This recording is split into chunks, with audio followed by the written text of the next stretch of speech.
Chapter 202. Since she was going to take the Great Yen examination, Yushu would definitely not continue to laze around at home. She woke up early the next day and dressed herself up. She wore a plain green gown over a black-lined jacket and a fur collar.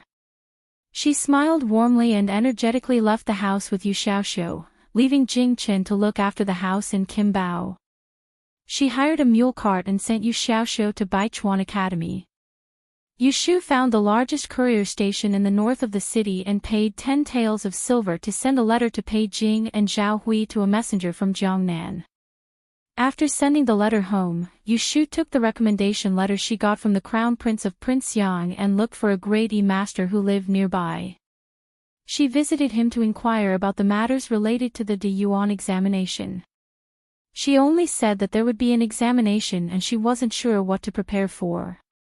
With the Great Yen examination at hand, there was an endless stream of visitors in front of the residences of the grade E masters in the capital. Visitors carrying gifts and asking for guidance were everywhere. However, the letter from the Crown Prince was not given for nothing. Yushu was invited into the residence amidst the crowd of visitors waiting in front of the door. After drinking the hot tea and waiting for a while, she saw Mr. Gue, who was visiting today. Mr. Gue was very polite to Yushu out of respect for Lu Jiong. He answered almost all of her questions and didn't look at her differently just because she said some nonsense. Yushu asked for more details and found out that the Great Yen examination was not that easy. The subjects of Yi Shui were divided into 6 major subjects, namely Feng Shui, Yi Science, Astrology, Physiognomy, Occult Arts, and Mathematics. After the De Yen examination, these 6 subjects would be held in different venues with different topics. Instead of being held on the same day, they would be held in the 12th month of the lunar calendar. Candidates could choose to take all 6 subjects, or they could choose not to take any of the 6 subjects, except for E-Science, which was mandatory. After the winter solstice, the results would be released in the spring of March. This was after the civil and military examinations and before the court examinations. This was a yearly tradition. After the results were released, there was a final round of examinations to be held in the Directorate of Celestials. The examiners would select 1 out of 100 candidates to retake the examination. There were reasons and current events to be taken into account. This was to prevent any examinees from passing off as genuine. After all, Yi Shui was not like literature, which could be grasped on paper. Once someone was found to be an impostor, they would be punished with 30 lashes and 2 years in prison. They would not be able to take the Great Yen examination again for the rest of their lives. Yushu inquired about everything she needed to know and thanked Teacher Gue before leaving. Seeing that it was almost noon, she found a restaurant to eat a bowl of hot soup pancakes. Only then did she go for a ride to the Great E Hall to buy some divination tools that might be used in the examination. Most importantly, she bought some Yili books. She had always been using what she learned, and was rather lacking in theoretical knowledge. There were still more than 10 days before the first exam. She had made up her mind to study the Yili thoroughly, and at the same time, tidy up her handwriting so that it could be seen clearly during the exam. 3 sets of tortoise shells, a set of divination sticks, a pair of flint, an hourglass, a star chart, a calendar, a book of Yi Jia, and a book of Xiangli. After selecting these items, he calculated the bill. Unexpectedly, he only had 20 cents of change left from the 100 taels he brought. Fortunately, it was a serious matter, so Yushu did not feel bad. She asked someone to pack it up, and when afternoon came, she went to Baichuan Academy to wait for Yu Xiaoxiu to finish school and go home together. "Sister, let me help you." When Yu Xiaoxiu saw Yushu coming to pick him up, he was very happy. He said goodbye to his classmates and ran to Yushu to take the largest paper bag in her hands. "What did you buy?" "Divination tools and a few books. I'll show them to you when we get back." Yushu turned her head and looked at the child who was still standing at the school gate waving at Yu Xiaoxiu. He was about the same age as Xiaoxiu. He was wearing a silver-gray velvet hat on his head.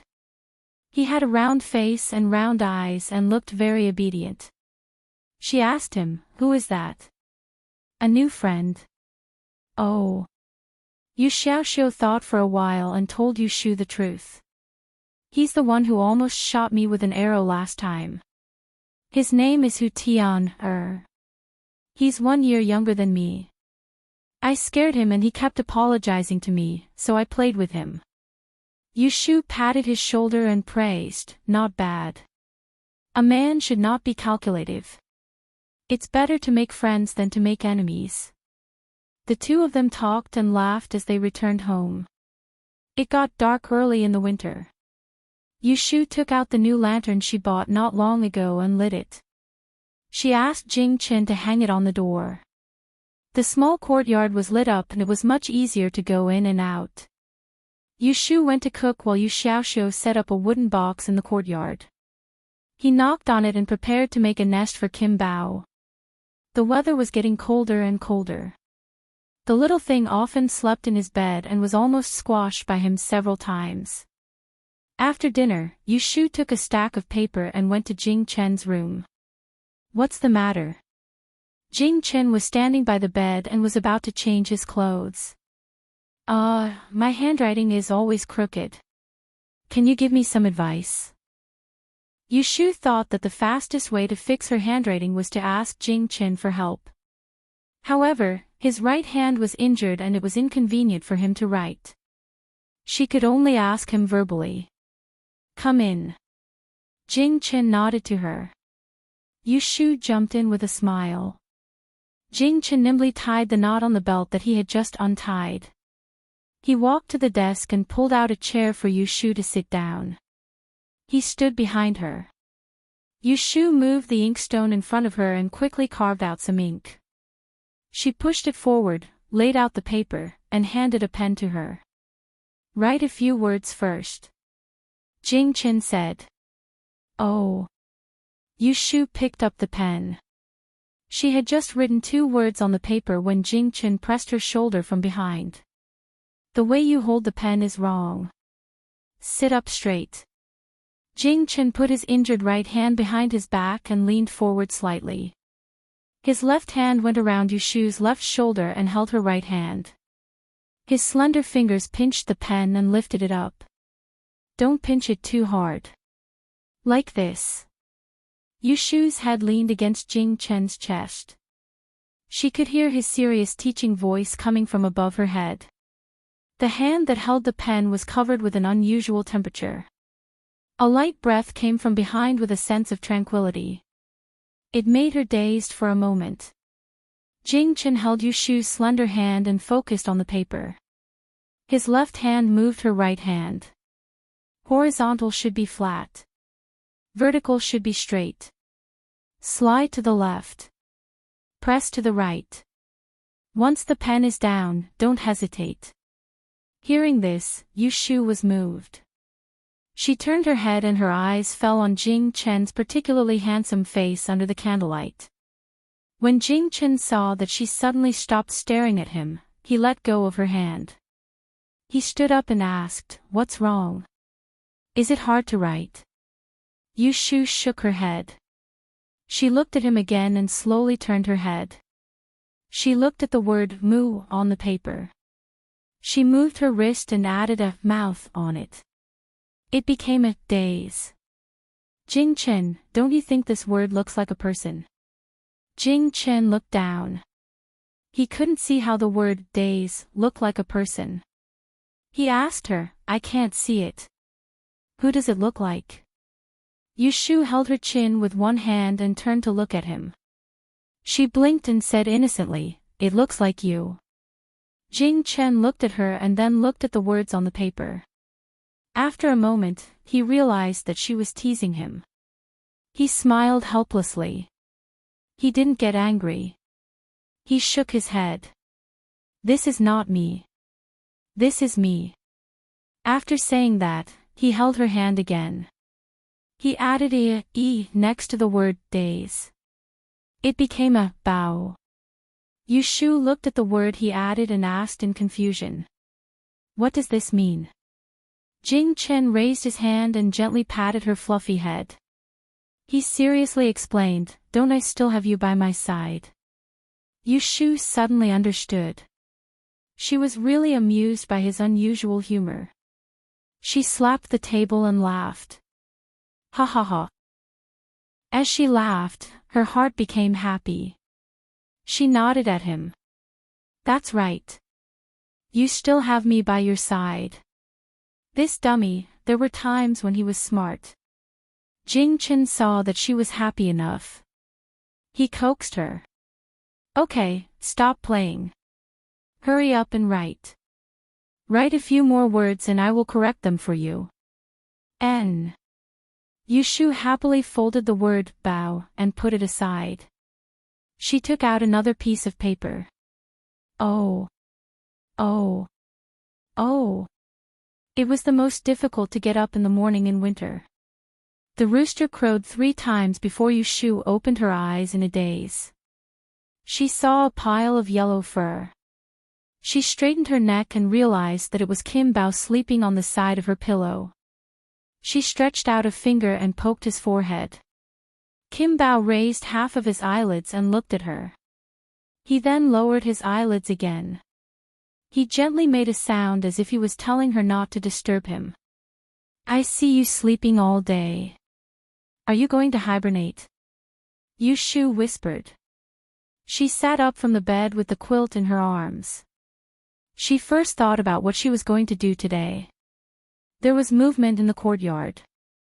Yu Shu wrapped herself in a cotton robe and got off the bed. She opened a crack in the window and looked outside. She saw Jing Chen holding a sword-shaped piece of wood in his left hand. His figure was elegant and confident.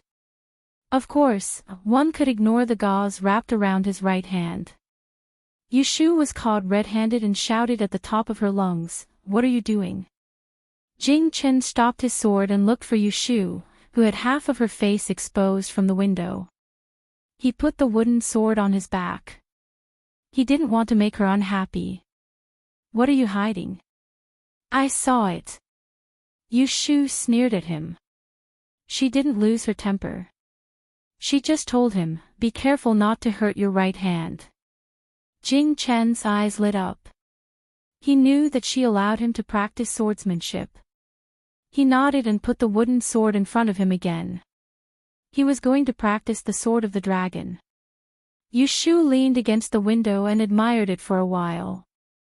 She thought that after breakfast she would take out the ancient sword for Jing Chen to use. Although it was rusty, it was still a real sword. It was much better than a wooden sword. After putting on her clothes, Yu Shu went to get some water to wash her face. At this time, someone knocked on the door of the courtyard. Hearing the sound, she thought that it was Shui Rui. Her hands were wet, so she called out to Jing Chen. Jing Chen, open the door. Jing Chen tiptoed and inserted the wooden sword back into the eaves. He landed on the ground and turned around. He walked to the door and put his hand on the lock. He asked, "Who is it?" There was silence outside. At first, there was no answer. Jing Chen asked again, "Who is it?" "Excuse me, does Yu Shu live here?" Chapter 203. Who is it? Yu Shu wiped her face and walked out of the room. She saw Jing Chen standing at the door talking to the person outside and quickly walked forward. Looking for you. Jing Chen turned around and revealed the person outside the door. It was a girl around 10 years old. Her hair was combed into a bun and she wore a pomegranate dress. May I ask who you are? Yu Shu was suspicious. She had never seen this person before. You are Yu Shu. The person looked up and down at Yu Shu and greeted her. Our miss wants to see you. She is outside on the street. Come with me. So it was a servant girl. Yu Shu asked, who is your miss? The servant girl kept her in suspense. You will know when you see her. Yu Shu thought. The only miss she knew in Jing was Xia Mingming. She was the only one who could find this place. She said to Jing Qin, I will go out and see. Wake up Xiao Xiao later. Don't let him go to school late. Yu Shu followed the servant girl. Although it was said to be on the street outside, it was actually 2 streets away. They left the winding alleys and came to a clean inn. Yu Shu wondered why Xia Mingzi would choose such a place to meet her. She followed him through the front hall into the backyard and stopped in front of a guest room. Miss, she is here. The servant girl knocked on the door from the outside. There was no response. But after a moment, the door opened from the inside. A servant girl dressed exactly the same came out of the room. She glanced at Yu Shu and asked the servant girl who led her in, Is it her? It's her. Then go in. The servant girl opened the door and let Yu Shu through. As soon as she walked in, the door was closed from the outside. Yu Shu looked back and did not say anything. This guest room had 3 rooms. Outside was a vertical hole. There were rooms on the left and right sides. Yu Shu saw that the curtain on the right side was pulled up and walked to that side. Mingming, why did you? When Yu Shu saw the person sitting in the tea room, her voice paused and she couldn't help frowning. She just stood at the door and didn't go inside. Her eyes weren't playing tricks on her. Wasn't the precious 4th Miss of the Ji family sitting there with a veil covering her face? You're here. Ji Xingxuan turned around and looked at Yu Shu calmly. She stood up and said, I haven't been back to Yiyang for many years, so I haven't seen you often. I didn't recognize you the first few times we met, but I thought you looked familiar. It was only later that I realized it was you. So I asked around about your residence and sent someone to invite you here. Yu Shu had just heard from Shui Rui the night before that Ji Xingxuan wanted to see her. Now, Ji Xingxuan had actually personally come to her doorstep. It was impossible for her to say that she just wanted to see Ji Xingxuan without any other matters. You're right. I haven't met 4th Miss many times. I'm not familiar with her. Why are you looking for me? Yu Shu put on an indifferent attitude. She had no intention of making small talk. She was a petty and vengeful person. She didn't have a good impression of anyone in the Ji family. There was no need to pretend to be happy. It's cold outside. Let's sit down and have some tea. Ji Xingxuan pointed at the soft tea room by the back window. She walked over and sat down first. She turned to look at Yu Shu, but she was still standing in front of the curtain door. I'm not thirsty. If you have something to say, just say it. Yu Shu wasn't in the mood to sit down and chat with her. She wasn't an ignorant little girl who would be led by the nose so easily. Seeing Yu Shu's unfriendly attitude, Ji Xingxuan wasn't surprised. Although she was often in the capital, she had heard a little about what happened in the family. She heard that 3rd uncle's concubine had brought this girl into the family. She had beaten her cousin and stolen the 8 treasure koi from the Feng Shui pond. Because of her bad behavior, she had angered her grandmother several times and was beaten several times. Later, she had been kicked out. She must have held a grudge against the Ji family. Thinking of this, she didn't try to get close to her. Instead, she went straight to the point. I invited you here today because I have an important matter to ask you. I hope you can answer me. Yu Shu thought through the reason why Ji Xingxuan had come looking for her today. There was no beginning or end. She raised her chin and motioned for her to speak. What is it? Speak. The copper coin divination technique you used that day in Dingbo Hall, was it taught to you by Taoist Qing Zheng who used to live in Jingshangtang? Yu Shu suddenly understood. She was wondering why Ji Xingxuan had come looking for her for no reason. It turned out that day, Ji Xingxuan had seen something and came for her 6 lines breaking technique. Ji Xingxuan had learned Yi from Taoist Qing Zheng. She should have seen the use of the 6 lines breaking technique. Yu Shu wondered how much she had seen through it. Taoish Qingjing. You mean the white-bearded old man who slept in the Ji family's Jing Shangtang? Yu Shu pretended to be confused. She said in her heart, Master, don't blame me for not recognizing you. It was you who warned me not to mention our master-disciple relationship to others. I'm just respecting my master. Hearing this, Ji Xingxuan stared at Yu Shu's face and said, It's him.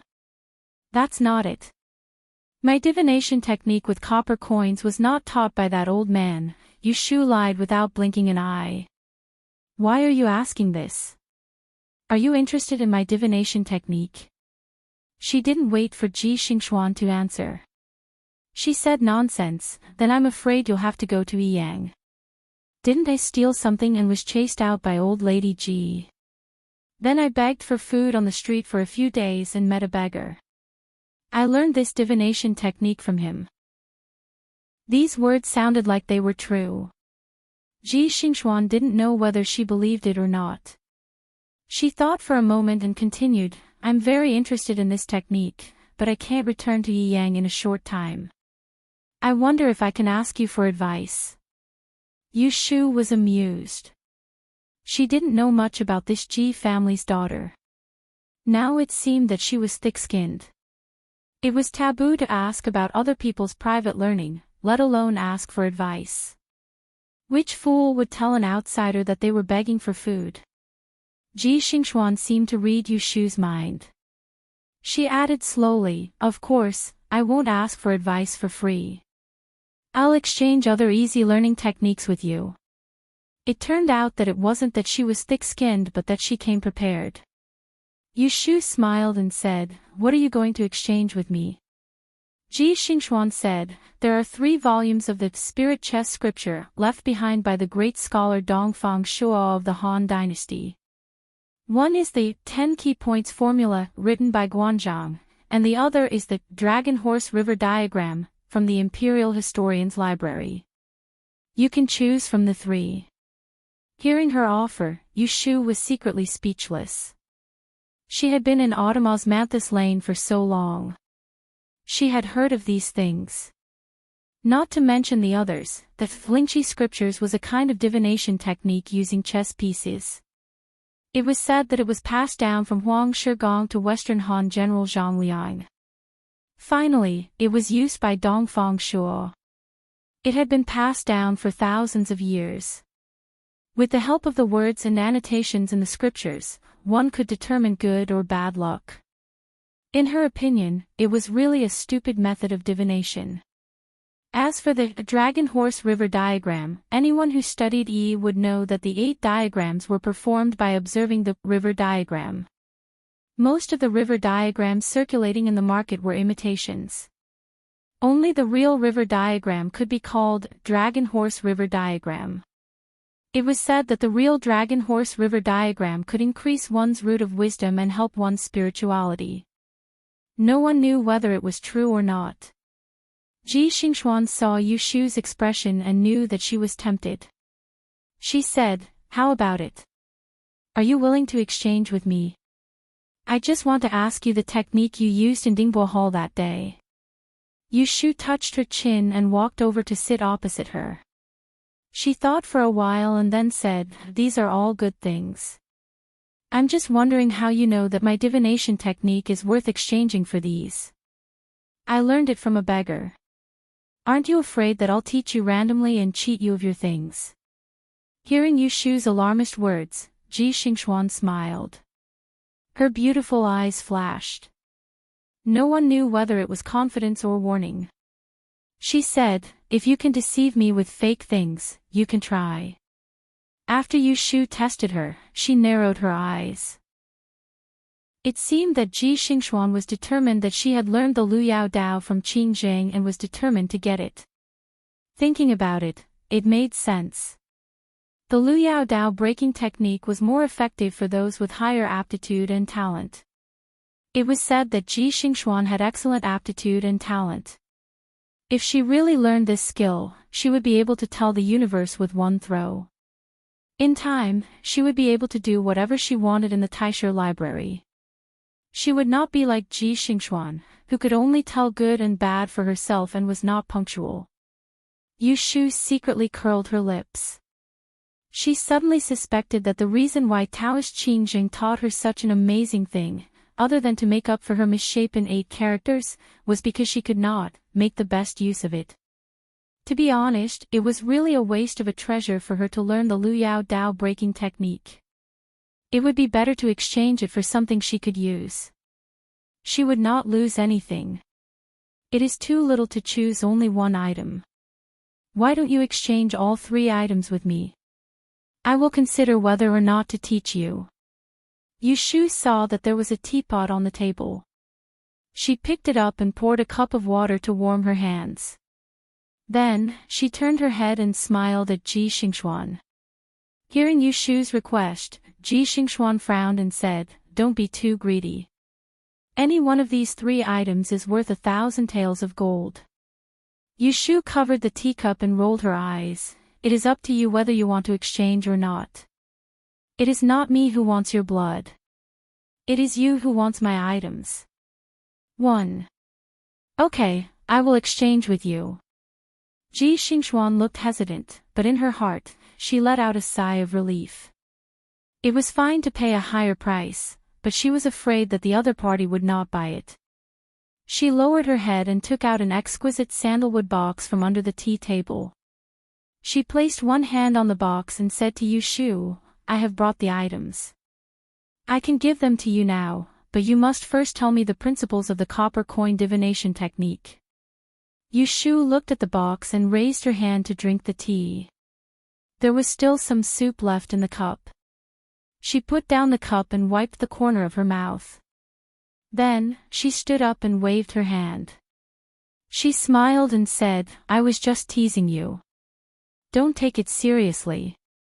I have no interest in teaching you. You can keep your items for yourself. Goodbye." This little girl was young, but she was very cunning. It seemed that before she came to find her, she had already seen through her thoughts. If she was a bit more inexperienced and greedy, there was an 8 or 9 out of 10 chance that she would obediently exchange with her. Unfortunately, she lacked experience and reputation. What she lacked the most was technique. Although the spiritual chess scripture was good, and the dragon horse river diagram was wonderful, she had the ability to judge misfortune. Why would she covet her playthings? Witnessing Yu Shu's ability to change her expression, even if Ji Xingxuan had a good temper, she could not help but feel angry. However, she did not lose her temper, nor did she ask Yu Shu to stay. She silently watched as Yu Shu swaggered away. Then, her expression sank and she closed her eyes. She raised her left hand and reached into her sleeve. She touched the small bead on her wrist and gradually calmed down. She opened her eyes and looked at Yu Shu's half-empty teacup on the table. Chapter 204.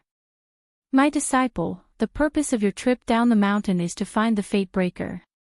Remember, before that, don't move your Taoist heart. Once, late at night, Jing Chen woke up from his dream with a start. When he opened his eyes, there was only darkness. He raised his arm and pressed it against his sweaty forehead. His chaotic breathing gradually calmed down. He vaguely recalled the vague scene in his dream. After a while, he got out of bed, put on his outer robe, and sat at the desk to light the lamp. He spread out a piece of paper and wrote on it, "Fate Breaker, Taoist Heart." Jing Chen looked at the 5 words over and over again. He sat quietly in front of the table, deep in thought. It was only when he saw the sky outside the window and heard the door open that he folded the paper and pressed it against a Taoist scripture. Then, he returned to the bed and lay down. Even though there was no news from Shui Rui's side, Yu Shu still made preparations for the die-in. Every day, she would wake up an hour earlier than usual to memorize and practice her calligraphy. When the sky was slightly brighter, she would go out to the grocery store on the street and buy half a caddy of flatbread, 2 taels of salted vegetables and beans, and bring a pot of oil tea back to make breakfast. The weather was cold. Cooking in the kitchen during the day would be soaked in water, and it would be easy to freeze one's hands. Yushu was good at housekeeping, so she would not skimp on breakfast. After knocking on Jing Chen's door, Yushu went back to the room and woke Yu Xiaoxiu up. She put the bowls and chopsticks on the table. After breakfast, Yu Xiaoxiu went to school. Yushu cleaned the table and went to Jing Chen's room to change his dressing. The wound on Jing Chen's hand had been growing for a few days, and the stitches were almost closed. There were 2 deep cuts across the knuckles and the palm of his hand. They were so deep that they could be seen with the naked eye. It was a horrifying sight. Yushu carefully used a cotton cloth to clean the wound with hot water. As she sprinkled some medicinal powder on it, she asked, "Does it still hurt?" Jing Chen shook his head. He thought for a while and said, "It's a little itchy." Yushu warned, "It's a good thing to be itchy. It will heal slowly. Don't scratch it, understand?" "Yes." Jing Chen lowered his head and looked at Yushu, who was concentrating on wrapping his hands with a piece of cotton cloth. He suddenly asked, "Xiaoyu, I've mentioned to you before. Why did I descend the mountain and enter the human realm?" Yushu's hand movement paused, and she said nonchalantly, "Why are you asking this? I remember when we were on the ship, I told you that I don't know much about you." If she remembered correctly, he once mentioned to her that he went down the mountain this time to find someone who could break his K-star fate. "Last night, I dreamt that my master in the mountain gate told me that I came down the mountain to find the fate breaker." Yushu suddenly looked up at Jing Chen. "Do you know what a fate breaker is?" Jing Chen looked confused. He couldn't understand the reminder in his dream even after thinking about it for half a night. Also, what did the Heart of Tao refer to? Yushu was surprised. Of all the dreams he had, why did he have to dream about this? How was she going to explain it to him? Was she going to tell him the truth that his fate was against K-star, and that he would always bring trouble to others? Yushu couldn't make up her mind. She didn't tell Jing Chen before because she was afraid that he would avoid her once he knew the truth, just like when they were in Yang City. However, she couldn't keep hiding it from him. After all, they had been together for so long, and he had even made a written promise to her. Even if she really explained it to him, he might not just walk away. However, what was the use of telling him? As long as he didn't remember it, even if he knew who the fate breaker was, he wouldn't be able to find it. This kind of thing before he recovered his memory would only make him suffer a blow for nothing. It might not be good for him. It was better to keep it a secret. Even if he remembered it in the future and blamed her, she would accept it. It wasn't that Jing Chen didn't know how to read people's expressions. Yushu's hesitation made him realize that she seemed to be hiding something about him from him. "Xiaoyu, do you know something?" Yushu tilted her head. It was easy for her to make up a lie, but it was awkward to tell the truth. "Jing Chen, to be honest, I do know something about you, but it's not convenient to tell you. Let's wait until you remember it yourself." "Ha." Jing Chen looked at Yushu's awkward expression and didn't want to make things difficult for her. At this time, there was a knock on the door. Yushu was afraid that Jing Chen would ask again, so she quickly tied the gauze on his hand. "I'll go open the door." Yushu ran out and opened the door. When she saw a handsome man in a white satin coat, she almost slammed the door shut again. "Why do you look like you don't welcome me?" "Haha, of course not. I just didn't expect you to come so early in the morning." Yushu laughed awkwardly. That night at the alley, Shuai had given her an ambiguous answer. She still felt uncomfortable about it. "How can I not be early to give you good news?" Shuai handed a box of snacks to Yushu and walked around her. When he passed by Jing Chen's room, he didn't forget to stop and greet him. "Mr. Jing, is the injury on your hand better?" "Yes. Xiaoyu just changed my bandage." "That's good. I have something to talk to Shu about. I'll go in first. Every time they met, the two would only exchange a few words. They would never get tired of it. Yushu closed the door and adjusted her expression before following Shui Rui into the house. She put down the box of snacks and said, "Take a seat first. It's cold. I'll make you a pot of hot tea. I'll leave after saying a few words. The sedan is waiting outside." Shui Rui raised his hand and gestured for Yushu to sit down. He first looked around the house and didn't see any charcoal for the winter stove. He made a mental note of it and thought about what to bring next time he came. He didn't keep her in suspense. He directly took out an envelope from his fur collar and placed it on the table. He pushed it towards her. "You've done your job. This is your examination document. Keep it carefully and don't lose it. You can use it as a reference during the examination. After the examination, you still have to use it to take the exam." Yushu's face lit up. She picked up the envelope and took out the document inside. It was a rather exquisite piece of paper. The paper was slightly hard and white in color. There was a stamp on the bottom. There were words written on both sides. On one side, there was the year of examination. At the bottom, there was a large seal. It was the Celestial Commissioner seal. On the other side, there was the name and place of birth. At the bottom, there were two smaller seals. They were the Imperial Commissioner and Registrar seals. Yushu saw that below her name, Yushu, there was a female word printed in a red circle. She thought that this was probably what Xia Mingming had said. The Dian trial was used to distinguish between male and female examinees. This was equivalent to an examination ticket in ancient times. Yushu thought. Shui Rui said, "The first subject is Yili. It starts on the first day of the 12th month. On that day, you only need to bring a brush and paper to the Imperial Commissioner. It is different from the Imperial examination. The men and women are separated into different departments. The examination starts on the same day and ends on the same day. The only thing is that you have to go hungry at noon. Food is not allowed in the Imperial Commissioner, but there is a supply of water. You only need to ring the bell to summon the invigilator."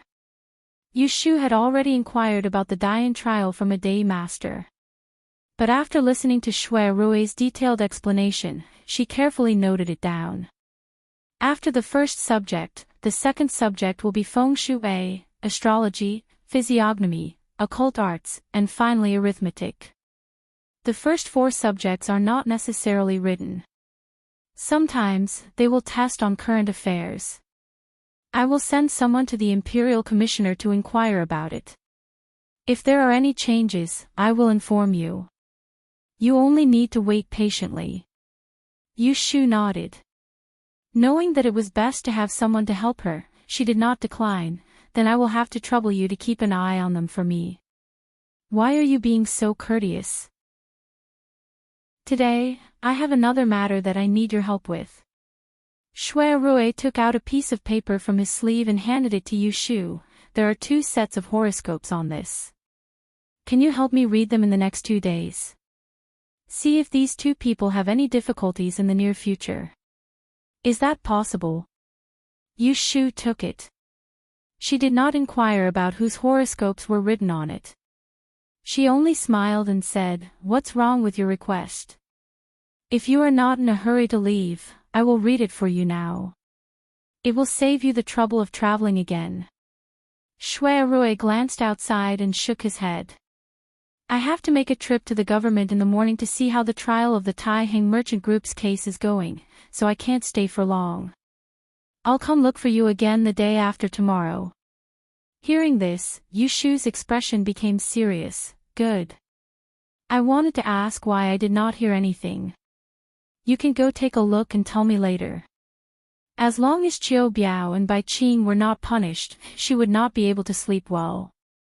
It was best to finish this case as soon as possible and not let it be delayed until the Great Yen examination. As long as Qiu Biao and Bai Qing were not punished, she would not be able to sleep well. It was best to finish this case as soon as possible and not let it be delayed until the Great Yen examination. Shui Rui looked at his leisurely appearance and could not help but feel a bit envious. He had also lived this kind of life. Reading books to pass the time, sweeping the house, and also spending time with a certain simple-minded girl. There are other matters. I will come back another day. In a few days, when he was done with the matters at hand, he would look for an empty house nearby. He could not let them continue to live like this. Firstly, it was inconvenient. Secondly, he was worried. Take care. I will go out and send him off, Yu Shu said to Jing Qin.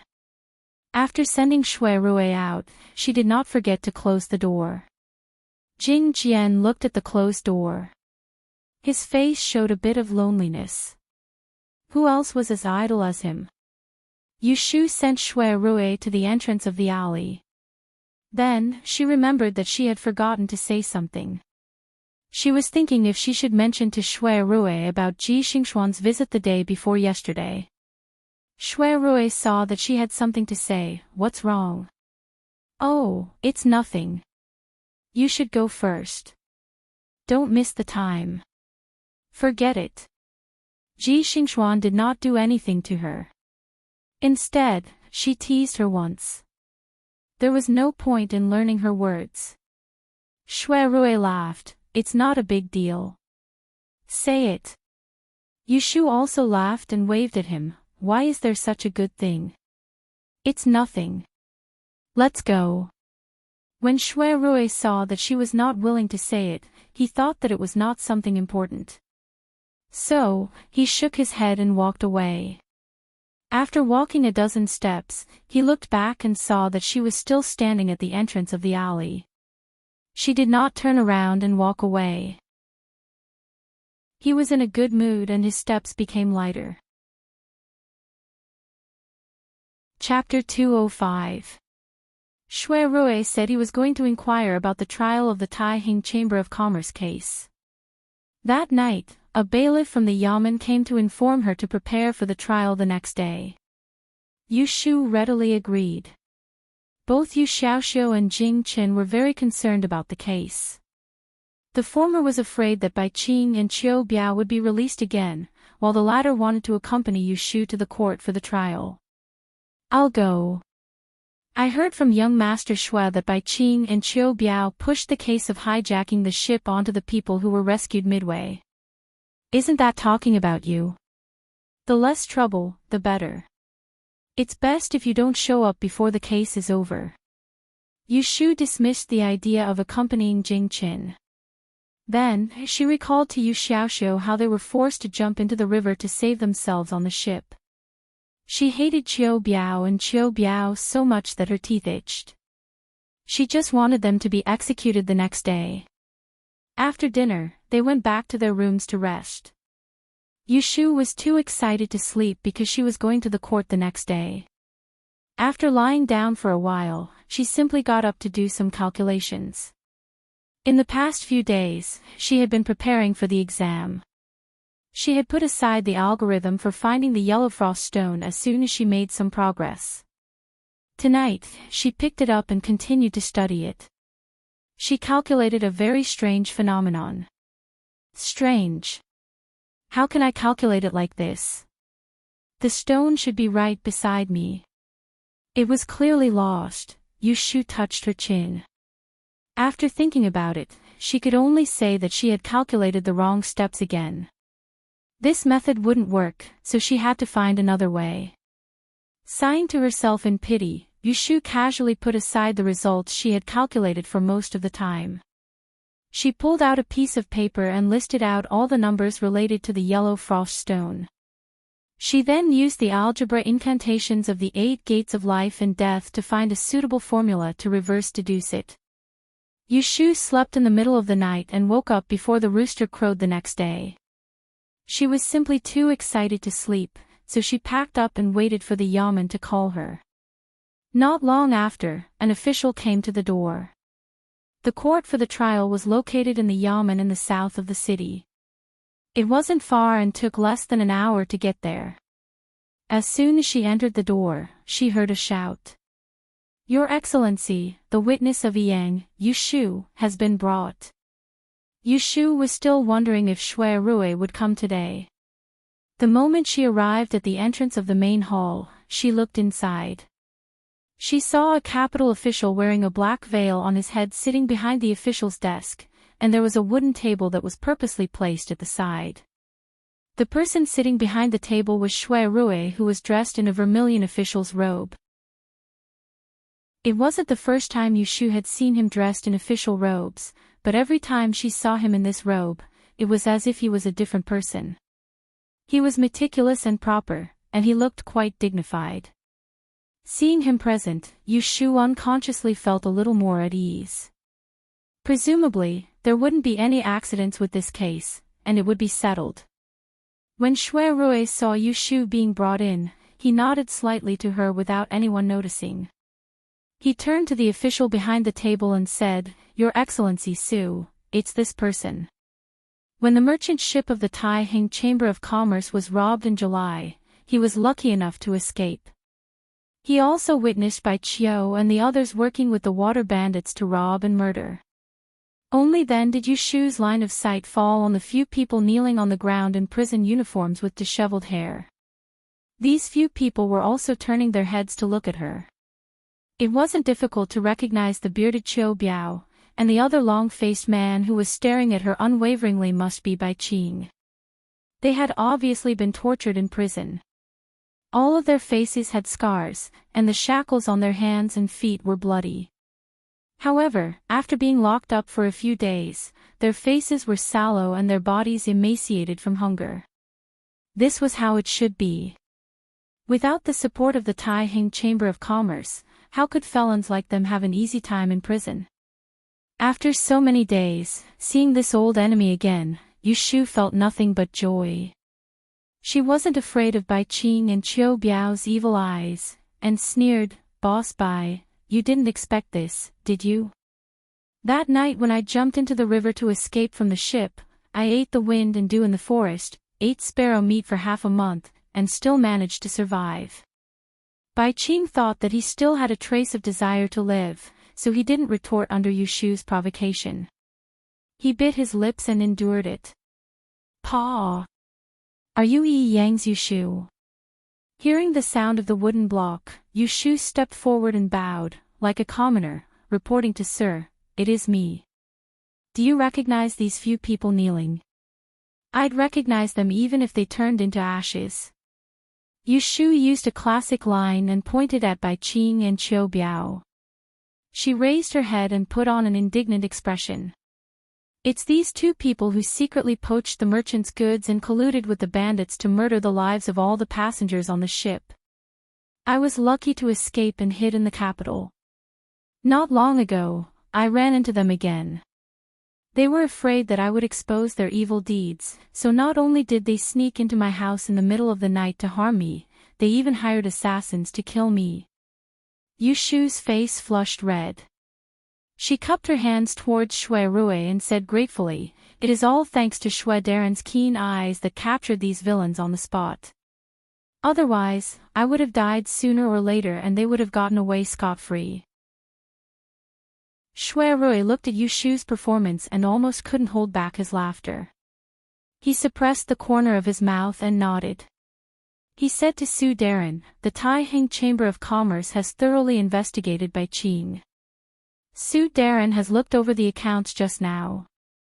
The accomplices have all confessed, proving that the robbery case in July and the other robbery case that happened in the southwest 3 years ago were all led by Bai and Qiu. Now that the witnesses and material evidence are here, Su Daren, please convict them." Before Yushu came, the trial of the case was almost over. Before the trial began, all the confessions had been collected. Her coming was just a formality. Other than her, there were 2 other stewards from the Taiheng Chamber of Commerce present. They were sent by their masters to provide material evidence and listen to the trial. And the reason why Shui Rui was here to listen to the trial was because there was a clear provision in the law. If a person was sentenced to death, they must have the approval of the Supreme Court and the Ministry of Justice. Moreover, the officials of the two ministries must be present. Therefore, for this case, Shui Rui had put in a lot of effort to apply for the approval from the higher-ups before the trial began. Once the sentence was sentenced, the sentence could be directly pronounced and the report would be repeated later. Pa. This court is Yang County's Baiqing, Qiubiao, Su Lu, Friday, and the others. Due to robbing a merchant ship in Kaifeng County's Shangjiang Gorge in the 7th month of the 7th month, embezzlement, murder, and gain wealth, resulting in the death of 26 people and embezzlement of tens of thousands of yuan. After investigation, it has been proven that this is a heinous crime. Therefore, this official decrees that all of you will be stripped of your family's wealth. Baiqing, Qiubiao, Su Lu, and Friday will be executed at noon on the 3rd day of the 12th month of the 12th month. Pa. Guards, drag them away and throw them into the death row. The judge in the court, Lord Su, threw the match. Only then did Bai Qiu and the others know that they could not escape their doom. Some of them immediately wailed like ghosts and howled like wolves, loudly begging for mercy. Qiu Biao's face was ashen. On the other hand, Baiqing, seeing that the situation was hopeless, finally showed signs of madness. Panting heavily, he was caught off guard and turned to face Yushu. He thought that half of his life savings, painstakingly managed to fall into the hands of such a nobody. He was filled with regret and hatred. His eyes were bloodshot, he raised the heavy shackles in his hands and smashed them towards her head. Even if I die, I will drag you down with me. The bailiffs on both sides were not in a hurry to stop him. They only saw him pouncing towards Yushu. Shui Rui turned pale with fright. Without much time to think, he grabbed the jade paper paperweight on the table and was about to throw it towards Baiqing's hands in an attempt to stop him. However, someone was faster than him. Humph. Yushu had gone out this morning to do her divination. She was already prepared for any accidents. She had been watching Qiu Biao and Baiqing. When she saw that Baiqing was about to attack, her eyes revealed a ruthless look. When he raised his hand to knock, she raised her leg and kicked the other's chest and abdomen with her thick soles with all her strength. Thud. Baiqing had suffered in prison for a few days. How could he compare to her who worked every day and was full of energy? When she kicked him, he let out a muffled groan and fell to the ground.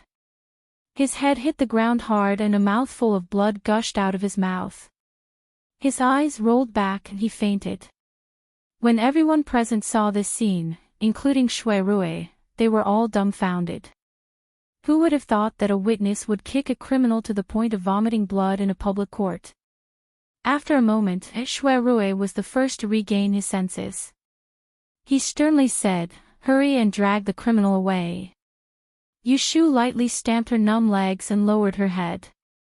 She smiled coldly at Qiu Biao, who was staring at her dumbfoundedly from a few steps away. Qiu Biao immediately shuddered and watched as Baiqing was dragged away by the arm.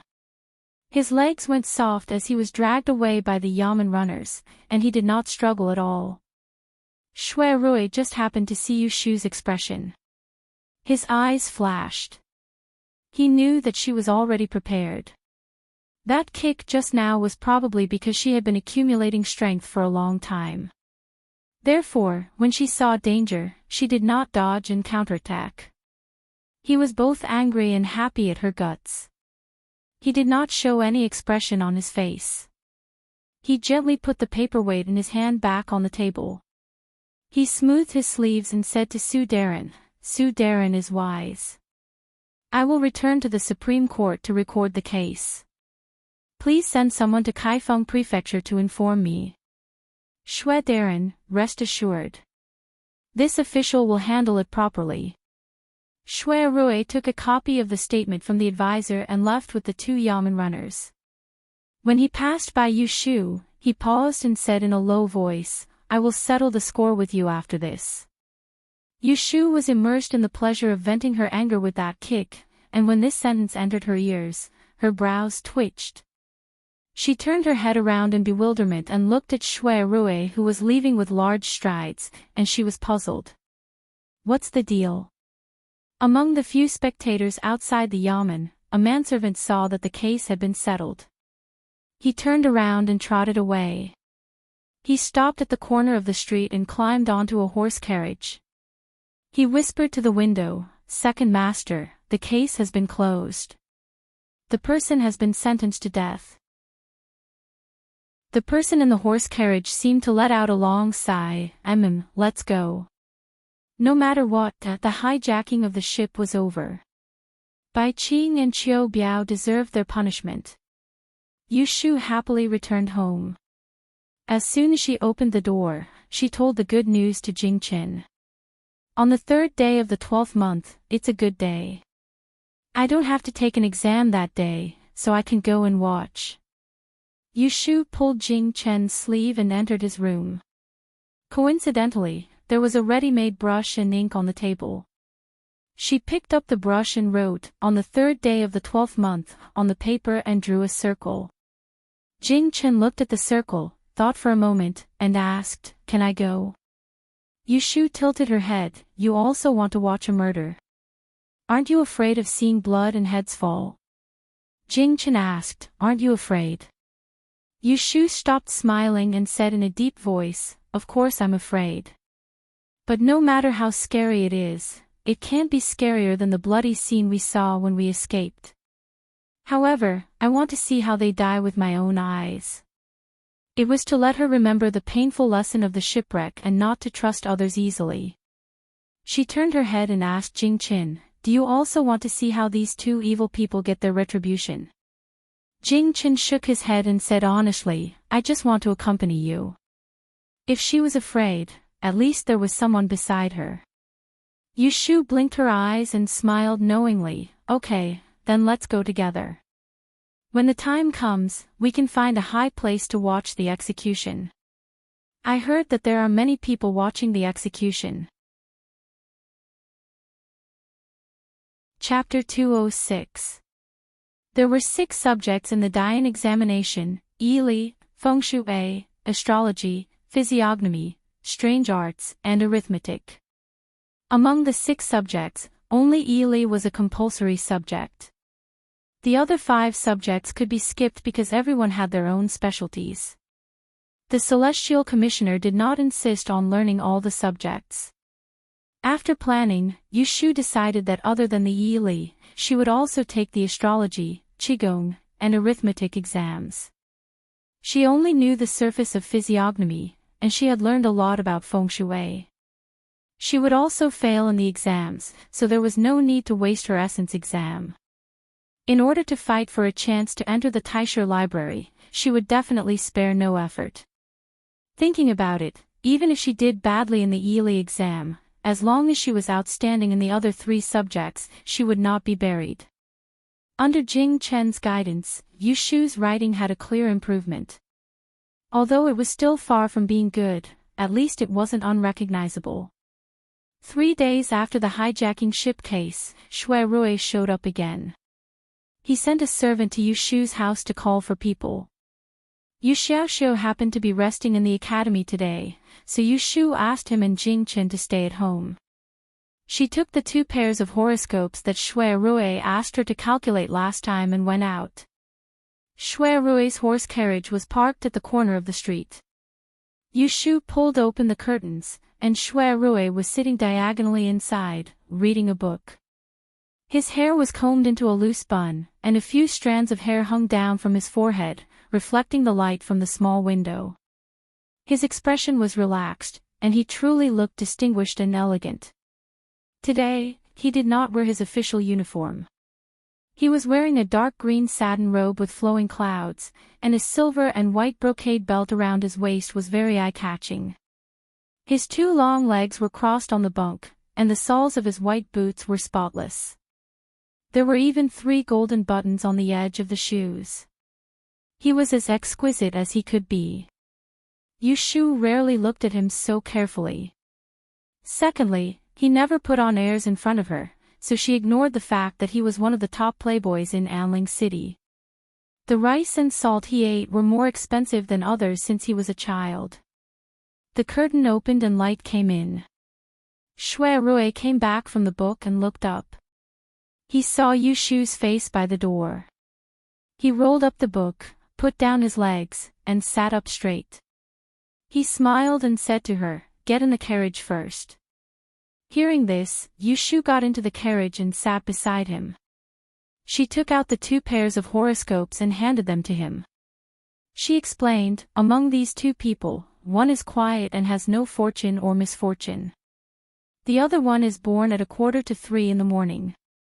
He will be in danger in half a month and will see blood.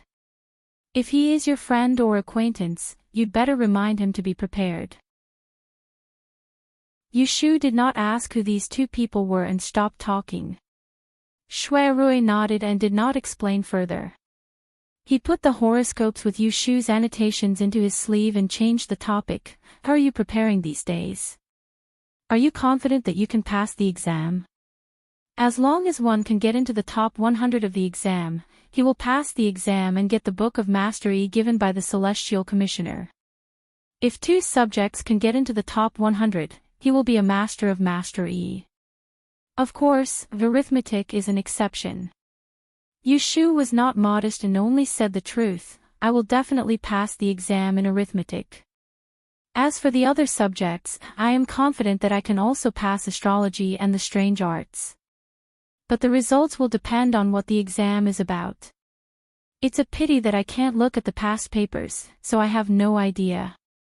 She was part of the generation that had been baptized by the high school and college entrance examinations 500 years in the future.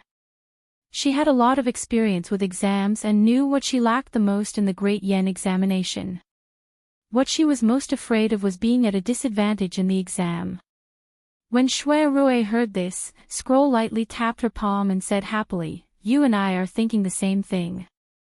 Let's go, I will take you to a good place." Where are we going?"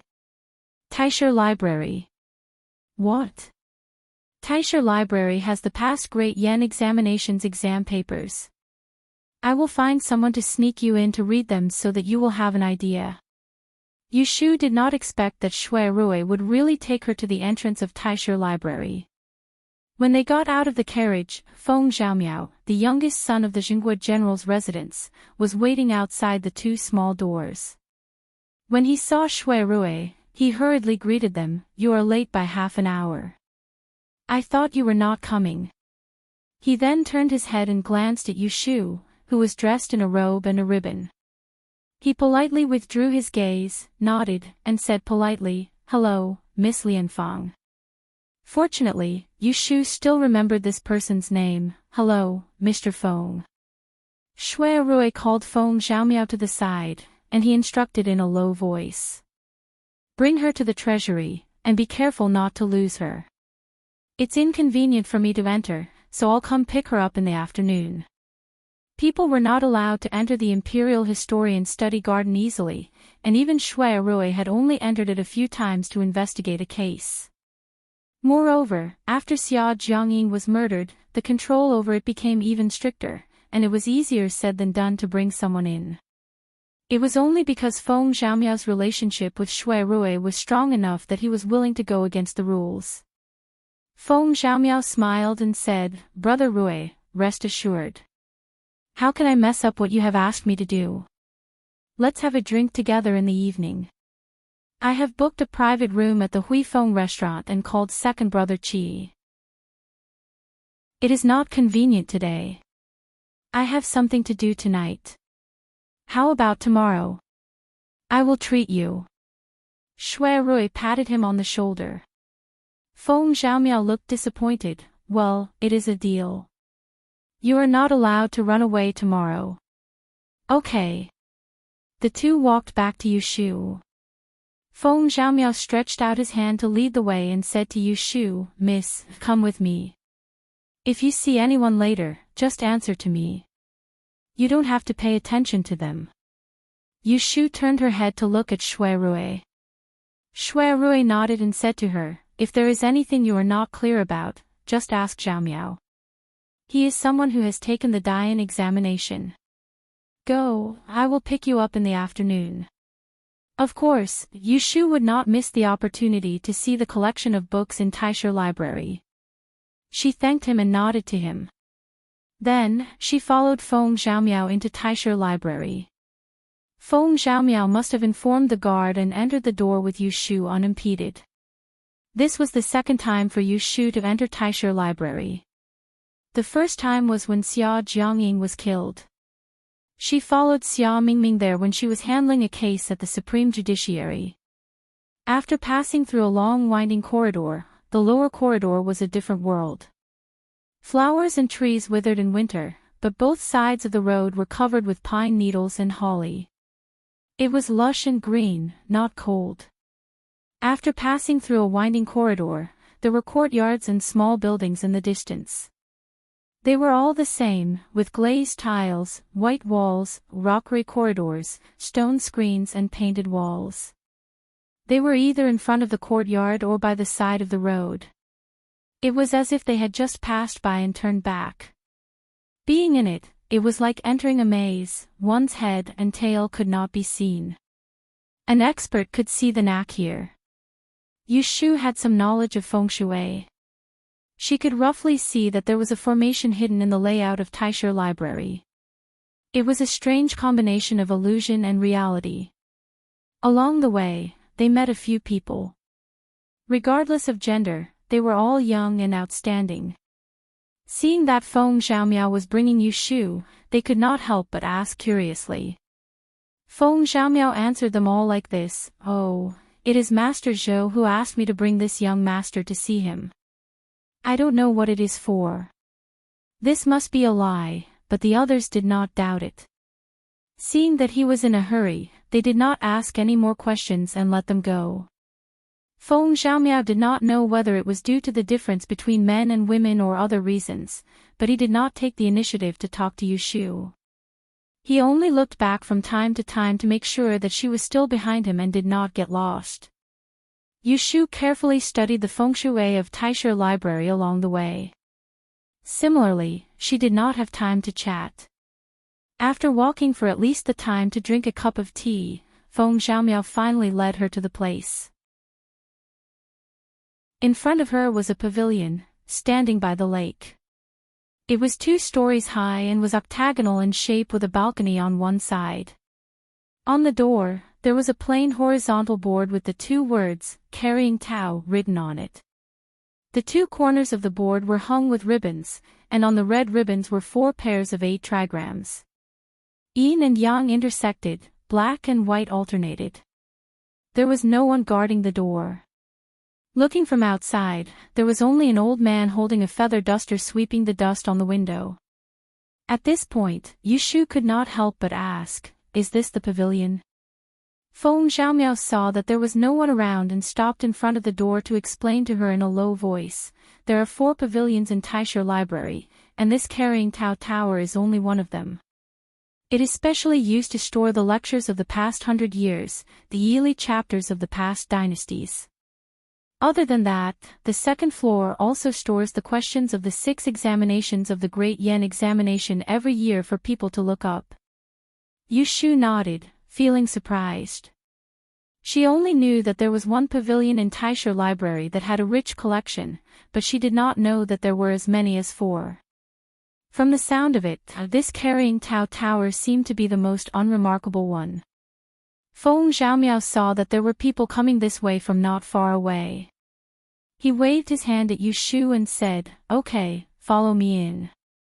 Don't talk too much to whoever you see." And entering this ancient library, Yu Shu felt that her eyes were not enough to see. The first floor was spacious, and the bookshelves were all against the wall, leaving only the window. The empty hall was covered with a thick carpet, and walking on it was silent. Perhaps because of the passage of time, the patterns on the carpet had become blurred, but it was still clean without a single stain, and there was still the scent of old books in the air. The old man sweeping the dust might have been seeing things, for he did not even see who had come in. He only bent his back and cleaned the dust on the bookshelves over and over again. The staircase was in the southeast, and it was also covered with carpet. Yushu followed Feng Xiaomiao up to the second floor. This floor was even clearer. There were only 2 rows of bookshelves against the wall, and the rest were short, square-legged bookcases. They were small, not even the height of a person, and could be reached by stretching out one's hand. Coincidentally, there was not a single person on the second floor, and they could even hear the echo when they spoke. Feng Xiaomiao led Yushu through the rows of bookshelves, bending down to search for the stamps on the bookshelves. Finally, he found a row, and happily clicked his tongue. He squatted down to open the bookshelf, and took out an old scroll. He glanced at it with delight, and raised his hand to pass it to Yushu. He said with a smile, "This is the 15th year of Feng Shun. It's a little old. You take it first, and I'll find the recent ones for you." Yushu took it, and saw that the title of the scroll was marked with the word De Yen. She couldn't wait to open it. The first one was Yi, and the title was Yin Flourishes and Yang Declines, so the dynasty does not take it. To her surprise, there was actually a student's paper attached at the bottom. As a result, Yushu placed the scroll on the shelf, and lowered her head to carefully read it. Feng Xiaomiao, on the other hand, sat on the carpet, and rummaged through the bookshelves on the left and right. When he saw a scroll that he was interested in, he would also stop to read it. Unknowingly, the 2 of them had stayed here for the whole morning, until the second floor's library came again. "Lu, you look from this side, and I'll look from that side. We must find all the papers from the Feng Shun era." Chapter 207. The second floor was spacious, and the shelves on the second floor were all shorter than a person's height. As soon as someone spoke, they could hear an echo. Yushu and Feng Xiaomiao both heard the voices coming from the second floor. Yushu put down the scroll in her hands. "It can't be so coincidental, right?" Yushu turned her head and stood on her tiptoes to take a look. Her line of sight passed through the rows of shelves and saw 2 female students in yellow standing at the staircase, talking. She even recognized one of them. What a coincidence! Feng Xiaomiao immediately sat up from the ground and looked outside. When she saw who it was, she quickly retracted her head and gently pulled Yushu's sleeve. She winked at her and waved her hand at her to tell her not to make a sound. She pointed to the rows of bookshelves behind her, silently signaling her to hide first. Yushu understood. She casually grabbed the file that she had just been reading and bent down to hide under the bookcase. She quietly moved back. Feng Xiaomiao quickly closed the few open bookcases and also bent down to follow her. There were at least 100 shelves on the second floor, so it wasn't difficult to hide here. Yushu and Feng Xiaomiao went under the shelves on the northernmost side and hid behind them. There was an aisle that was as wide as 2 arms' length between them. Feng Xiaomiao pricked up her ears and listened. She covered her mouth with one hand and whispered to Yushu on the other side of the aisle, "Unlucky. It's Xiao Lu, and Ji Xingxuan. Ji Xingxuan has seen you before. I have a grudge against Xiao Lu, so I can't let her find out that I sneaked in with someone else. Otherwise, she'll definitely make trouble for me. Let's hide first and find a chance to sneak out later." Yushu nodded. She and Ji Xingxuan also had a grudge against each other. In this kind of situation, it would be best if she could avoid meeting Ji Xingxuan. Otherwise, if Ji Xingxuan saw her here, it would be hard to guarantee that she wouldn't cause trouble. Just as she was thinking about this, they heard footsteps approaching their hiding place. They walked on the carpet and stopped after a few steps. They must be searching the shelves nervously. Yushu and Feng Xiaomiao looked at each other. Feng Xiaomiao slightly poked her head out and quickly retracted it. She gently waved to Yu Shu and pointed behind her. She mouthed, "They're coming. Go to the back." Yu Shu stuffed the file in her hand into her cotton-padded jacket, pressed her hands on the ground, and crawled to an aisle at the back. Feng Xiaomiao nimbly leaped over and followed closely behind her. "Sister Xingxuan, I found it. It's here. Come quickly." A woman's shout came from the aisle, and there was hidden joy in her voice. Then, there was a burst of hurried footsteps. Yu Shu knew it was Ji Xingxuan coming this way. She crawled a few steps forward and heard the footsteps slow down. "Sister, look, it's the exam paper from the Feng Shun era, right?" Zhao Luer excitedly took out a file from the bookcase and showed it to the person opposite her. "Shoo, lower your voice," Ji Xingxuan warned her in a low voice. But when she saw the signature on the file, her eyes lit up with joy. "What are you afraid of?" Mu Xiao, everyone in the study garden went to visit the headmaster. Who would come to the Dao-carrying building for no reason? "All right, hurry up and find all the files from the Feng Shun era. Look through them and see where the exam paper is." The two girls stood in front of the bookcase and searched. At the other end of the bookcase, Yu Shu and Feng Xiaomiao were hiding and happened to crawl past. Hearing their conversation, their curiosity was aroused. They stopped at the same time and pricked up their ears to eavesdrop. There was only one thought in their mind: what were they looking for? After about 5 minutes, Yu Shu heard the strange girl's disappointed voice again. "There's nothing in these 2 files. What about yours?" "I don't think so. If I look carefully, I might have missed it." The voice was close to the wall. Yu Shu's eyelids suddenly twitched. Curious, she turned her head and saw a gap between the bookcases.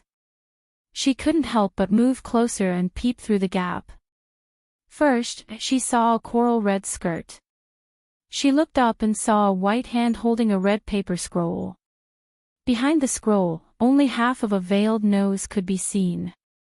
"Let's go."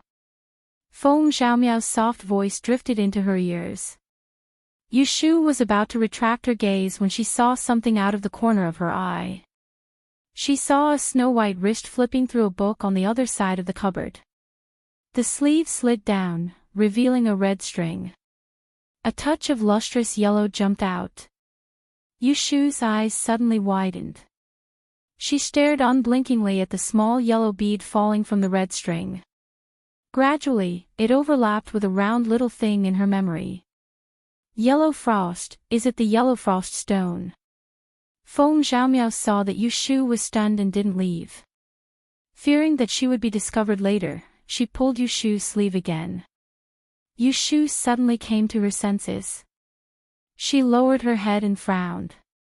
Without saying a word, she followed Feng Xiaomiao out of the corridor and trotted downstairs. Feng Xiaomiao stuck her head out from the corner of the stairs. Seeing that there was no one downstairs, she beckoned to Yu Shu and the two of them ran out of the Dao-bearing tower like rabbits. The hunchbacked old man, who was standing under the bookshelf sorting out the scrolls, turned his head and looked at the door that the two of them ran out of. His old eyes were glazed over, and he coughed twice. On the second floor, only Ji Xingxuan and Zhao Luer were left. They had flipped through the Feng Shun era's papers, but they didn't find what they were looking for. Zhao Luer bit her finger and muttered, "What's going on?" Master clearly said that the Dian exam paper for Yunhua Ez was placed in the Feng Shun era. Did I hear it wrong? Ji Xingxuan didn't make a sound. She looked at the stack of scrolls on the bookshelf and thought for a moment. Then, she looked for the dates and months marked on each of the scrolls and found a problem. The scroll for the 18th year is missing. Ah! A scroll is missing. Zhao Liuni hurried over to take a look. Ji Xingxuan handed the scroll to her, then stood on her tiptoes and looked around. Her gaze fell on a wrinkle on the carpet not far away. Her expression suddenly changed, and she strode towards the stairs. Hey, where are you going? Aren't you going to look for it? Zhao Luer called out from behind her. Seeing that Ji Xingxuan didn't respond, she could only shove the scrolls into the bookshelf and jog to catch up with her. The two of them went down to the second floor. Ji Xingxuan stood on the stairs and looked around. She found the back of the old man who was sorting out the books. She quickly walked down the stairs and asked, Uncle Qin, did anyone come to the Dao-bearing tower and go up to the second floor? The old man slowly turned around. His two cloudy eyes seemed to be unable to see people clearly. He raised his eyelids and carefully looked at Ji Xingxuan. Then, he tilted his head and put one hand over his ear, asking loudly, What did you say? Ji Xingxuan lowered her head and raised her voice. I'm asking you, did anyone go up to the second floor just now? This time, the old man heard an "oh" and replied slowly. No. Then, he coughed twice and turned back to his work. Zhao Luer pulled on Ji Xingxuan's arm and asked nervously, What happened? Ji Xingxuan said in a low voice, That scroll must have been taken away by someone else. Ah. Feng Zhaomiao led Yu Shu out of the Dao-bearing tower and stopped a long distance away. He patted his chest and panted, That was close, that was close. If that stupid girl saw me, I would have been in big trouble. No wonder my eyelids kept twitching this morning. Yu Shu also rested her feet on the railing. She turned her head to look at the location of the treasure that was set up by the lake. Her eyes flashed thoughtfully, and her heart was filled with doubt and confusion. Unless she was blind, there was another stone that looked exactly the same in this world. Otherwise, the one she saw just now must be the yellow frost stone that Jing Qin gave her. But how did it fall into the hands of Ji Xingxuan? Could it be that she found it after she lost it in Yang City? That wasn't impossible. She carefully thought back to the days when she lost the yellow frost stone. Yu Xiaoxiu had visited the Ji family and heard that Ji Xingxuan had returned home from the capital. Her days were not bad. But why did she have to be so lucky to have picked it up by herself? Yu Shu was depressed. Look at the other person's luck, and then look at her own. The other person randomly picked up a treasure, but she didn't even know what it was, and lost it in a muddle. Now, how could she get the yellow frost stone back? She could directly find Ji Xingxuan and explain to her, You picked up my thing, now return it to me. This would most likely not work. Ji Xingxuan had eyes. She could see that Ji Xingxuan used a red string to thread the bead and carried it with her. She knew that Ji Xingxuan knew what it was. Even if she didn't know the origin of the yellow frost stone, she knew that it was a good thing. Otherwise, why would the fourth miss of the Ji family randomly carry a small stone with her? She was afraid that Ji Xingxuan knew what it was. In this world, there were only a few people who didn't pocket money they picked up. Even if she was a petty person, if Miss Ji was a noble person and would rather return the stone to its owner, she would have no way to prove that she lost the stone. Besides, not long ago, Ji Xingxuan asked her to teach her the 6 lines cutting method. She even played a trick on her. Who knew if Ji Xingxuan was as narrow-minded and vengeful as her? It would be good if she didn't take the opportunity to make things difficult for her. Give it back to her and keep dreaming. Feng Zhaomiao looked at Yu Shu shaking her head and sighing alone.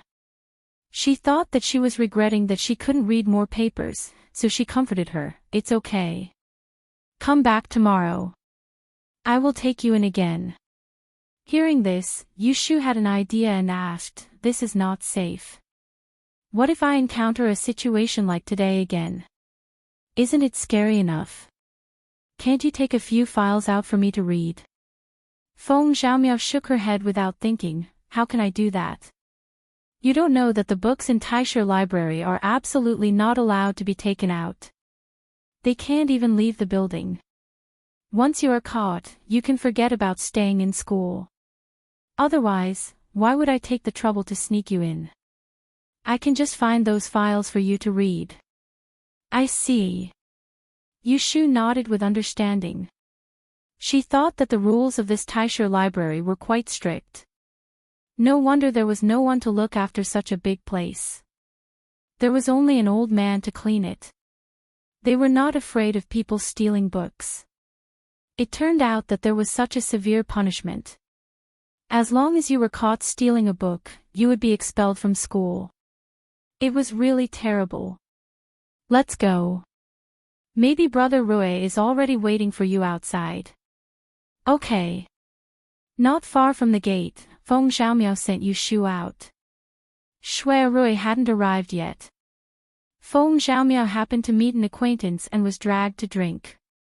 Seeing the child's hesitant face, Yushu knew that he wanted to play with someone, so she took the initiative to let him go first and made an appointment to come back tomorrow morning. As soon as Feng Xiaomiao left, Yushu didn't stand alone at the door in the cold wind. Instead, she went to the tea house across the street. She didn't eat lunch, so she felt hungry. She asked for a pot of hot tea and snacks. When she reached into her pocket, she felt a roll of paper. She hurriedly took it out and saw that it was a dossier she had stuffed into her bosom.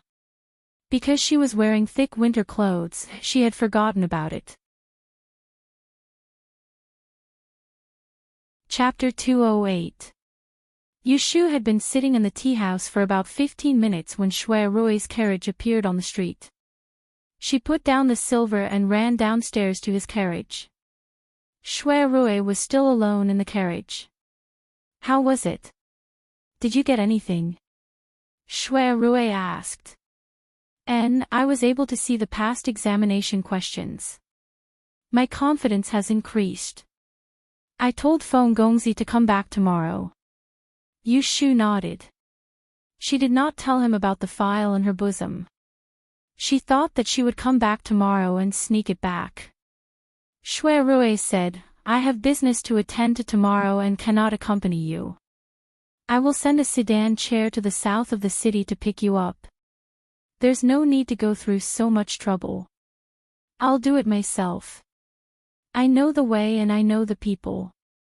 Are you still afraid that I'll get lost? Yushu looked at Shui Rui and suddenly realized that he had changed his clothes. She clearly remembered that he was wearing an ink-colored shirt in the morning, but now, he was wearing a cyan shirt. The shiny silver hooked belt on his waist had also been replaced by a black leather belt. She pointed at him and teased, You change 2 or 3 sets of clothes a day. Don't you find it troublesome? Shui Rui looked down at himself. He cleared his throat and explained as if nothing had happened, the one in the morning was dirty. I had to go home again. As he spoke, he picked up the teapot and poured a cup of water for her. He changed the topic, Try it. This is the tea you praised last time. I brought a bag with me. You can take it home later. All right. Yushu did not know how precious the tea leaves were. She took the teacup after she responded and took 2 small sips. However, the tip of her nose caught a whiff of an elegant fragrance that was different from the fragrance of tea. It was a strange smell that she did not know. She took another sip and smelled the smell. She realized that this strange fragrance was not the smell of tea but the smell of the cup. In other words, it was the smell of Shui Rui's hands. She slowly drank the tea and raised her eyes to secretly size up Shui Rui.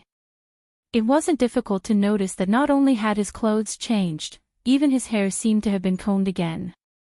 The hairpin was not the same as the one she saw during the day. Lowering her eyes, Yushu's mouth twitched slightly behind the cup. When Yushu returned home, Yu Xiaoxiu and Jing Chen were both there. After thinking about it, she felt that it was necessary to tell Jing Chen that she had seen the yellow frost stone today. So, while she was cooking dinner, she asked Yu Xiaoxiu to go to the kitchen to make a fire to boil water. Then, she pulled Jing Chen back into the house and closed the door. She turned around and stretched out 2 index fingers to Jing Chen. Jing Chen, now I have good news and bad news for you. Which one do you want to hear first? Jing Chen looked at her index fingers and pointed to the left. All right. Yushu put away the finger and said with a smile, I found the location of the adversity blocking stone you gave me. Jing Chen was surprised at first, but he was not in a hurry to inquire about its whereabouts. Instead, he pointed to her right index finger that was still standing upright. What about the bad one? Yushu's face suddenly fell. That stone is in the hands of someone else. They may not give it back to us. Jing Chen said, Who has it? You don't know. Yushu crossed her arms and leaned against the door. She said with a worried voice, I think the other party should recognize that your adversity blocking stone is a good thing, so she carries it with her. But I have some conflicts with that person. If I really ask for it, she will not return it. You have to think of a way. There is such a person. Jing Chen frowned. What should we do? Who are you asking?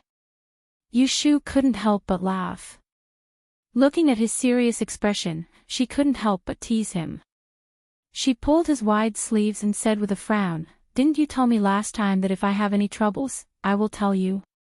You also said that you will help me think of ideas. Then, you should help me solve my troubles and think of a way to get the disaster-blocking stone back. Hearing this, Jing Chen's eyes changed. He nodded and said seriously, Then don't be anxious. Let me think about it. All right. Yushu lowered her head and smiled secretly. She was really curious about what ideas he would come up with. Jing Chen didn't think for long and had an idea. You ask that person to come out. After explaining, if he is not willing to return it, I will take action and take back the adversity-blocking stone. Is it not good? Yushu's eyes twitched. How is this bad idea good? This is robbery. If we are reported to the court, we will have to go to jail. Jing Chen said, It is originally ours. It is just returning it to its rightful owner. Yushu said, That is right, but empty words must be believed. Today, we ran in front of someone and said that the stone is ours and asked for it. Tomorrow, someone ran in front of us and said that the stone is his. Do we still have to give it to him? Jing Chen thought about it and felt that it was reasonable. His expression was slightly depressed. Yushu patted his arm and comforted him, It is okay. We will think of other ways. Let's eat first. Anyway, now we know where the adversity-blocking stone is. It is better than not knowing anything. After dinner, Yushu boiled half a pot of hot water and washed the dishes. After washing up early, she went into the house and took out the examination files that she accidentally brought out from the Imperial Historian's library and continued to read. For a while, she couldn't think of a way to get back the yellow frost stone. It was more important to do other things first. Every year, the dossier of the Yen examination had 6 subjects. Sometimes it was a written test, just like the yearly examination, which required people to analyze their theories. Sometimes it was a time test, just like the physiognomy examination, which required the examinees to look at their faces and answer the questions. Not only did the paper record the questions, but it also included a student's paper. The handwriting was different, and there was a circle on the paper with the word middle. Obviously, the owner of the paper was not a top 3 in every subject, but it was within 100 yuan. The file in her hands was from the 18th year of Feng Shun. After calculating, there were 2 emperors, and it had been almost 40 years. No wonder the paper was thin and waxy, and some parts were blurred. The dossier had a total of 20 to 30 pages. Yushu only skimmed through the easy-to-read part of the book a few times, then flipped to the part that she was interested in. She began to read it carefully. The questions were of a high standard. Although it wasn't as difficult as the college entrance examination a few hundred years later, the overall level of the questions was balanced. Out of the 20 questions, not a single one was a free pass. Some of the calculations were quite complicated. Even if Yu Shu were to do this paper, she wouldn't be able to finish it without 2 to 4 hours, and this was under the condition that the accuracy of the calculations wasn't calculated as expected of the Dian examination. Yu Shu looked through a few years' worth of files. She knew that it wasn't easy, so she couldn't help but sigh. However, there was also something that made her secretly happy. It seemed that the mathematics exam didn't require the process of solving the problem to be written on the paper. She had seen a few students' exam papers that only had the results written on them, which was exactly what she wanted. Otherwise, she was afraid that if she wrote down the process of solving the problem, the examiner would mistake it as nonsense. Yu Shu thought that she would try these questions later. She flipped to the next page and saw that it was the astrology exam, so she paid attention. This was a subject she had to take. When she was in Yang City, Taoist Qingjing taught her how to identify the 3 permanents, 4 symbols, and 28 mansions, and she watched the stars every night until her neck cramped every day. She couldn't let all that hard work go to waste. Even if the Dian examination was full of hidden talents, and the chance of getting into the top 100 was not high, she still had to try. The Fengshan 18th year astrology exam was a time test. The file recorded that on the night of the 15th of the 12th lunar month, 739 candidates gathered at Donghua Pavilion to watch the stars. They recorded for 2 hours, and 18 officials of the Big Dipper division under the Celestial Commissioner watched the stars and recorded at the same time. The one who recorded the most stars and recorded the most accurately would be rewarded 100 yuan. When Yu Shu was in the Dao carrying building, she had read some files from 3 or 4 years ago. The astrology exam questions were generally the same. They learned and applied, and they extracted star news on the spot. Attached at the back was a student's exam paper that was densely filled with notes. Yu Shu lost interest after reading a few pages. She flipped the page and was about to look for the exam questions of the magic arts course when a piece of white paper jumped into her eyes. In fact, this piece of paper was not white at all. Instead, it looked much younger and cleaner because it was sandwiched in a roll of blurred and withered paper. On this piece of paper, the handwriting was flowing like the clouds. Compared to the examinee's paper on the previous page, it was much more concise. This was because there was only one line written on it. Yu Shu read it out softly, "There will be a son in this year who will bring great fortune and disaster." After reading this sentence, Yu Shu made a hiss sound and checked this different piece of white paper over and over again. There were no red marks or red marks on it, and there were no red words. The corners were worn, and there were traces of binding, but it was not in the original exam paper.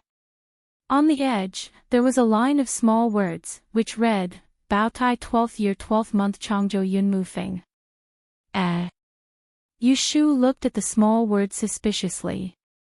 This was clearly a student's exam paper from the early years, but why was it written, Bao Tai 12th year? Wasn't she holding the exam paper from the 18th year of Fengshan? Bao Tai, this is the era name of an emperor in the Duan. Yu Shu counted with her fingers and determined that this exam paper was from about 20 years ago. Facing this Bao Tai exam paper from the Great Yen examination of the Fengshan year, Yu Shu made a hiss sound and suddenly remembered that during the day in Tibet, Ji Xingxuan and another girl were furtively looking through the second floor. They seemed to be looking for this Great Yen exam paper from the Fengshan year. Could it be that what they were looking for was this exam paper in her hands?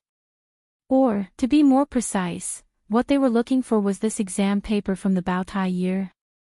Yu Shu narrowed her eyes and looked down at the lonely line of words on the exam paper. Her suspicions grew. Her intuition told her that there must be some secret hidden in this exam paper. After thinking for a while, Yu Shu separated this unusual exam paper from the other files, carefully folded it in half, put it in a book, and put it in a drawer. She prepared a brush and ink and wrote on the paper, Bao Tai 12th year, Yun Mu Feng.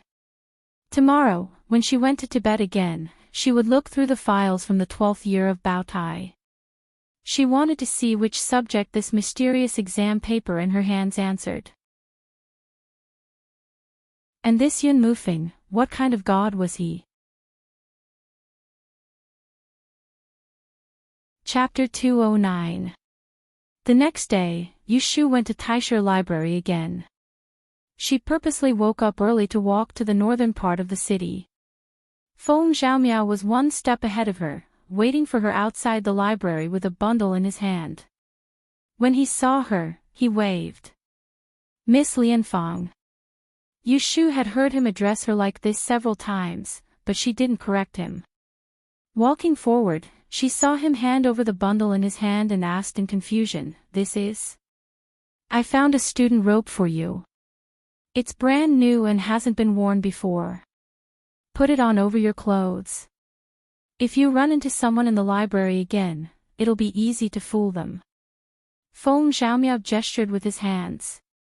Yu Shu understood and didn't stint on her praise. "You're quite thoughtful."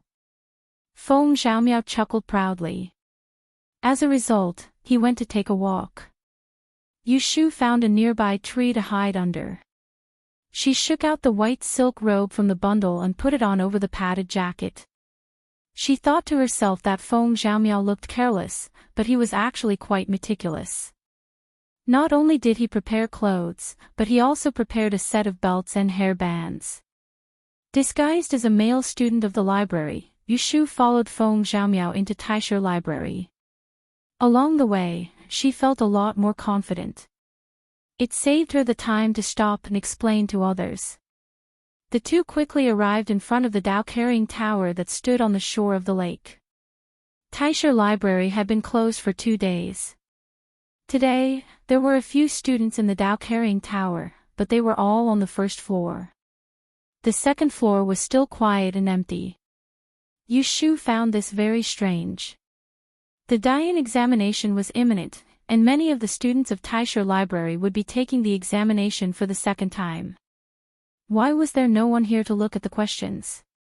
She asked Feng Xiaomiao about this. Feng Xiaomiao laughed. Most of the people taking the examination are students who have been in the library for 3 years. They can't even finish their homework all day. Who would have the time to look at the previous examination questions? Brother Rui mentioned it and said he wanted you to see what the Dian examination was about. That's why I brought you here. Of the 4 libraries in the library, this Dao-carrying tower is the most deserted. Yu Shu nodded. That was true. There were at least 5,000 students taking the Dian examination each year. Most of the people taking the examination for the first time were clueless. There were only a few people who had connections with her to enter the Dao-carrying tower to read the previous year's questions. This was something that was impossible. On the other hand, the students of the Taisher Library had all participated in the Dian examination. These people had a lot of reference experience. In addition, the examinees of this ancient era did not have the awareness of simulating the examination papers before the examination, so their learning was more rigid. As a result, no one favored this library full of real questions. I forgot to ask yesterday, did you participate in this year's Dian examination? Yu Shu asked Feng Xiaomiao. To her surprise, he actually shook his head. Why not reference? I heard you entered the Dao-carrying tower during the last Dian examination. You've been studying here for 3 years. Feng Xiaomiao gloomily said, my father arranged for me to work in the army next year. It's pointless for me to take the examination. I won't be able to become a celestial commissioner in the future. No one in the family agrees with me learning EE. When Yu Shu recalled that this young man was a great general of the Yin dynasty, she understood him a little. Looking at his dejected expression, she knew that she had brought up something she shouldn't have. She comforted him, actually, it's more important to learn something. You are proficient in Yi Shui. You might be able to put it to good use in the army. Think about it, the rarer something is, the greater its value. In a place where everyone is a talented general, isn't it amazing that you are the only Yi Shui? She didn't mean it. Feng Xiaomiao felt enlightened after hearing it. He was stunned for a moment. He suddenly clapped his hands and said, "That's right. Ha! This is even more amazing." Yu Shu was startled by the sound of him clapping. She was afraid that he would attract someone's attention. She quickly whispered to him, "Let's get down to business in case we bump into someone we know." "Yes. Let's go." Feng Xiaomiao smiled and led Yu Shu to the bookshelves. His attitude towards her was obviously friendlier than before. There were more than 100 bookshelves on the second floor. Among the books, the Dian examination paper only occupied a small portion. They were not categorized carefully. Thus, it took some time to find them. While Feng Xiaomiao was busy rummaging through the bookcase, Yu Shu stuffed the file from the Feng Shun era that she brought out last night back into the cabinet next to her. She was still thinking about finding the test paper from the 12th year of Bao Tai. She wanted to match it with the paper she found last night, so she told Feng Xiaomiao and went to the other bookcase to look for it. Hard work paid off. After searching more than 20 bookshelves, Yu Shu finally found the Bao Tai examination paper. She took out the 12th year's file and couldn't wait to sit on the ground to check the questions. There were 6 subjects in total. It was not difficult to find the corresponding question with the mysterious paper. Because among these 6 subjects, Yu Shu only found one subject with a single question. As she expected, it was the question of astrology. The file recorded, Bao Tai 12th year, the 16th of the 12th month of the 12th month, in Taiching division. The first question was the solution. The Zhongtian Kong Su, the North Wei Su, the South Ghost Su. The 3 stars were destroyed today and yesterday. If Yu Shu had to answer this question, she admitted that she couldn't answer it. In astrology, it was usually a subjective sign of 1 star or 2 stars in the same constellation palace as a reference. However, this question not only involved 3 stars but also 3 different constellation palaces. The positions of the north and the south were completely different. There was no connection between the 3 constellation palaces. However, it was imaginable how difficult it was to link them together. There will be a sun in this year. Is it because of the great fortune and disaster? Yu Shu softly muttered a sentence on the paper that she had seen last night. She didn't know why, but she felt that the strange answer written on the paper should be the correct answer to this question. Yun Mufeng, the person who could solve this question should not be a nobody. Why was his examination paper sandwiched with the examination paper of another year? Yu Shu stared at the record on the file thoughtfully. She repeated the name Yun Mufeng over and over again. Suddenly, she had a flash of inspiration. If she remembered correctly, a long time ago, someone mentioned to her that more than 20 years ago, there was an extremely talented Ez who was born in the Yin dynasty. His appearance was short-lived and his name was Yun Hua. Could it be this Yun Mufeng? Every year before the new year, the Celestial Commissioner would be very busy. This year was especially busy because the triennial Dian examination was about to begin. In order to ensure that the examination of the 6 subjects would be carried out smoothly, almost all the officials from the various departments had to leave early and return late. As the right magistrate, Ji Huaishan also had the responsibility of supervising this year's Dian examination. More than 20 Yi masters who were responsible for setting the questions had been detained in Langxiang Yuan in October. No one was allowed to spy on them. Several supervising examiners took turns to patrol and supervise them. Yesterday, Ji Huaishan was temporarily sent to Langxiang Yuan by the young supervisor. He only returned to the mansion the next morning. After a night of exhaustion, he didn't go to sleep. Instead, he asked his servants to bring Ji Xingxuan to the study room.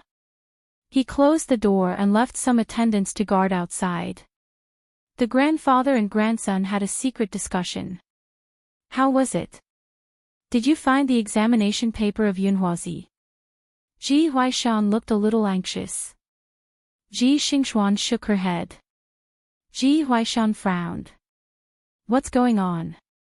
You couldn't find it. Ji Xingxuan said, Lu Er went to Master Zone to find out.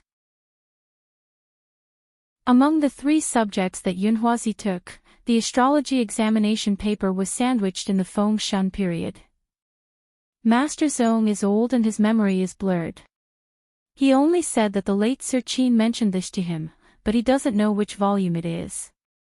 We searched the Dao carrying building and found that the Feng Shun period's volume was missing. I suspect that it was taken away by someone. That's impossible.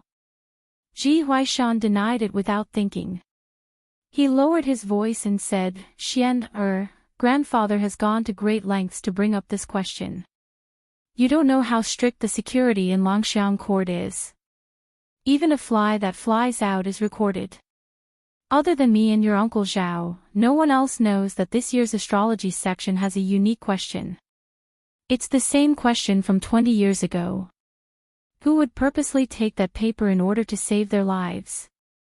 As he said this, he carefully looked at Ji Xingxuan's expression. Seeing that she was not in a hurry, he knew what she was thinking. He advised her earnestly, Xian, grandfather knows that you are hardworking and does not want to be so eager to win. But among the subjects that you study, the ones that give you the most confidence are physiognomy and astrology. This year's question is tricky. Out of thousands of people, there are no correct answers. Grandfather doesn't want to see your hard work go to waste. Think about it, grandfather will be retiring next year. My position as the Celestial Commissioner of the Right Justice is remembered by many. At that time, I have no choice but to give in. If your marriage with the 7th prince succeeds, it will be fine. But if it doesn't, I can only take the risk and steal the question to ensure that you can stand out in the Diyan examination. I want you to become the Celestial Commissioner as soon as possible. While grandfather is still in his position, I want to pull you up a little. Otherwise, if someone suppresses us in the future, our Ji family will not be able to stand out in Enling City. You know, your life has. At the end of his words, Ji Huaishan stopped speaking. His expression was very serious. Ji Xingxuan's eyes flickered. After a while, she softly said, Xian, understands. Hearing this compromise, Ji Huaishan breathed a sigh of relief. He was afraid that she was young and arrogant. She was unwilling to beat around the bush and would suffer sooner or later. Ji Xingxuan lowered her head and thought for a while. She said again, but it is true that the examination paper is missing. Grandfather, is there no one else who knows the solution to that question? Ji Huaishan let out a long sigh and sat behind the table. He said to her, 20 years ago, I was lucky enough to take the examination at the same age as Mr. Yunhua. At that time, the question for the astrology section was personally ordered by the Celestial Commissioner of that year. Thus, he was the only person who marked the paper. As for EZ, there is only one person who appears every few decades. All the examination papers were stored separately. The person who stored them was the chief examiner of that year, Qin Jingming. Now that Qin Jingming has passed away, I dare not say that in this world, other than the Celestial Commissioner of Anling City, the only person who knows the solution to the question is Yunhua Ez's paper. Originally, I wanted to find that paper and let Zhao Luer share the burden with you. When the examination results are different, she can divert people's attention. But now, Ji Huaishan rubbed his throbbing forehead. Seeing this, Ji Xingxuan smiled bitterly and said guiltily, I am slow and didn't get the paper earlier. I wasted your efforts. Ji Huaishan waved his hand and said tiredly, don't blame yourself. It is grandfather's fault. Go and do what you need to do. I will think of another way. Ji Xingxuan advised, you should rest first. Don't tire yourself out. It's okay. Grandfather's body is strong. I can still hold on for a few more years. It is for your sake.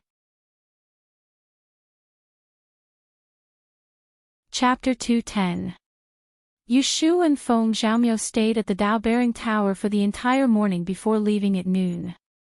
As they were about to reach the main entrance of the library, Yu Shu said to Feng Xiaomiao, "Young Master Feng, are you free later?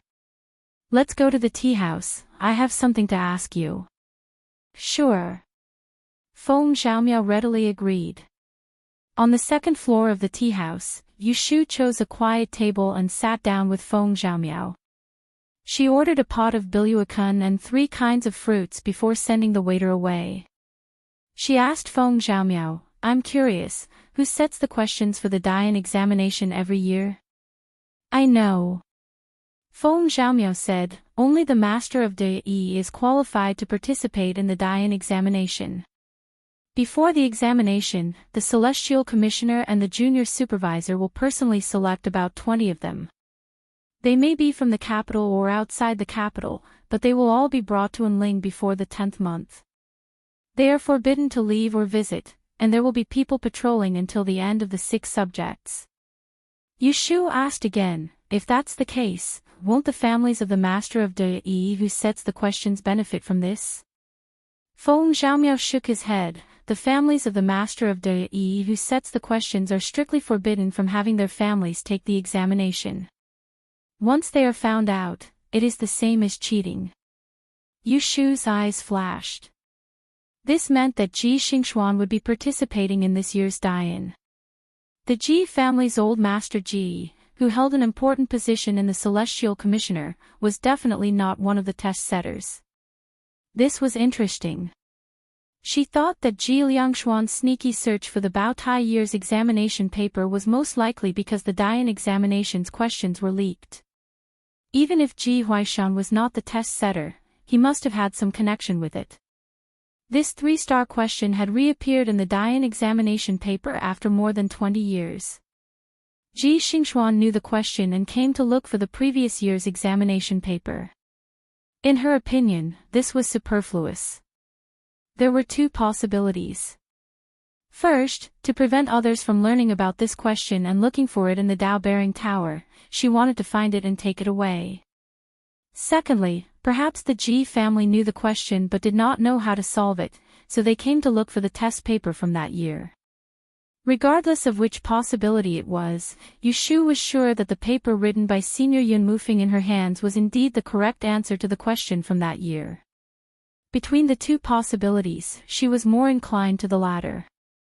If Yun Mufeng was the Yunhua Ez from 20 years ago, she made a bold guess. At that time, there was only one question in the astrology course, and it was only Yun Mufeng who was able to solve it. Moreover, the answer to the question about the omen of the 3 stars was not made public. Therefore, even if one knew the year and subject of the question, without knowing the answer, one would not be able to answer it. The only thing that did not make sense was that since Ji Xingxuan knew that Yun Mufeng's answer paper was hidden in the Feng Shun period's file, she must know the person who collected the paper. That person must have seen the answers on the paper. If she wanted the correct answer, wouldn't it be faster to ask that person directly? Thinking about it this way, she felt that the first possibility was more likely. Ji Xingxuan already knew the correct answer and deliberately came to the Dao-bearing tower to destroy the paper. This time, Yu Shu was worried. If Ji Xingxuan did not know the correct answer, the paper in her hands would be of great use. If Ji Xingxuan knew the correct answer, then the paper in her hands was equivalent to waste paper. It was not enough to use it to report the Ji family for cheating, nor was it enough to expose any inside story. Just as Yu Shu was wavering in confusion, Feng Xiaomiao added, "However, in order to avoid cheating, sometimes the great teacher will personally participate in setting the question." Yu Shu asked suspiciously, "Does the great teacher also need to be grounded?" Feng Xiaomiao smiled, "Of course not. What kind of status does the great teacher have? Why would he need to be grounded? As long as the question is set by the great teacher, only he knows the correct answer. The marking of the paper will be done by the great teacher himself, no one else." "What about the marked papers? Will they be shown to others?" Yu Shu blurted out. The papers that passed the exam are collected by the examiners. Those that did not pass the exam are burned as waste paper. Who do they show it to? Feng Xiaomiao paused and suddenly remembered something. She mysteriously said to Yushu, "But there is a special case." Yushu hurriedly asked, "What kind of case?" That year, Ez was born. Once Ez's paper is chosen, it will not be leaked. The great teacher will send someone to be in charge of collecting it. It is not in the library, nor is it in the books. If you want to see Ez's paper with your own eyes, you can only rely on your luck. Yushu's mind raced, and she casually said, "I didn't know that you know so much." "Of course. Let me tell you a secret." Feng Xiaomiao lowered his voice and said quietly, 20 years ago, my grandfather was in charge of collecting the paper of Ez of Yunhua, who was famous in the capital." Yushu was suddenly shocked. "Your grandfather?" Feng Xiaomiao nodded, and then became dejected. "It's a pity that he passed away a few years ago. Otherwise, I could introduce him to you." "Passed away a few years ago?" Yushu frowned. Her mind was in a mess. She could not help but think carefully. She seemed to have grasped something and thought of something. Her eyes brightened, and she suddenly saw the light. The probability had exceeded the limit. She dared to bet that Yun Mufeng was Ez of Yunhua. That 3 stars omen must be this year's Dian exam question, and that Xingxuan must not know the correct answer to this question. After bidding farewell to Feng Xiaomiao, Yushu could not help but cast a divination for herself on the way back. The smooth results of the divination gave her some confidence. When she returned home in the afternoon, the first thing she did was to drag Jingqin into the house. Yu Xiaoxiu had not finished school yet, so she did not have to close the door to avoid eavesdropping. "What happened?" Jingqin saw that she was in a hurry and asked. "I have a way to get the adversity blocking stone back," Yushu said with slight excitement. "Oh. Have you thought of a way?" Jingqin was a little surprised. Yesterday, Yushu told him that she knew the whereabouts of the adversity blocking stone. He frowned and did not know how to get it back. Who would have thought that she would have a way so quickly? Yushu nodded and raised her eyebrows. "If we don't steal or rob, we can make her obediently return the thing." Jingqin saw that she was quite confident, so he asked, "Didn't you say yesterday that the other party might not be willing to return it?" "It's different now. I also have something that that person wants very much." Yushu's lips curled up into a smirk. "Jingqin, what is it?" "It's also a rare scallop." Yushu said it briefly. She did not tell Jingqin in detail about how she found out about Yunhua Ez's examination paper. She did not know how to explain to him the dirty things that happened in the officialdom examination. She did not have the fortune to enjoy the leaked questions on the old paper. Ji Xingxuan had a reputation in front of her. As a top student from the Imperial Historian's Library, even if she passed the examination, there would not be many gossips. However, she was a bachelor. She wanted to stand out, so she did not dare to take the risk and get herself into trouble. Now, the biggest use of that old paper for her was to exchange for the yellow frost stone. However, she was a little unhappy that Ji Xingxuan got it so easily. Forget it. She would only be at ease if she returned the yellow frost stone to Jingqin as soon as possible. Jingqin understood and said, "You want to use something to exchange with him. You can say that. But we will not exchange openly. We will do it secretly. This time, we will have to rely on you." Yushu pushed Jingqin to sit at her table. She took out a clean piece of paper for him and went to the other side to grind the ink. She said, "Can't you write with your left hand?" "Yes." The wound on Jingqin's right hand had not healed yet. These days, he had been teaching Yushu how to write with his left hand. Just now, he realized that he could hold a brush with both hands. Then I will say and you write. Yushu dipped the brush in the ink and passed it to his left. She thought for a while and opened a book on divination on the table. She pointed at the words on it and said, "Can you imitate the words on this? Don't use your words. The more unrecognizable, the better." Jing Chen looked at the words on the book and nodded. Cough, cough. Yushu cleared her throat and explained in a low voice. She saw that Jing Chen's brush was very familiar. There were only a few lines, but they were almost the same as the words on the book. She was surprised and couldn't help but have a flash of inspiration. She rubbed her chin and quickly came up with a bad idea. Ji Xingxuan talked to Ji Huaishan that day. For 2 consecutive nights, she spent the night on the astrology platform. She tried to see through the mystery of the 20 years problem but to no avail. At dusk, she left the library and went to the door to get on a sedan chair. Before she got on the sedan chair, someone ran over from the opposite side of the street and called out to her, "Are you Miss Ji?" Ji Xingxuan turned her head to look at the person. "You are. Oh, this lowly one is a waiter from the tea house across the street. I have a letter here. A young master who was drinking tea upstairs asked me to give it to you." As he said this, he handed over a wax envelope. Ji Xingxuan hesitantly took it. She used her fingernails to pry open the wax seal and took out a thin piece of paper.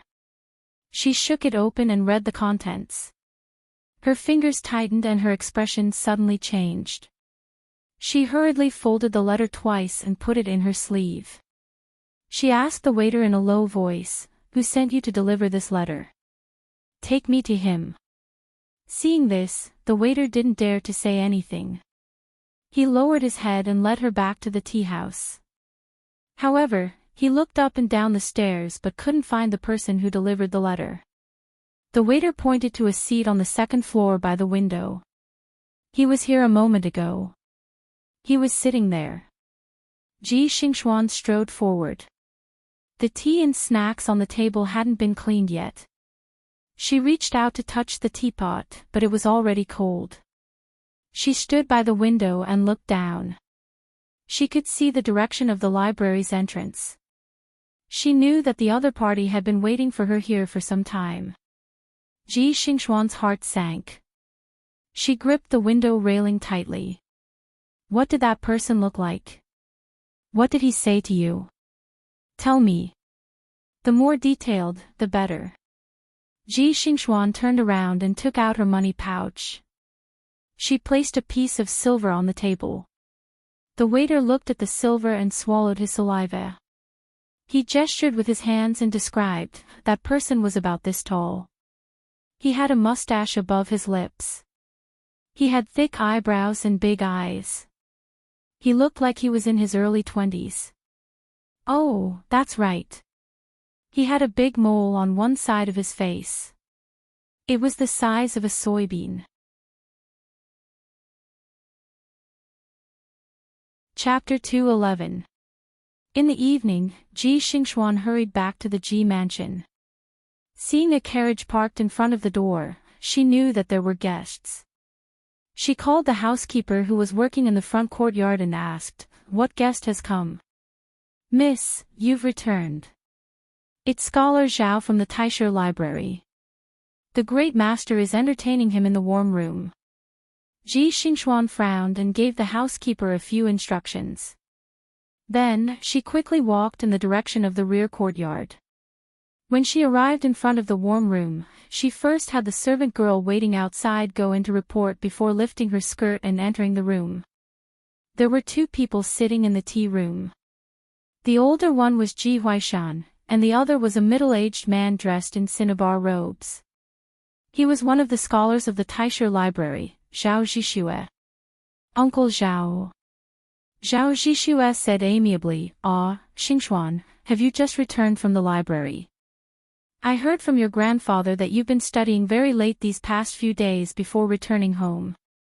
Although the Dian examination is near, it's good to work hard, but don't tire yourself out." "Thank you for your concern, uncle." Xingxuan has been rude and disturbed your discussion. Ji Xingxuan first apologized. Then, she turned to Ji Huaishan, who was brewing tea with a silver silk bamboo, and said, "Grandfather, I have a friend who wants to borrow our family's Big Dipper ruler. Can you accompany me to get it?" Seeing her slightly anxious expression, Ji Huaishan's eyebrows trembled. He turned to Zhao Zhixue and said helplessly, "This child has been spoiled by me. She always casually borrows valuable items. I'll go with her to get it. You sit and drink your tea. We'll continue our discussion later." Zhao Zhixue smiled and said, "Old Ji should be content. If our Lu was as sensible as Xingxuan, I would be laughing even in my dreams. You can go, I'll wait. I'm not an outsider." Ji Huaishan stood up and walked out with Ji Xingxuan. The two of them left the warm pavilion and went outside. Not too far from the courtyard, Ji Huaishan waved his servants away and stopped to ask Ji Xingxuan, "What happened? Why are you so flustered?" Although there was no one around, Ji Xingxuan still lowered her voice and said, "Someone seems to have found out about the theft." Ji Huaishan's expression suddenly changed, and he said in a deep voice, "What's going on? Tell me in detail." Ji Xingxuan then hastily recounted how she received the anonymous letter at the entrance of the library after school. She then took out the letter from her bosom and handed it to Ji Huaishan with both hands. "Look, the person in the letter says that she found an old item from 20 years ago. Isn't it referring to Yunhua Yi's examination paper?" Ji Huaishan brought the letter to the light of the lantern and read it carefully. On it was written, "Miss Ji, this lowly one has come across an old item from 20 years ago. I know that Miss is in great need of it and wishes to fulfill your wish. Don't worry, Miss, this lowly one has no other intentions but to ask for an item from Mississippi. If you are interested, we will meet at noon the next day on Qinyuan Street in front of the Eternal Spring Square. One item for one item, the best of both worlds. If we do not meet at that time, I will assume that you have no intention of exchanging." When Ji Huaishan saw this letter, his complexion was not much better than Ji Xingxuan's. This clearly showed that the theft had been leaked. Although he believed that his hands and feet were clean and did not leave behind any evidence of the theft, the sudden arrival of such a letter inevitably made him feel as if there was a blade on his back. He was frightened. "This person said that he wants me to give him an item in exchange." He did not specify what it was, nor did he specifically say anything. After thinking about it, I'm afraid that what he wants is this calamity-blocking stone. Ji Xingxuan hesitantly rolled up her sleeve, revealing the yellow stone bead on her wrist that was threaded with a red string. Ji Huaishan furrowed his brows and asked suspiciously, "Even I, your grandfather, do not recognize this bead. If not for the junior supervisor who came to visit the estate and saw it by chance, giving you a few pointers and explaining its use, you might not have known that it was a treasure. Didn't I tell you to keep it well and not show it to others? Did you mention it to anyone and let it slip?" "I have never mentioned it to anyone else. I don't know how this person found out." Ji Xingxuan shook her head. She held her wrist and thought, but since he could see it, he must be someone I know. "Do you still remember that day when I went with Lu to the library to look for the exam papers? At that time, I sensed that someone was one step ahead of us. Maybe that person really has Yunhua Yi's exam papers. Grandfather, what do you think we should do?" The grandfather and granddaughter were silent for a moment. Ji Huaishan first said cautiously, "Regardless of where this person came from, tomorrow you will go as promised. I will send a few more guards to secretly follow you and investigate this person's identity. If he really has that exam paper in his hands," he paused and his eyes became fierce. "You must get it." Ji Xingxuan lowered her head and fiddled with the small bead on her wrist. She said, "I am worried that this person might also be an examinee of the Grand Yen examination. Since he knows the questions, how could he not answer them during the exam? If that person also leaked the questions to someone else, even if I know the answers, with Lou or Mimi's help, we might not only get 3 grades for that subject. We might even get 4 or 5 grades. What's the point of that? To this statement, Ji Huaishan disagreed. He stroked his beard and said, "You worry too much. This is the Grand Yen examination. Who would easily leak the answers to someone else? Even if he is that magnanimous, he has to think about whether it will bring trouble upon himself. This person must have a brain to write to you anonymously. Although he is greedy, he knows the principle of making the best use of everything. He definitely wouldn't do such a foolish thing. You can go tomorrow with peace of mind. Grandfather will definitely not let you lose this rock of disaster." Ji Xingxuan still wanted to say something, but Ji Huaishan waved his hand and interrupted her. He handed the letter back to her. "Take it and burn it. I still have something to discuss with your Uncle Zhao. You go back to your room and rest. I will arrange the details tomorrow morning." Ji Xingxuan clutched the letter and watched the old man leave. She raised her head to look at the stars in the sky and frowned. She had a vague premonition that things wouldn't go so smoothly. There were only a few days left in November. Seeing that the Grand Yen examination was just around the corner, Yu Shu had been reading Yi Li's essays day and night, as if she was preparing for the exam. Tonight, however, she turned off the lights early and went to bed. This made Yu Xiaoxiu, who had finally gotten used to sleeping with the lights on, feel very strange. In the dark, separated by a screen, he asked Yu Shu on the other side of the bed, "Sister, are you going to study tonight?" "Oh, I have to go out tomorrow. Rest early." Yu Shu yawned and turned over. Her hand touched the side of the pillow and grabbed a ball of fluffy kimbao. She casually pushed this little thing, which had a nest but didn't sleep in, to the head of the bed. She didn't want it to squeak and wake up if she accidentally rolled over in the middle of the night. She had business to attend to the next day, so she had to get enough sleep tonight. "Sister, why didn't Brother Shua come to our house to play these days?" Yu Xiaoxiu asked as he rested his head on his arm. Shui Rui had visited their house frequently a while ago, so he intentionally corrected Yu Xiaoxiu's words. As a result, Yu Xiaoxiu no longer addressed him as Big Brother Chao. "Busy yourself. Your brother Shui is an official. He has to go to the yamen to work every day. How can he have so much free time?" Yu Shu closed her eyes and felt a little sleepy. "Oh." Yu Xiaoxiu was silent for a while and then said, "When he came back last time, he said that he would take me to ride a horse next time when we rest in the study. I don't know if he has forgotten." Hearing the expectation in the child's words, Yu Shu opened one eyelid. "Why do you want to ride a horse? I thought you didn't like to do it." The other side of the screen said shyly, "No. It's just that among my classmates, I'm the worst at riding. I'm always laughed at." Seeing that he was willing to confess, Yu Shu was not afraid of hurting his self-esteem. She chuckled a few times and then comforted him. "Well, next time I see him, I will help you ask him. Your brother Shui is a man of his words. Don't worry, go to sleep." "Oh." Yu Xiaoxiu grinned and rubbed his head on the pillow. Not long after, he fell asleep. Yu Shu, on the other hand, was no longer sleepy because of his words. She thought that she should learn how to ride a horse. It was much more convenient than sitting in a sedan chair or carriage. However, it seemed that a bad horse cost hundreds of taels of silver. The daily grass was more expensive than the food people ate.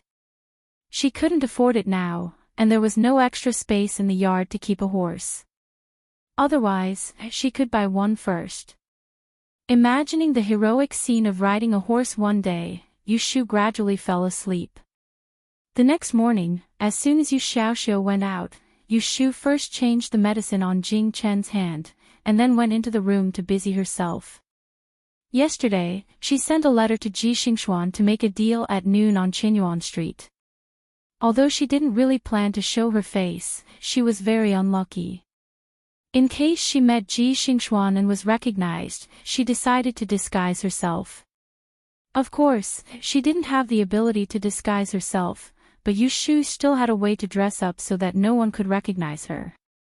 She fished out an old dress from the cabinet, cut a few holes, tore the hem of the dress, and put it on over the cotton jacket. She untied her hair, combed it into a crooked bun, and tied it with a piece of cloth that she tore off from her clothes. She looked at herself in the mirror.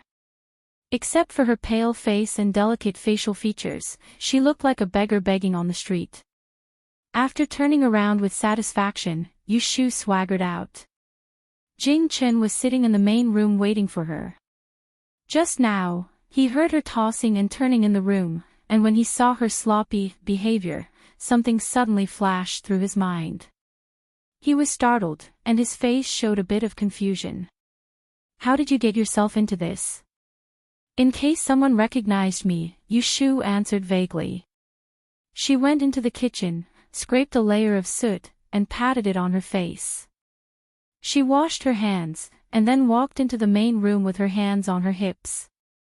She smiled at Jing Chen, showing her white teeth, and said proudly, "How is it? Can you still recognize me when I'm dressed like this?" Jing Chen said honestly, "I can recognize you no matter what you're dressed like."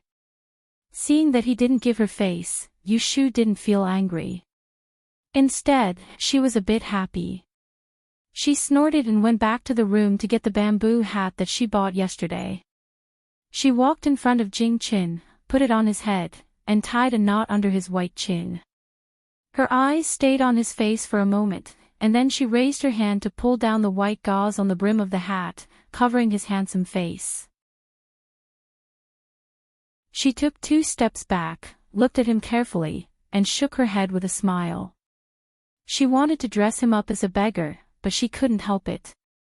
He was a natural beauty, and even if he wore ragged clothes, he didn't look like a lowly person. "Okay, let's go." Yu Shu hung the key around her neck and unlocked the door. "You still haven't told me where we're going today." Jing Chen gently twisted the overly tight rope on his chin, got up, and walked toward her.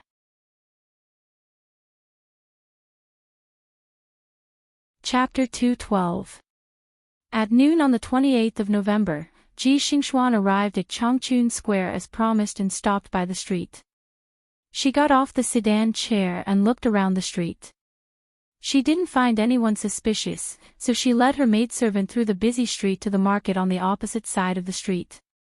The anonymous letter she received only asked her to keep the appointment at Eternal Spring Square at noon today. Firstly, it didn't ask her to go alone, and secondly, it didn't explain how the transaction would be carried out. She couldn't even confirm what the other party wanted. But Ji Xingxuan wasn't worried. Ji Huaishan had arranged for 5 or 6 guards to disguise themselves as passers-by in the vicinity. Even her maidservant knew some martial arts. As long as the person showed up, they wouldn't let him go no matter what. Ji Xingxuan deliberately arrived a moment earlier, but it wasn't noon yet. After waiting for a long time, no one came. It wasn't fun to stand on the street in winter, and the cold wind made her face hurt. Fortunately, she was dressed warmly. A light red fur cloak wrapped around her slim figure, and a green veil covered her face, revealing only her white forehead and eyes. Even if it was only half covered, it was enough to make passers-by turn back and stare. The winter sun was half hidden in the clouds. Hearing the ringing of the bell tower in the distance, Ji Xingxuan became alert and looked at the passers-by in front of her. Suddenly, she felt something was thrown behind her. The maidservant beside her made a sound and bent down to pick up a crumpled paper bowl. Mississippi, Ji Xingxuan took the paper ball and quickly looked behind her, but she could only see a short figure sneaking into the crowd and disappearing in the blink of an eye. She didn't ask the maidservant to chase after him, but opened the paper ball and unfolded it. On it was written, "Go south, there is a blind old beggar." Put the red string in your hand into the broken alms bowl in front of him. Take 5 steps back and wait for a while, and you will get what you want. Ji Xingxuan thought, sure enough, the anonymous person with EZ's test paper didn't want to meet her face to face, fearing that she would see through his identity. Now she was very curious. Since the other party didn't show up, how did he plan to take away the calamity-blocking stone in her hand, and how was he going to exchange the test paper with her? Could it be that from the very beginning, that person had the intention to gain something without risking anything? She furrowed her brows and carefully put the ball of paper into her sleeve. She whispered a few words to the maidservant and told her to inform the guards in the dark to pay attention to the beggar. After a while, when the maidservant came back, Ji Xingxuan walked into the street south of the road. With one step, she went from the north to the south of the city. The people of Anling said that there was a street called Qianyuan Street. It was divided into the north and south by only one street, but there were 2 different scenes. The north side was neat and tidy, while the south side was bustling with people. Changchun Square was originally a vegetable market. Early in the morning, farmers would enter the city to sell their wares. There were only a few types of winter vegetables, such as green and white, spinach, and radish. They were all placed on the ground. Many people who lived in the north of the city would come here to buy, so this street was always bustling during the day. There were more and more people on the street. Ji Xingxuan had her maidservant walk in front of her to clear the way so that she wouldn't run into other people, but the crowd still made her feel a little uncomfortable. Behind her, a few guards followed. She looked carefully on both sides of the road. After walking for about 100 steps, she saw the blind beggar mentioned in the letter at the foot of the wall of a bun shop. This old man had white hair and a haggard expression. He was curled up at the foot of the wall, his clothes were tattered and his eyes were covered with a dirty black cloth. There was no doubt that he was blind. In front of him, there was a broken pottery bowl with only 3 to 5 copper coins. Last year, there was a drought in the north and many beggars fled to Anling City. Because there was no lack of women coming and going to buy vegetables and meat in Changchun Square, many people felt pity for them, so there were more beggars here than other places. In the alley behind this old beggar, there were 4 to 5 beggars squatting there. There were big and small beggars, all dressed in thin clothes, their heads hunched against the cold. Ji Xingxuan stopped in front of this blind old beggar. Her eyes showed some pity. She untied her pouch, bent down and put a piece of silver into the bowl in front of him. She then fumbled in her pouch and took out the disaster-blocking stone that she specially took out before she left this morning. She squeezed it in her palm, and after a short moment of hesitation, she also put it into the bowl. Seeing this scene, the eyes of the beggars near the foot of the wall brightened at the same time. They raised their heads and looked at the old beggar's broken bowl. Some were greedy, and some were sneering. Ji Xingxuan put away the bead and stood up. Her eyes didn't leave the beggar's broken bowl. She retreated step by step and stopped after 5 steps. Every time a pedestrian passed by her, they would be vigilant. Several guards quietly spread out and stood around Ji Xingxuan, so that they could catch the person later. Ji Xingxuan knew that there were people following them, so she was very relieved. If the other party had the ability to take away the thing under the eyes of so many people without showing themselves, then he would be a ghost. At this moment, the sky suddenly turned gloomy. Boom! There was a thunderous sound, and the whole street was filled with screams. Ji Xingxuan was also startled by the sound of thunder. She was distracted for a moment, and the sky started to rain heavily. A bolt of lightning flashed across the sky. Crack! Out of the corner of her eye, she saw that at this moment, a few beggars who had been squatting at the entrance of the alley all rushed towards the old beggar who was at the foot of the wall. They scrambled to stretch out their hands, and their target was the broken bowl at his feet. The first beggar, who was short, nimbly grabbed the broken bowl in his arms and was about to run into the crowd in front of him. Not good. This sudden situation made Ji Xingxuan's expression change. She didn't need to shout, and several guards in the crowd had already moved. One by one, they pushed through the crowd and chased after the beggar. However, the rain suddenly fell, and the street was full of pedestrians running around to hide from the rain. They pushed and shoved, which became an invisible obstacle, making it difficult for several men to chase after a child. Stop! Don't run!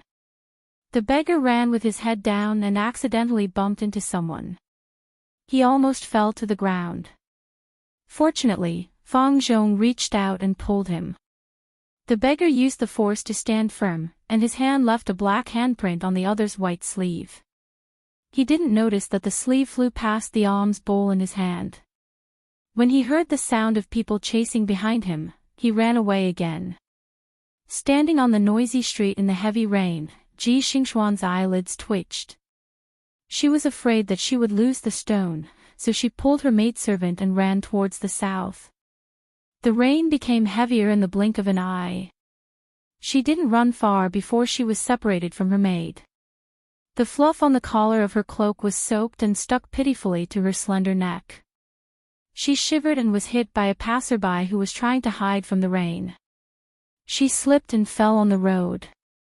Hiss! The stinging pain from her knees and palms made her face pale. She tried to stand up, but she found that she had twisted her leg.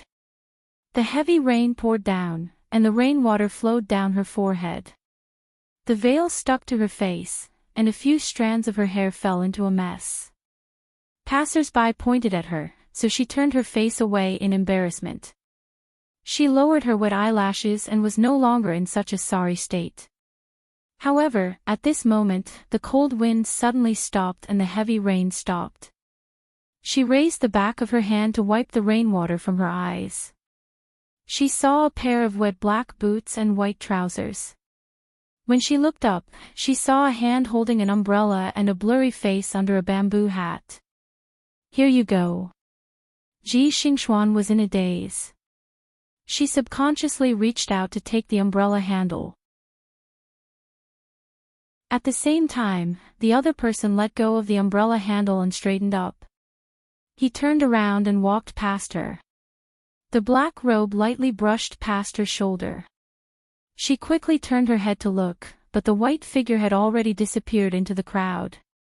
Miss, miss! The anxious shout made her come back to her senses. She responded and the maidservant squeezed through the crowd and hurriedly helped her stand up. Miss, are you hurt anywhere?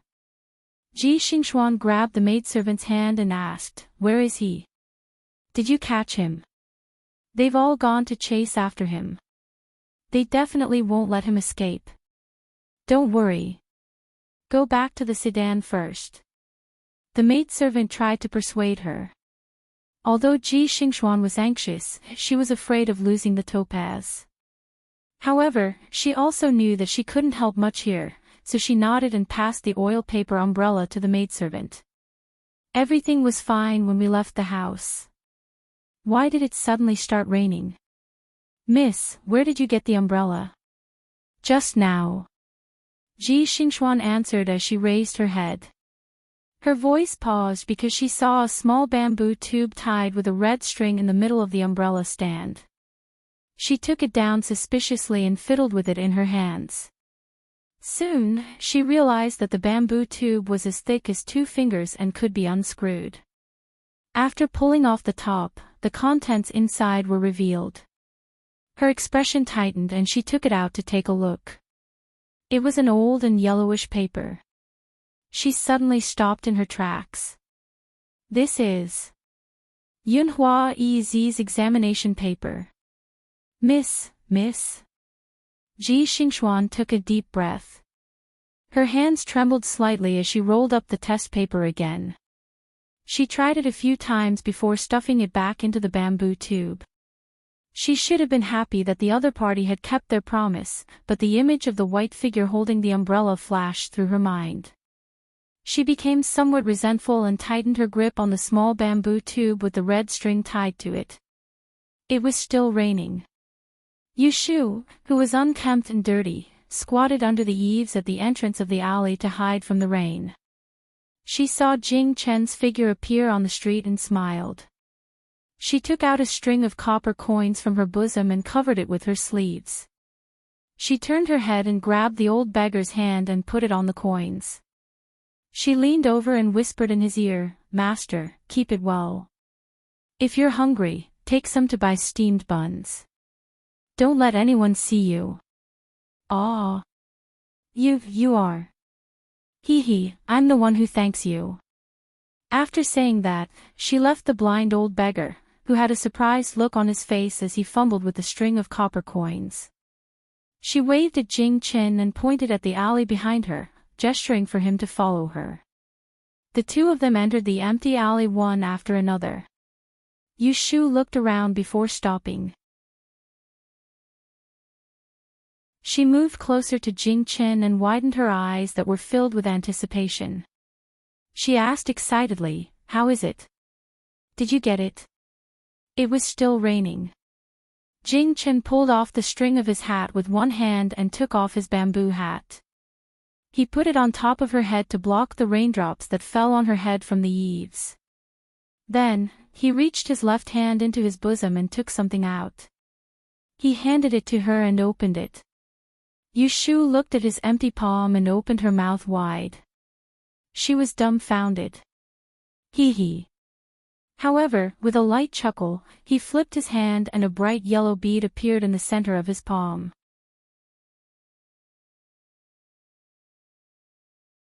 Chapter 213. Outside the window, it was still raining. In the study, Ji Hyotani was holding the paper that Ji Xingxuan brought back. Next to his hand was a yellowish notebook. He compared the handwriting on the paper and dipped a bit of matsutake tea into the corner of the paper to check the age of the paper. After a long while, a happy expression appeared on his face. "It's true. The handwriting on this paper is exactly the same as the notebook left by Yunhua Ez in the Celestial Commissioner's treasury. Also, this paper is indeed 20 years old. That's why it turned green after being stained with matsutake mushroom. Xingxuan, you've done a good job." When Ji Xingxuan heard this good news, she was not as happy as Ji Hyotani. She turned her head to look outside the window and smiled bitterly, "But I've lost the rock and the person has not been caught." Ji Hyotani had heard about the exchange between Ji Xingxuan and the anonymous person at Eternal Spring Square from her maid. He thought that she must be upset after losing her most beloved item. He comforted her, "Don't worry. Grandfather has already sent people around Eternal Spring Square to investigate the person's appearance. Once we find the whereabouts of the thief, we will definitely get the item back for you." Ji Xingxuan turned around to look at Ji Hyotani and said, "To catch that person, I'm afraid it won't be easy. On my way back, I've thought about it. Today's incident is too much of a coincidence. How could there be a heavy rain at noon? I've also questioned the few beggars. They all said that no one ordered them to do so, so how could they coincidentally start a disturbance at that time? When the guards caught the little beggar who tried to steal the money, they didn't let him out of their sight on the way back. However, they didn't see the rock. This is abnormal. I've thought about it, the anonymous person must have planned all of this beforehand. In such a short period of time, he was able to take advantage of the right time, the right place and the right people. This kind of person is not only astute, he must also be very skilled in disguise." Ji Hyotani frowned. "The person who gave you the umbrella must be this anonymous writer. Are you sure you didn't see his face clearly?"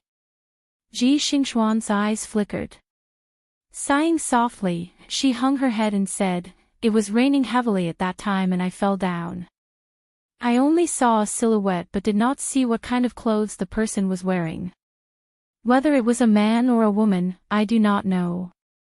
Not knowing that she was hiding something, Ji Hyotani nodded, knowing that the chances of finding the calamity-blocking stone was next to zero.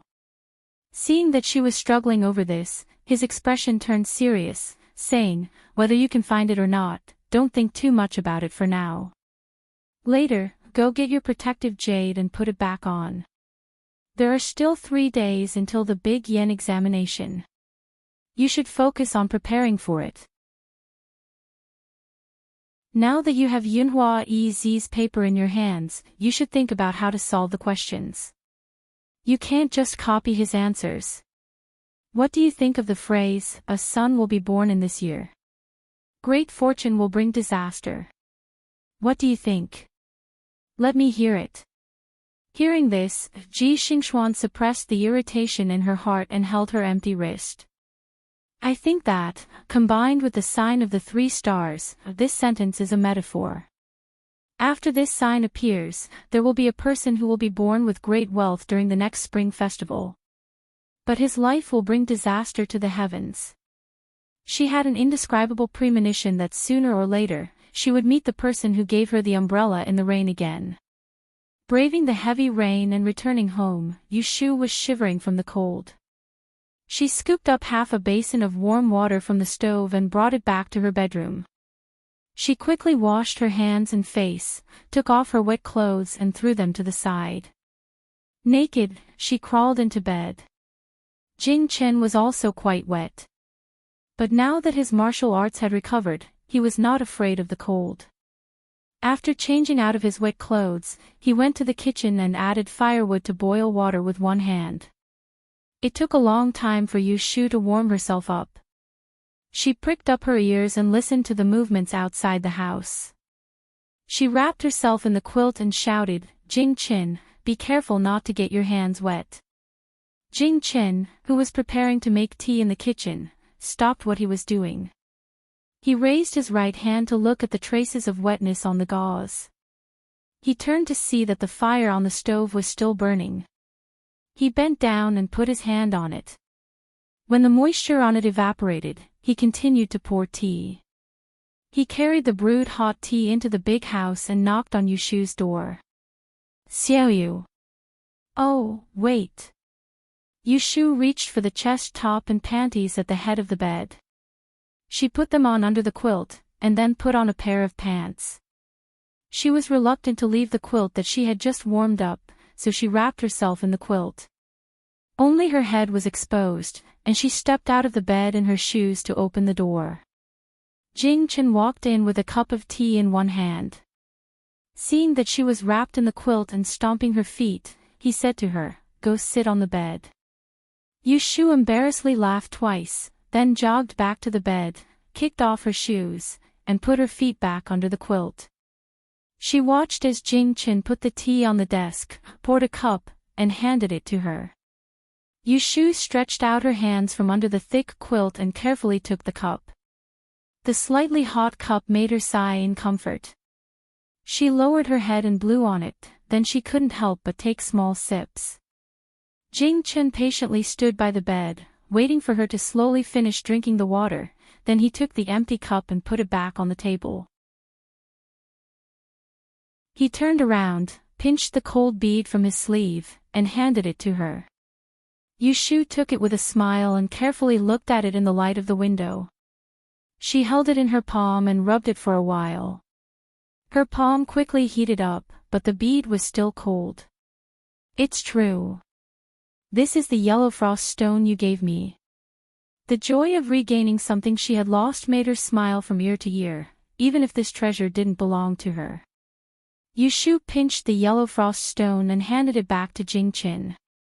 She was thinking about how to ask him to let her wear the death-blocking stone for a while to get rid of bad luck.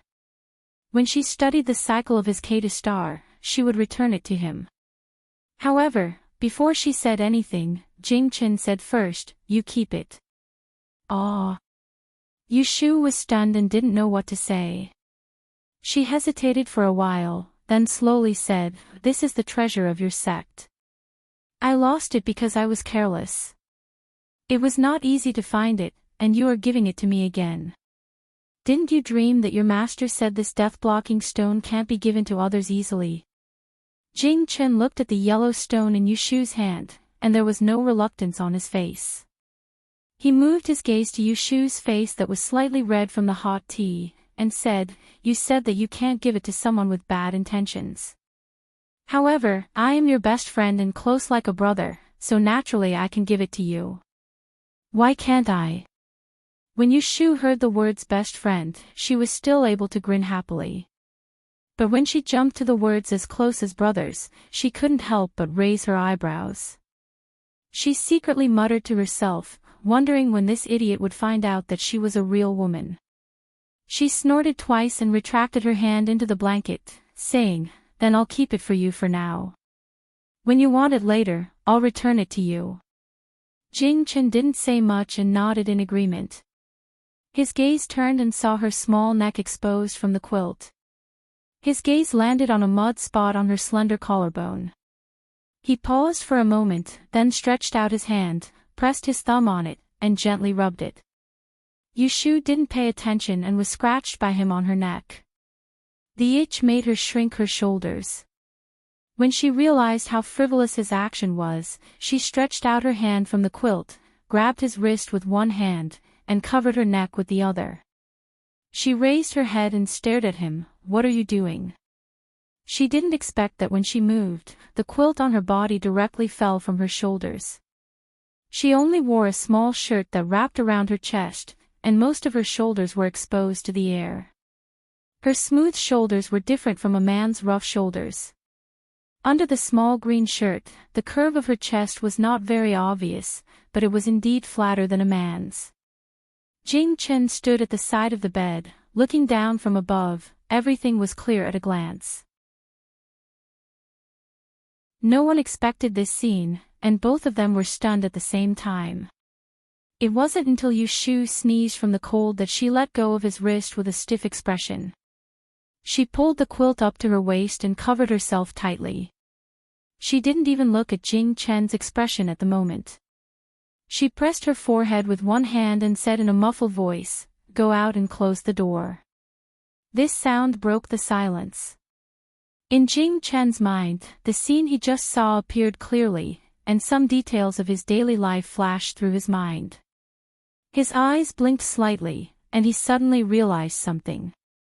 He suddenly turned around and walked out of Yushu's room with one hand. As soon as the door was closed, Yushu couldn't keep her face. She tilted her body to the head of the bed and held the small stone in her hand. She hit the pillow and squeezed out a frustrated moan from her throat. Outside the door, Jing Chen stood there for a while. He slowly raised his hand, clenched it into a fist, and pressed it between his eyebrows. Behind his wet temples, there was a red tip of his ears. Yushu and Jing Chen stayed in their respective rooms until dusk. The rain stopped and Yu Xiaoxiu came back from school. "Open the door, I'm back." Yu Xiaoxiu knocked on the door several times before he saw Jing Chen opening it. He didn't notice his unnatural expression, so he smiled at him and closed the door.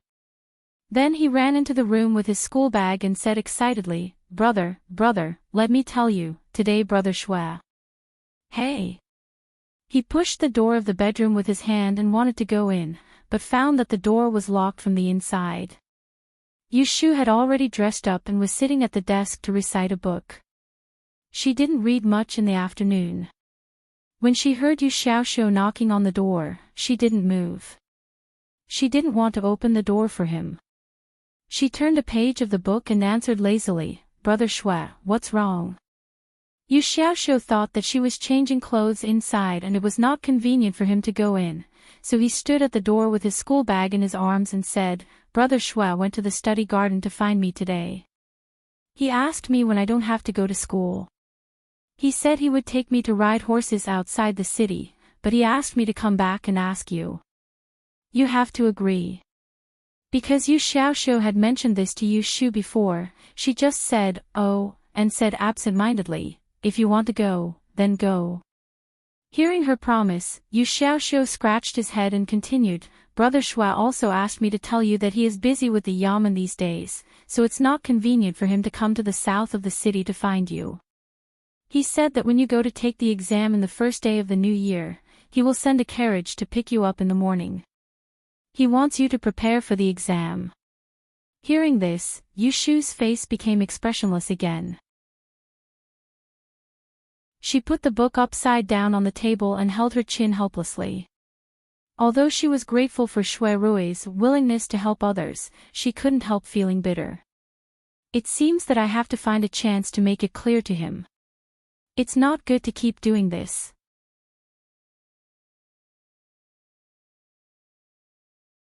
Chapter 2:14. The weather was cold, so Yu Shu was too lazy to make dinner. In the evening, when Yu Xiaoxiu came back, she changed her boots, put on a cotton coat, and wrapped herself up tightly. She planned to buy some cooked food on the street to eat. There was a yellow paper lantern hanging under the eaves of the small courtyard. Jing Chen swept the rainwater in the courtyard and put down the broom against the wall. When he turned around and saw Yu Shu coming out of the house, he turned around and picked up the broom again. He continued to sweep along the clean corner of the wall. Yu Shu saw his small actions and almost laughed out loud. She lightly coughed, threw a piece of silver in her hand, and walked past him as if she didn't see him. When she reached the door, she opened the door and stepped out. Then she heard Jing Chen's question, "It's dark, where are you going?" She hid the smile on her face and turned her head. Her expression was the same as usual, as if nothing had happened during the day. "I'm going to Lu Er's shop to buy some meat to roast. I'll come back later to make some egg drop soup for dinner." Jing Chen looked up at the dark sky and held the broom in his hand. He seemed to hesitate for a moment before saying, "I'll go with you." Yu Shu looked at Jing Chen openly, but he didn't dare to look at her. She couldn't help but want to play with him, so she nodded to him, "Then let's go." As he spoke, he called out to Yu Xiaoxiu, who was still in the room, and told him to watch the door. Then, he walked out the door with his sleeves in his hands. After walking a distance, he realized that Jing Chen wasn't following him.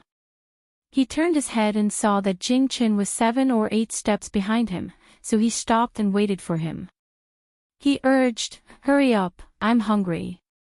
Jing Chen had to quickly walk to her side, but there was a large distance between them. From afar, the two of them looked like they didn't know each other. The alley was dark, so Yu Shu couldn't see his expression when she turned her head, so she deliberately leaned towards him. She moved a step to the right, and Jing Chen moved a step to the wall. As he walked, he almost stuck to the wall. Pooh! Yu Shu finally couldn't hold back her laughter. She grabbed his sleeve and pulled him towards her. She sneered, "Why are you hiding? Do you think I can eat you? If I take a detour, I'll hit the wall." If the sky was a little brighter, one would be able to see the slight embarrassment on Jing Chen's face. He couldn't break free from Yu Shu, so he let her pull his sleeve forward and didn't move to the side. Jing Chen had a pure mind, and he had lived in seclusion in the mountains all year round.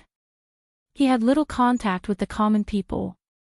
Whether it was before or after he lost his memory, he was vague about the specific differences between men and women. However, people had a trace of instinct. When he saw the scene in Yu Shu's room during the day, he clearly felt that Yu Shu and he were different. Previously, Yu Xiaoxiu had instilled in him a lot of different concepts between men and women. He had also read some books about human relations. Therefore, when he thought that the person he spent all day and night with, who was like a brother to him, was most likely a girl, he felt at a loss. Therefore, he should have been in a position to question Yu Shu about the fact that she had been hiding things from him all this time. Now, all he could think about was how to treat her. When the two of them walked to the entrance of the alley, Jing Chen finally mustered up the courage to ask, "Xiaoyu, there's a fried sugar cake stall." It was unclear whether Yu Shu had intentionally or not interrupted Jing Chen's words. She dragged him and ran across the street excitedly. Jing Chen had no choice but to swallow his words. He was dragged by her to the food stall that was emitting smoke and smoke. As soon as there was a pot of fried sugar cake in front of them, Yu Shu stuck her head out to look around. Soon, she had bought 6 sugar cakes in one go. She wrapped them in a few layers of oiled paper and held them in her arms. Because they were too hot, she did not dare to eat them directly. Therefore, she could only smell the aroma of the cakes to satisfy her craving. She did not eat much for lunch, so it was rare that she was hungry. Jing-chen saw that she was focused on the sugar cake, so he did not say anything else. He quietly walked beside her. The two of them bought 2 meat dishes and 1 vegetable dish from Lu Er's food stall on Huixing Street. They also picked up a few tea eggs, which Jing-chen carried. When Yushu's sugar cake was about to enter her mouth, she weighed one in the oiled paper and took 2 bites. As the sugar juice slipped into her mouth, she sucked in air and finished it quickly. Then, she pinched another one and handed it to Jing-chen. Here, you haven't eaten much during the day. Eat it first. Jing-chen's hands were full of food, so he could not take it, so he shook his head. You eat it. Yushu looked at him and rolled her eyes. She raised the sweet cake high and brought it to his mouth. She giggled and said, "Come, have a bite." When Jing-chen was injured, Yushu had personally fed him many times.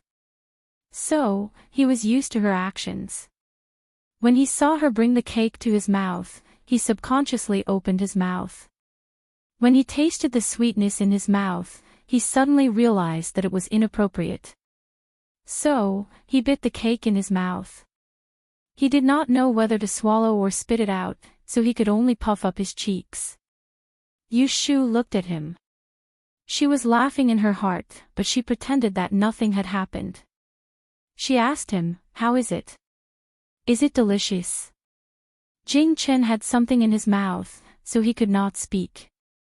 This child was also very honest, so he did not know how to respond with an N. Yushu teased him even more. She put the oiled cake to his mouth again. Is it not delicious? I think it's delicious. Have another bite. Jing-chen had a difficult expression on his face. He had no choice but to stiffen his neck and swallow the mouthful in his mouth. Because he swallowed too quickly, he accidentally choked and coughed violently. Cough, cough. When Yushu saw this, she immediately stopped teasing him and quickly patted his back. Cough, no, cough, cough, it's okay. Jing-chen calmed down and waved his hand at Yushu. Yushu looked at his flushed face and rubbed her nose guiltily. She no longer had the mood to tease him. When she saw that they were about to reach the entrance of the alley, she slowed down and slowly said that. "Ah. I lied to you. It's my fault." Jing-chen did not react for a moment. He asked in confusion, "Lied to me about what?" If these words came from someone else's mouth, Yushu would think that he was asking the obvious. But this person was Jing-chen. She knew that he was not a cunning person. After a few steps of silence, she stopped at the entrance of the alley. She turned around and faced Jing-chen. Although she felt embarrassed, she still looked straight into his eyes. It's just that I'm actually a girl." She still wanted to take the initiative to say these words. She did not wait for Jing-chen to confirm it with her. When Jing-chen heard her admit it herself, he was even more certain that she was a girl. The scenes of their interactions flashed through his mind. The two of them were as close as brothers. His chest suddenly felt heavy, and for a moment, he didn't know what to say. Yushu had never seen Jing-chen lose his temper, but she did not think that he would not be angry. She looked at his face with the light of the lantern in front of the shop across the street. She carefully asked, "Jing-chen, are you angry?" "No." Jing-chen shook his head. Although he was feeling complicated, he would not be angry with her. "Really?" Yushu asked suspiciously. She was actually worried that Jing-chen would be dissatisfied with her lie if he found out that she was a girl. That would ruin their relationship. That was why she stayed in the house for the whole afternoon. Yushu could see Jing-chen's expression clearly, but Jing-chen could see her expression even more clearly. He could tell that there was some uneasiness on her face and knew that she was feeling uneasy. The suffocating feeling in his chest instantly dissipated. He thought for a moment and said seriously, "In this world, who hasn't lied to others before? It's just a matter of how much you lie or how little you lie, whether you lie to a bad person or a good person. It's not wrong to lie to others, but it depends on what you're lying to. Although you lied to me, you didn't do anything to harm me, nor did you harbor any ill intentions. Why should I be angry?" He knew that Xiao Yu liked to lie.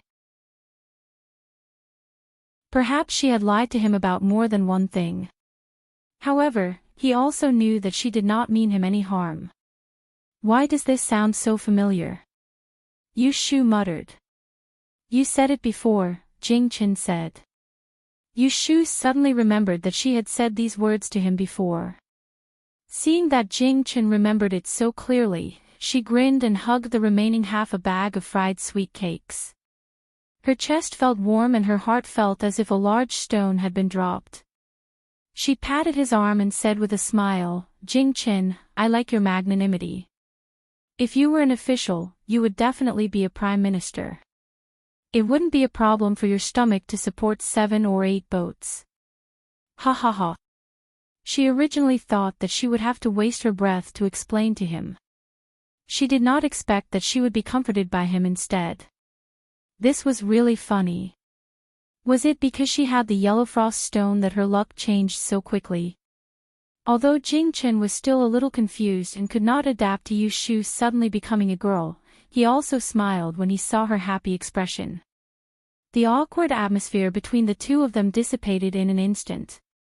The two of them were cloudy and sunny, but the intimate scene between the two of them did not look so good in the eyes of Shui Rui, who was not far away.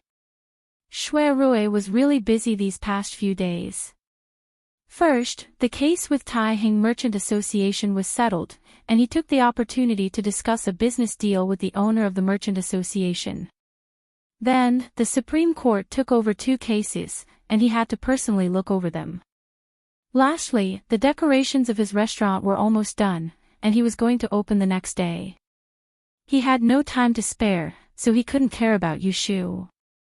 He passed by Baichuan Academy in the afternoon and went in to see Yu Xiaoxiu. He suddenly received an official document in the afternoon saying that he had to go to Luz for a few days. Coincidentally, he had missed Yu Shu's first exam. Thus, he rejected a banquet in the evening and took a horse carriage to the south of the city to see her. He wanted to see her and give her some instructions. Who would have thought that the moment he arrived, he would see her talking and laughing with someone on the streets? She was a completely heartless girl. Shui Rui raised his eyebrows. He was not really angry at who she was doing what with, he was angry that she was not nervous at all before the exams. Which one of the others did not study day and night when they participated in the major yen examinations? She, on the other hand, was out strolling in the middle of the night. Ah shoo.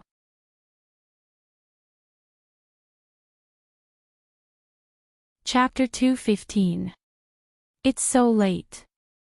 Why are you here? Yu Shu looked at the approaching figure and spoke. Jing Chen turned around as well, and he was slightly surprised to see that the person who came was Shui Rui. Shui Rui met Jing Chen's gaze and nodded. The two of them were considered to have greeted each other. Then, he said to Yu Shu, "I have to go out on a business trip for a few days.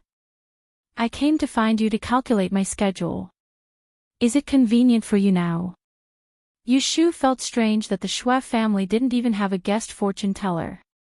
Why did he need to come to her for such a daily thing? However, she still answered, "Why not? Have you had dinner?" Shui Rui nodded. Then he looked at the food in their hands and asked, "You haven't eaten yet?" Yu Shu raised the sugar cake in her hand. "It's too cold to cook. Let's go and buy some. Let's go back to my home first." Shui Rui glanced at Jing Chen and nodded. Okay. Yu Shu didn't think much about Shui Rui's sudden visit. She took him home. Yu Xiaoxiu was very happy to see Shui Rui. He called him Brother Shui and ran to the kitchen to boil water and make tea without Yu Shu's order. Jing Chen walked behind Yu Shu and Shui Rui and placed the food in his hands on the table. Initially, he wanted to return to his room, but when he reached the door, he thought about it again. Xiao Yu had become a woman now, so it was not convenient for her to be in the same room as a man. Thus, he stood at the door and did not walk out. He turned around and watched the two of them talk. Yu Shu led Shui Rui to sit down at the table and asked, "When will you go out? What do you want me to do?"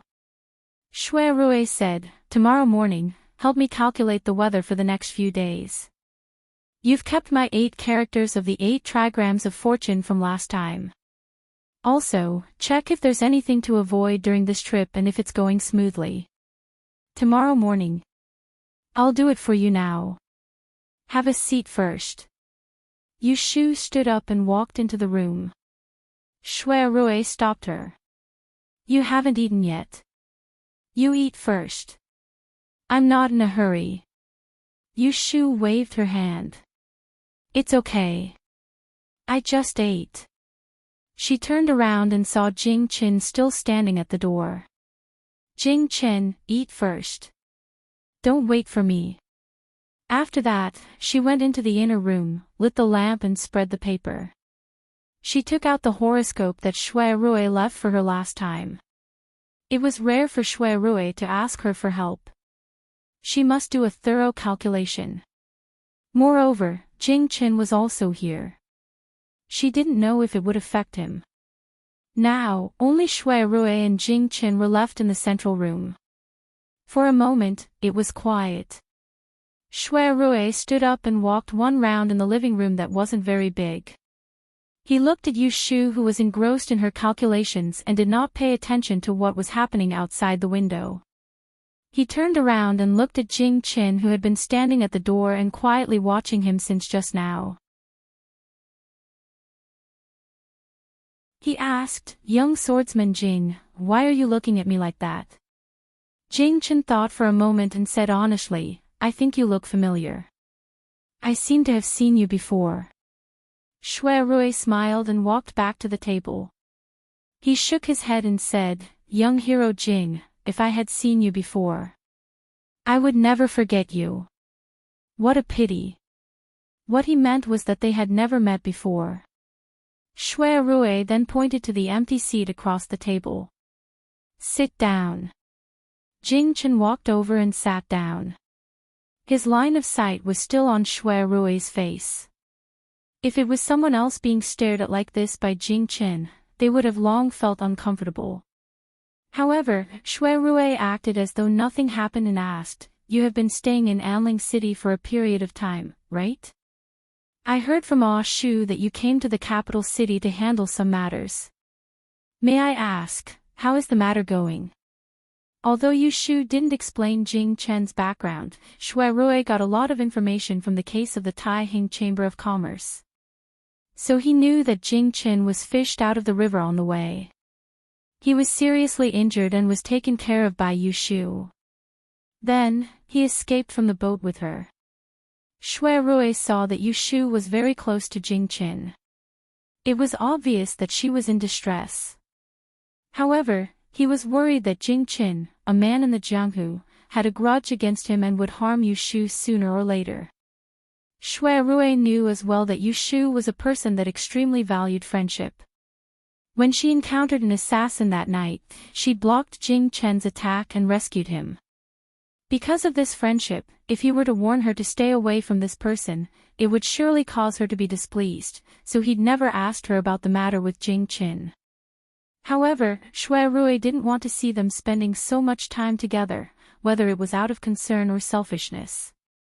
When Jing Chen heard Shui Rui's question, he thought in his heart that Yu Shu was lying again. In order to avoid exposing her lie, he carefully thought about how to answer before he finally said, "There's no progress. Perhaps we'll have to wait for a while longer." Shui Rui asked, "Is there any difficulty? If I may be so bold as to ask why you have come to Enling, if there is anything I can help with, I will definitely lend a hand. Jing Chen did not know how to lie in the first place. Faced with Shui Rui's questioning, he could not answer, so he became silent. Shui Rui continued to ask unhurriedly, "Is there something inconvenient to say?" "I want to find a person," Jing Chen said slowly. Although he was hiding something, it was the truth.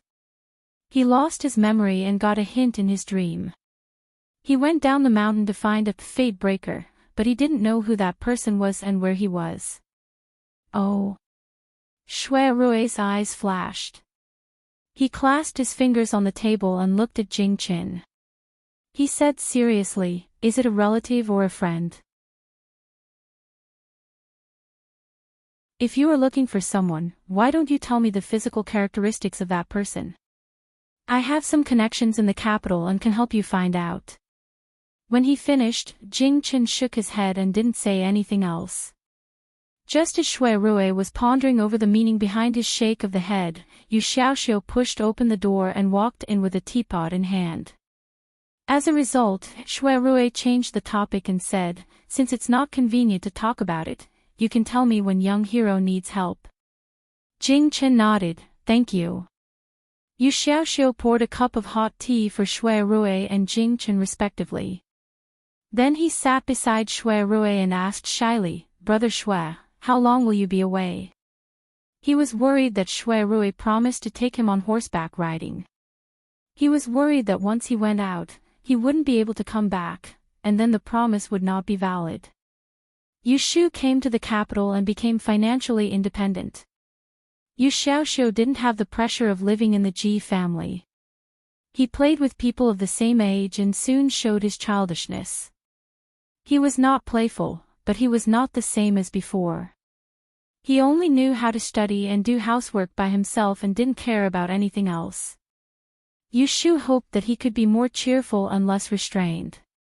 Fortunately, Yu Xiaoxiu was very obedient, which made people feel at ease. Shui Rui reached out to touch his head and said with a smile, "I will be back in 6 or 7 days at most. Don't you have a holiday on the 5th and 6th of next month? When I come back, I will take you on horseback riding." "Okay." Yu Xiaoxiu was both shy and a little happy that his thoughts were pointed out. His stomach growled. He opened the cooked food on the table and handed a roasted meat to Shui Rui first. Shui Rui said, "I have had dinner." Yu Xiaoxiu rummaged in the oiled paper again and picked up a tea egg. He turned to Jing Chen who couldn't use his right hand and said, "Brother Jing. Let me peel an egg for you." "Okay." About an hour later, Yu Shu came out of the room with various kinds of comments in her hand. She handed it to Shui Rui and said, "It's nothing serious. Just that you might encounter the first snow when you go out for a few days. Be careful of the slippery road and don't rush back and forth. Be careful of being trapped on the road." In ancient times, roads were not accessible in all directions. Not far from the city was the suburbs. The roads in the suburbs were not easy to travel on. Once there was heavy rain and snow, the roads would be muddy and slippery, and it was common for the horses to fall and overturn. The deeper they went into the winter, the colder the weather became. Yu Shu was an expert in the prediction of sunny and rainy days, but she had yet to conduct in-depth research on the more complicated weather changes. She could not tell if there was a sign of snow during the 12th month of the lunar calendar. However, she still intentionally reminded Shui Rui. Shui Rui remembered Yu Shu's instructions and folded the note before putting it into his sleeve. When he saw that it was getting late, he stood up and bid farewell. "I still have to wake up early tomorrow, so I won't be staying any longer." Seeing that he was about to leave, Yu Shu hesitated for a moment. She took the lantern behind the door and said to Shui Rui, "It's dark outside. I'll see you off." She wasn't a person who liked to drag her feet. Since she wanted to make it clear to Shui Rui. Since she saw him today, there was no time like the present. If she delayed it until the start of the Grand Yen examination, it would be a burden on her mind and distract her. Before Shui Rui could say anything, Jing Chen said, "I'll see you off." Hearing this, Shui Rui, who had already walked to the door, turned his head and looked at him. Then he looked at Yu Shu and said with a smile, "Don't bother. The sedan is waiting on the street outside. I won't get lost in the dark." Jing Chen's thinking was very simple. In the past, he treated Yu Shu as a man. He didn't think there was anything wrong with her occasionally walking at night. But after knowing that she was a woman, he couldn't help but think more. Yu Shu probably guessed Jing Chen's thinking. She was amused that she suddenly became delicate in his eyes. Because she had something to say to Shui Rui, she said to Jing Chen, "I'll see him off at the entrance of the alley." Jing Chen thought that it wasn't far from the alley, so he didn't say anything else. Seeing that Yu Shu insisted on seeing him off, Shui Rui thought that she had something else to say. He said goodbye to Jing Chen and Yu Xiaoxiu and followed her out with the lantern. At this time, half of the neighbors had closed their doors and turned off their lights. They washed up and went to bed. The stray cats also found a corner of their houses to avoid the cold. The alley was quiet.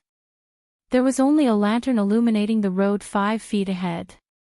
2 figures were an arm's length away from each other as they walked on the potholed path. "How was your preparation? I heard from Xiaomiao that you only went to LoveLore Library twice and didn't go anymore. I've read the files over the years and I know what I'm doing. I'm afraid that I'll cause trouble for young Master Feng if I go again. The other subjects are easy to deal with, but I'm not good at choosing words and constructing sentences for Yili. I'm afraid that I'll go astray from the topic and do badly." As Yu Shu answered, she pondered over how to broach the subject to Shui Rui. "And, don't worry. When the time comes, you just have to write clearly. Remember to take good care of your exam notice and don't lose it." Shui Rui reminded her and changed the topic. "Oh right, you won't go out tomorrow. This month, the Supreme Court of Justice will give out offerings and there will be an extra 30 caddies of coal. I'll send someone to send it to you." The last time Shui Rui came, he found that Yu Shu's house did not have a charcoal fire. It was fine a while ago, but today there was a winter rain and it was going to freeze. If there was no charcoal fire, the winter would be hard to endure. She also had to take an exam. If she studied at night without a charcoal fire, it would be easy to freeze her hands and feet. If it snowed, she might catch a cold and fall sick. Yu Shu's expression changed. She turned around to look at Shui Rui, and she happened to meet his gaze that was filled with warmth. She suddenly felt slightly agitated, so she pursed her lips and suddenly stopped walking. Shui Rui also stopped following her. "What's wrong?" Shui Rui finally found that something was wrong with her. "Brother Shui," Yu Shu looked away and looked at the hazy light and shadow on the road. She lowered her voice, "Don't waste any more time on me. We can only be friends." Shui Rui was slightly stunned as he went over Yu Shu's words that came out of nowhere in his mind. Only then did he come back to his senses, and when he saw the indifferent expression on Yu Shu's face, the corners of his mouth couldn't help but curl up to reveal a wisp of a mysterious smile. He thought that this girl was born with a lack of a brain. He didn't think that she was clear in her heart. Shui Rui was not impatient at this time. Instead, he lowered his head and quietly asked her, "Since we are friends, I should be more concerned about you. What's wrong with that?" Sensing his approach and smelling a wisp of the light fragrance of books, Yu Shu switched the lantern in her hand to another hand and took half a step back without anyone noticing. She sighed softly and said in a low voice, "It's not appropriate. I already have someone I like. I can't accept your kindness for no reason." Yu Shu's head was lowered so she couldn't see Shui Rui's expression. She was so nervous that her palms were sweating, waiting for his reaction. Actually, this matter was a little unethical of her. As early as when Shui Rui took over the case of Tai Heng Commerce, she had already been aware of his intentions. Later on, It was clear that on the day when he came to look for her for the great yen examination, she asked him why he was taking care of her so much. At that time, he asked her a rhetorical question. She knew clearly in her heart, but she pretended to be confused. She didn't know what he saw in her. Otherwise, she really wanted to change. With the difference in status between the two of them, it was her bad luck that he took a liking to her. Now that she was being honest with him, it would be a lie to say that she wasn't worried about angering him. It was true that Shui Rui treated her with a good temper, but that day at the Dingbo Hall, she personally saw his sarcastic words with the prince. She knew that he was a person who would turn hostile. This was one of the top debauches in the capital. How could it be easy to provoke him? Just as Yu Shu was feeling uneasy, a hand gently fell on her shoulder. Shui Rui's overly calm voice entered her ears. It's getting late. I'll send you here. You can go back. Finishing his words, the hand on her shoulder left, not lingering for a moment. Yu Shu slowly raised her head. She could only see a gradually blurring figure in front of her.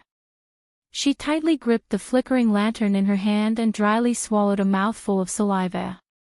Logically speaking, with Shui Rui's lukewarm reaction, she should be relieved.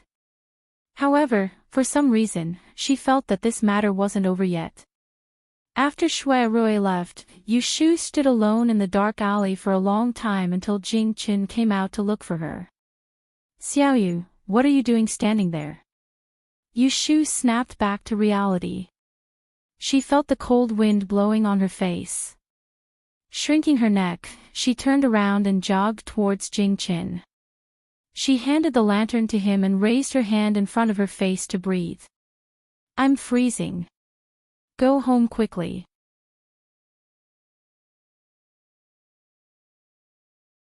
Chapter 216. The next day, someone went to Huixing Street to deliver charcoal. 2 heavy baskets were carried to the door. Yu Shu came out to answer the door. She saw that the 2 porters were sweating profusely, but she was too embarrassed to ask them to carry the baskets back. After breakfast, a few women in the alley came out to wash the dishes and pots. When they saw the baskets, they surrounded Yu Shu's door to look at them. They pointed at the neatly stacked black kiln charcoal in the baskets and clicked their tongues. For ordinary people living in the south of the city, the charcoal they used in the winter was collected from the cooking stoves. Buying charcoal from the kiln to keep warm was a luxury. Yuxing, how much does 1 kilo of charcoal cost? Why did you buy so much? Can you burn it all? Aunt Sue, who lived across the street, had dealings with Yu Shu's family and asked her in a familiar tone. It's cold this year. It's good to prepare more, Yu Shu joked. More and more people gathered in front of the door, so she quickly asked the porters to carry the baskets in. Not only did Shui Rui send the charcoal over, he even meticulously attached 2 flat stoves. The stoves were squarish and had a charcoal pit dug out in the middle. The stoves were made of iron and were very heavy. It was no wonder that the 2 porters were sweating profusely. Yu Shu asked someone to put the baskets and the iron stoves in the corner of the central room. She went into the room to get a handful of copper coins. After thanking the porters, she sent them away. She closed the door and returned to the room. She saw Jing Qin standing in front of the baskets, curiously looking at a piece of charcoal. Is this also used to keep warm?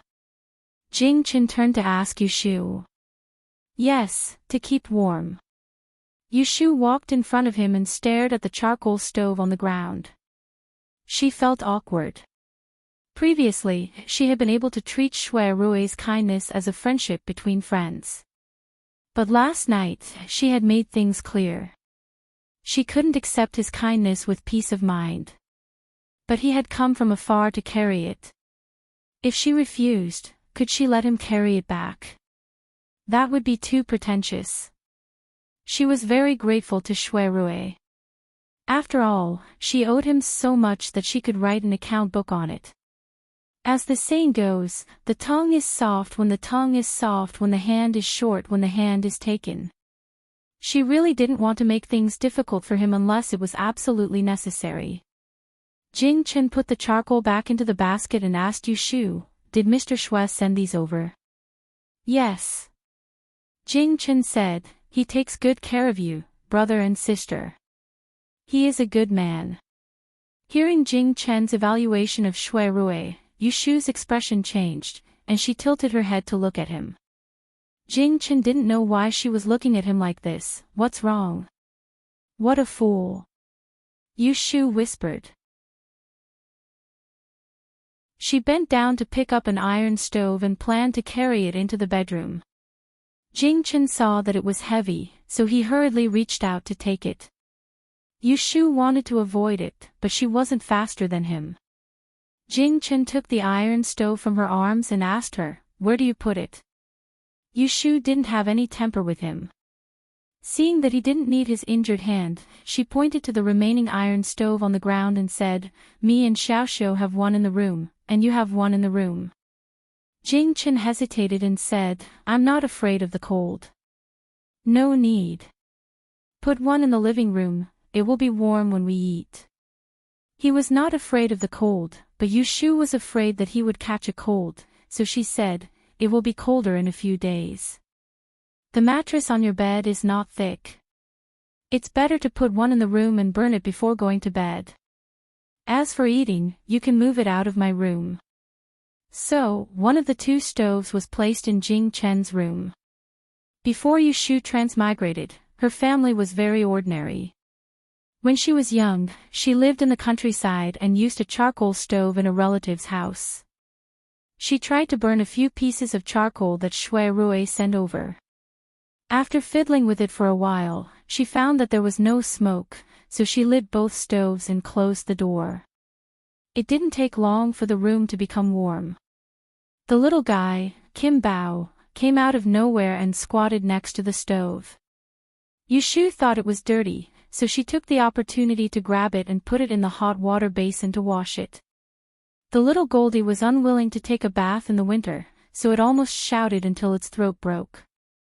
In the end, it still couldn't escape the bath.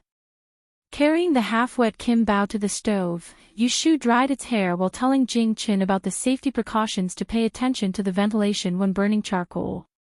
She also taught him how to extinguish the stove. When Yu Xiaoxiu returned home, she saw that there was a stove in the room. It was very rare. Before dinner, she moved a stool around the stove to warm her hands, and her little face was red from the smoke. At night, Jing Chen sat alone in front of the window. Under the light of the candlelight, he flipped through the Taoist classics on the desk. He heard the sound of Yu Shu closing the door and bolting the door. He put the book upside down on the table and walked to the bed. At the foot of the bed, there was a red stove. It was Yu Shu who came to the room to burn it for him after dinner. Jing Chen bent down and closed the iron lid. After a while, he opened it again. Seeing that the fire in the stove was extinguished, he returned to the table and continued to read. 2 days passed in the blink of an eye. On the first day of the 12th lunar month, the traders in the entire Enling city finally welcomed the triennial Grand Yen examination. There was no grand prologue, but there was a different atmosphere everywhere in the city. The comprehensive examination of the 6 subjects became the biggest topic, and everyone had their eyes on this year's Grand Yen examination. Yu Shu got up when the sky was dim. She was the one who was going to take the examination, and Yu Xiaoxiu was even more nervous than her.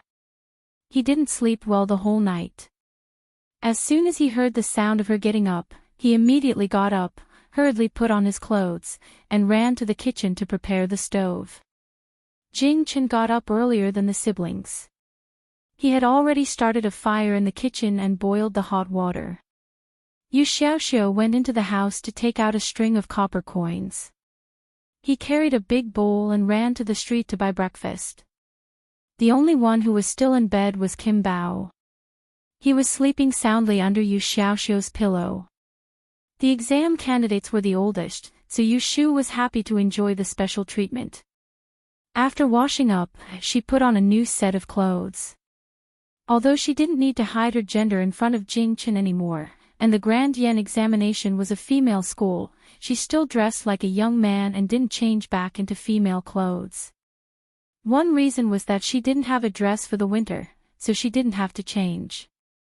2. She felt that wearing a robe was more comfortable than wearing a dress, so she didn't waste money to buy one.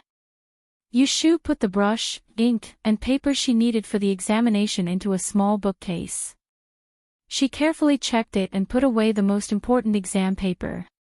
She leaned against the door of the bedroom and quietly looked at Jingchen, who was arranging the bowls and chopsticks in front of the dining table, and Yu Xiaoxiu, who was squatting by the stove, adding charcoal. Her heart was at peace. She couldn't help but think of many years ago, when she was still a young student, that big exam was in full swing. Her parents and younger brother were also like this, carefully surrounding her for 2 whole days and 2 nights. That was the last time she was nervous and timid when she said goodbye to her youth. It was the same scene, but now she was in a different state of mind. After experiencing time and growing up, for a person who had crossed 500 years of history, what she felt at this moment was more joy. Joy that she had lived one more life, and joy that she could have today. "Big brother, come and eat." Yu Xiaoxiu pulled out a stool and called Yushu over. Yushu walked to the table and sat down. She took the spoon he handed to her and looked up at Jingchen, who was drinking soup. She turned to Yu Xiaoxiu and said, "Call me big sister, your big brother Jing already knows." Jingchen's movement stopped. "Ah." Yu Xiaoxiu's mouth opened wide in hindsight. Yushu picked up a steamed bun and stuffed it into his mouth, saying, "Eat quickly." Putting the sweet porridge in front of Yushu, Jingchen slightly raised the corner of his mouth, revealing a smile. Although Shui Rui said that he would send someone to pick up Yushu, she still rented a carriage in advance in case of an accident. As it turned out, it was unnecessary. As soon as she got out of the alley, she saw a carriage waiting at the north end of the street. The red cover of the carriage was pulled by a strong horse. It was clearly not parked in a residential area in the south of the city. Although it was not the carriage that Shui Rui always sat in, Yushu had seen the thin and tall coachman standing outside the carriage several times. That time when Shui Rui took her to visit Xia Zhang's family, it was this coachman named Old Shui who drove the carriage. Yushu wanted to take a detour, but the coachman had sharp eyes and waved at her from afar. She couldn't pretend not to see him even if she wanted to, so she could only walk up with a smile. "Old Shui. Miss, please get on the carriage. I will send you to Taiching department." Old Shui smiled and rolled up the curtain of the carriage. Yushu didn't want to embarrass a servant, so she got on the carriage. The inside of the carriage was warmed up, which was totally different from the outside. There was a small round table in the middle of the carriage, and the tea was warm. There were 2 plates of snacks, which looked so exquisite that people couldn't bear to eat them. The seat was lined with a thick layer of skin, which was smooth and soft, and she didn't know what animal it was. Yushu sat on the seat for a while. She felt comfortable and uncomfortable at the same time. She was indeed a person who liked to enjoy life. In her previous life, she did some wicked things and spent most of the money she earned on Yulei, but she never treated herself badly. She ate and wore what she needed, and as long as she could afford it, she was not reluctant to spend it. She became stingy after she transmigrated. However, the enjoyment she liked was to be self-sufficient. Even if the money she earned was black-hearted, it was also her ability. She didn't want to sit around and enjoy the fruits of others' labor. Fortunately, the carriage ran fast, and soon they arrived at the north of the city. There were 5 departments under the Celestial Commissioner, and this Taiching department was one of them. It was also the largest department. It was located on the main street of Shihua Prefecture, occupying 10 acres of land. In front of the door, there was a wide road that could accommodate 4 or 5 carriages. But today, the street was very crowded. Everyone who came here were examinees. Not to mention the carriage, it was difficult for people to squeeze in. Yushu got off the carriage at the corner of the street, carried her bookcase, and followed the crowd to the gate of Taiching department. In front of the gate, there were 2 rows of 12 officials. They had swords on their waists and sticks in their hands. They looked very dignified. Therefore, the gate was empty. No one was allowed to come close until the examination time. There was a notice posted on the wall outside the gate. Many people gathered below to look at it. It was noisy and chaotic. Yushu hugged her bookcase and spent a lot of effort to squeeze to the front. She looked up at the notice. It turned out that there was an official ban on documents, similar to what examinees should pay attention to. Yushu noted it down one by one. If there was anything she didn't understand, she would smile and ask the people around her. After a long time, the girls' school had to enter from another gate. Yushu hurriedly asked for directions and squeezed out again. When she was near the end of the street, she found the west gate of Taiching department. There were a lot fewer people here. What she saw were all women. Of course, there were a few like Yushu who wore long robes and had their hair tied up in a bun.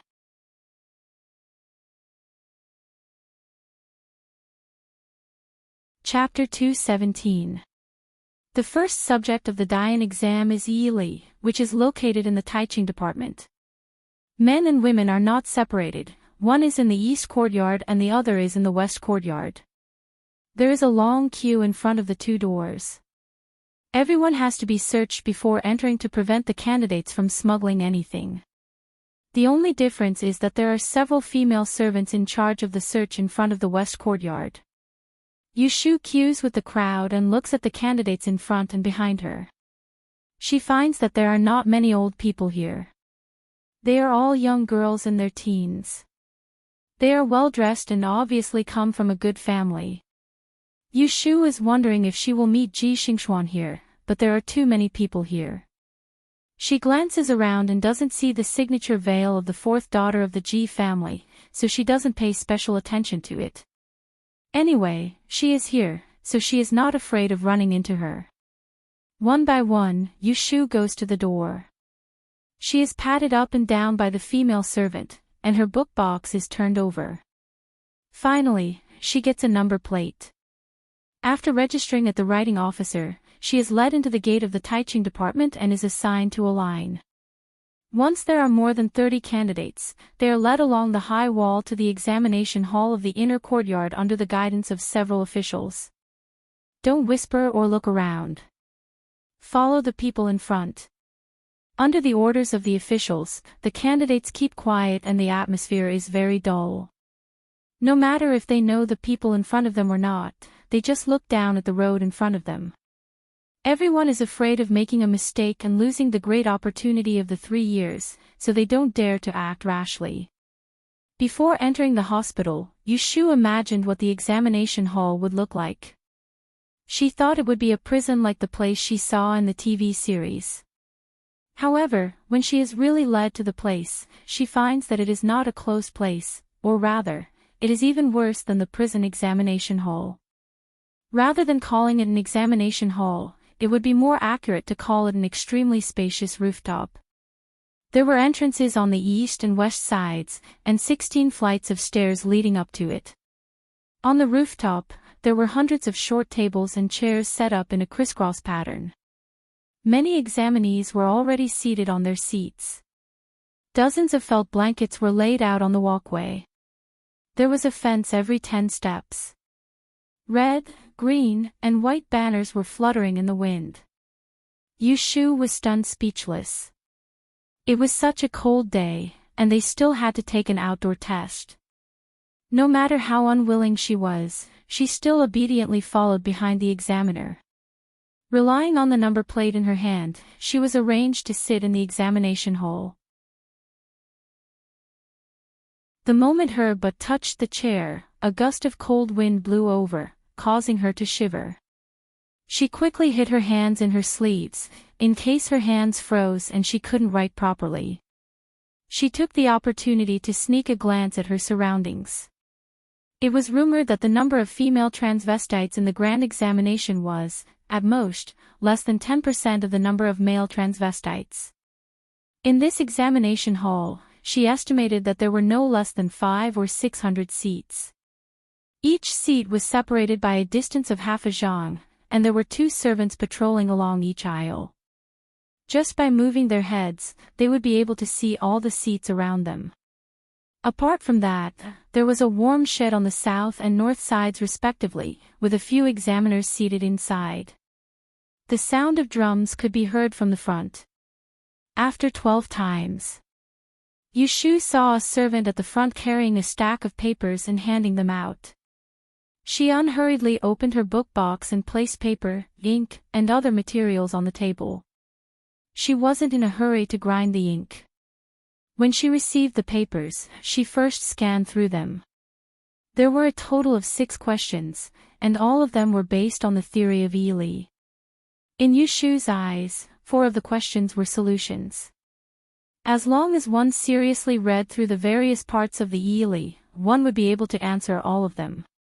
However, the 2 dialectical questions were the most difficult.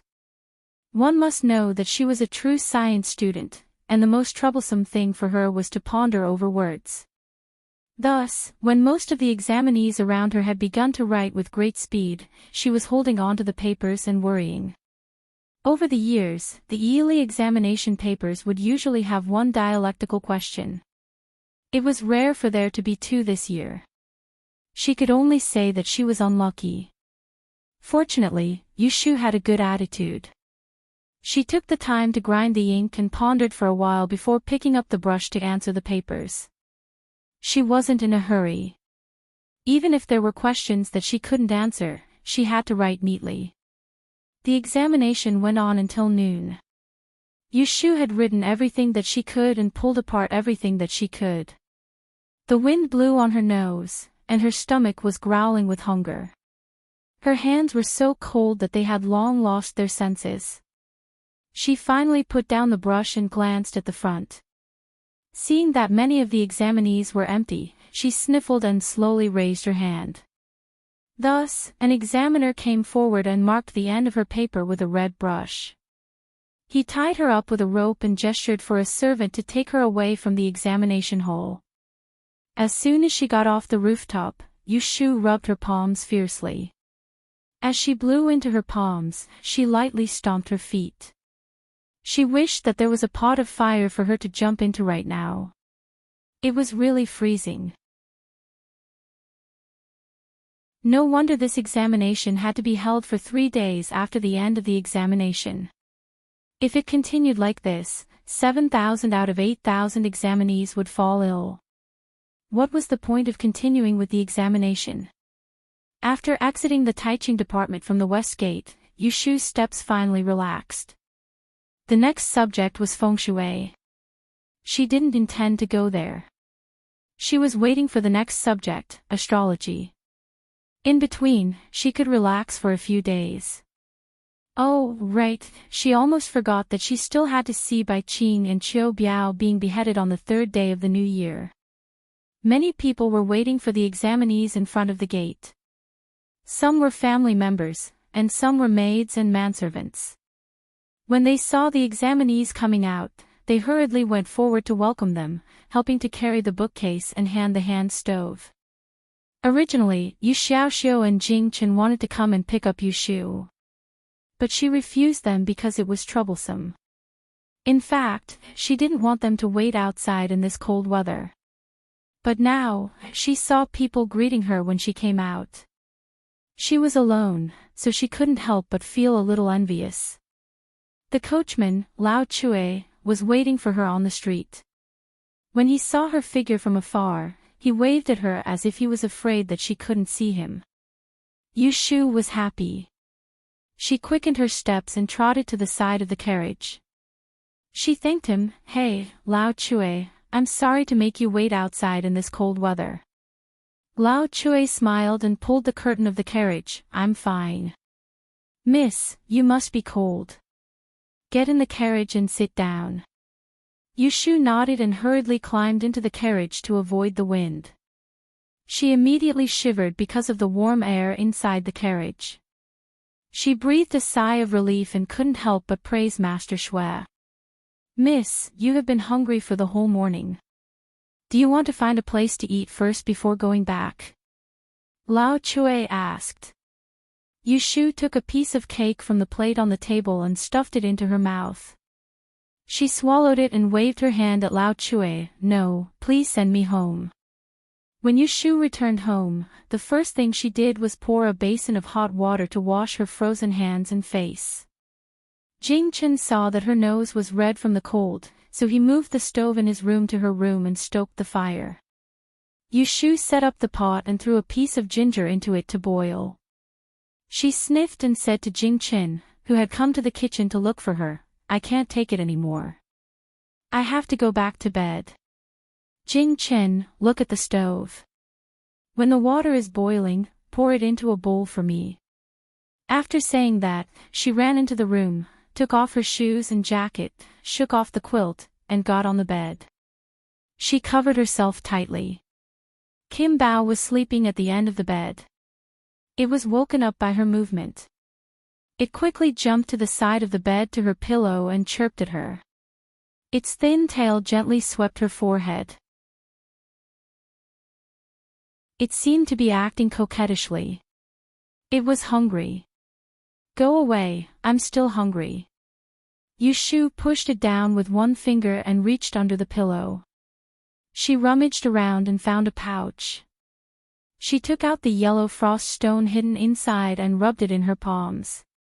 Not long after, she felt her palms warm up.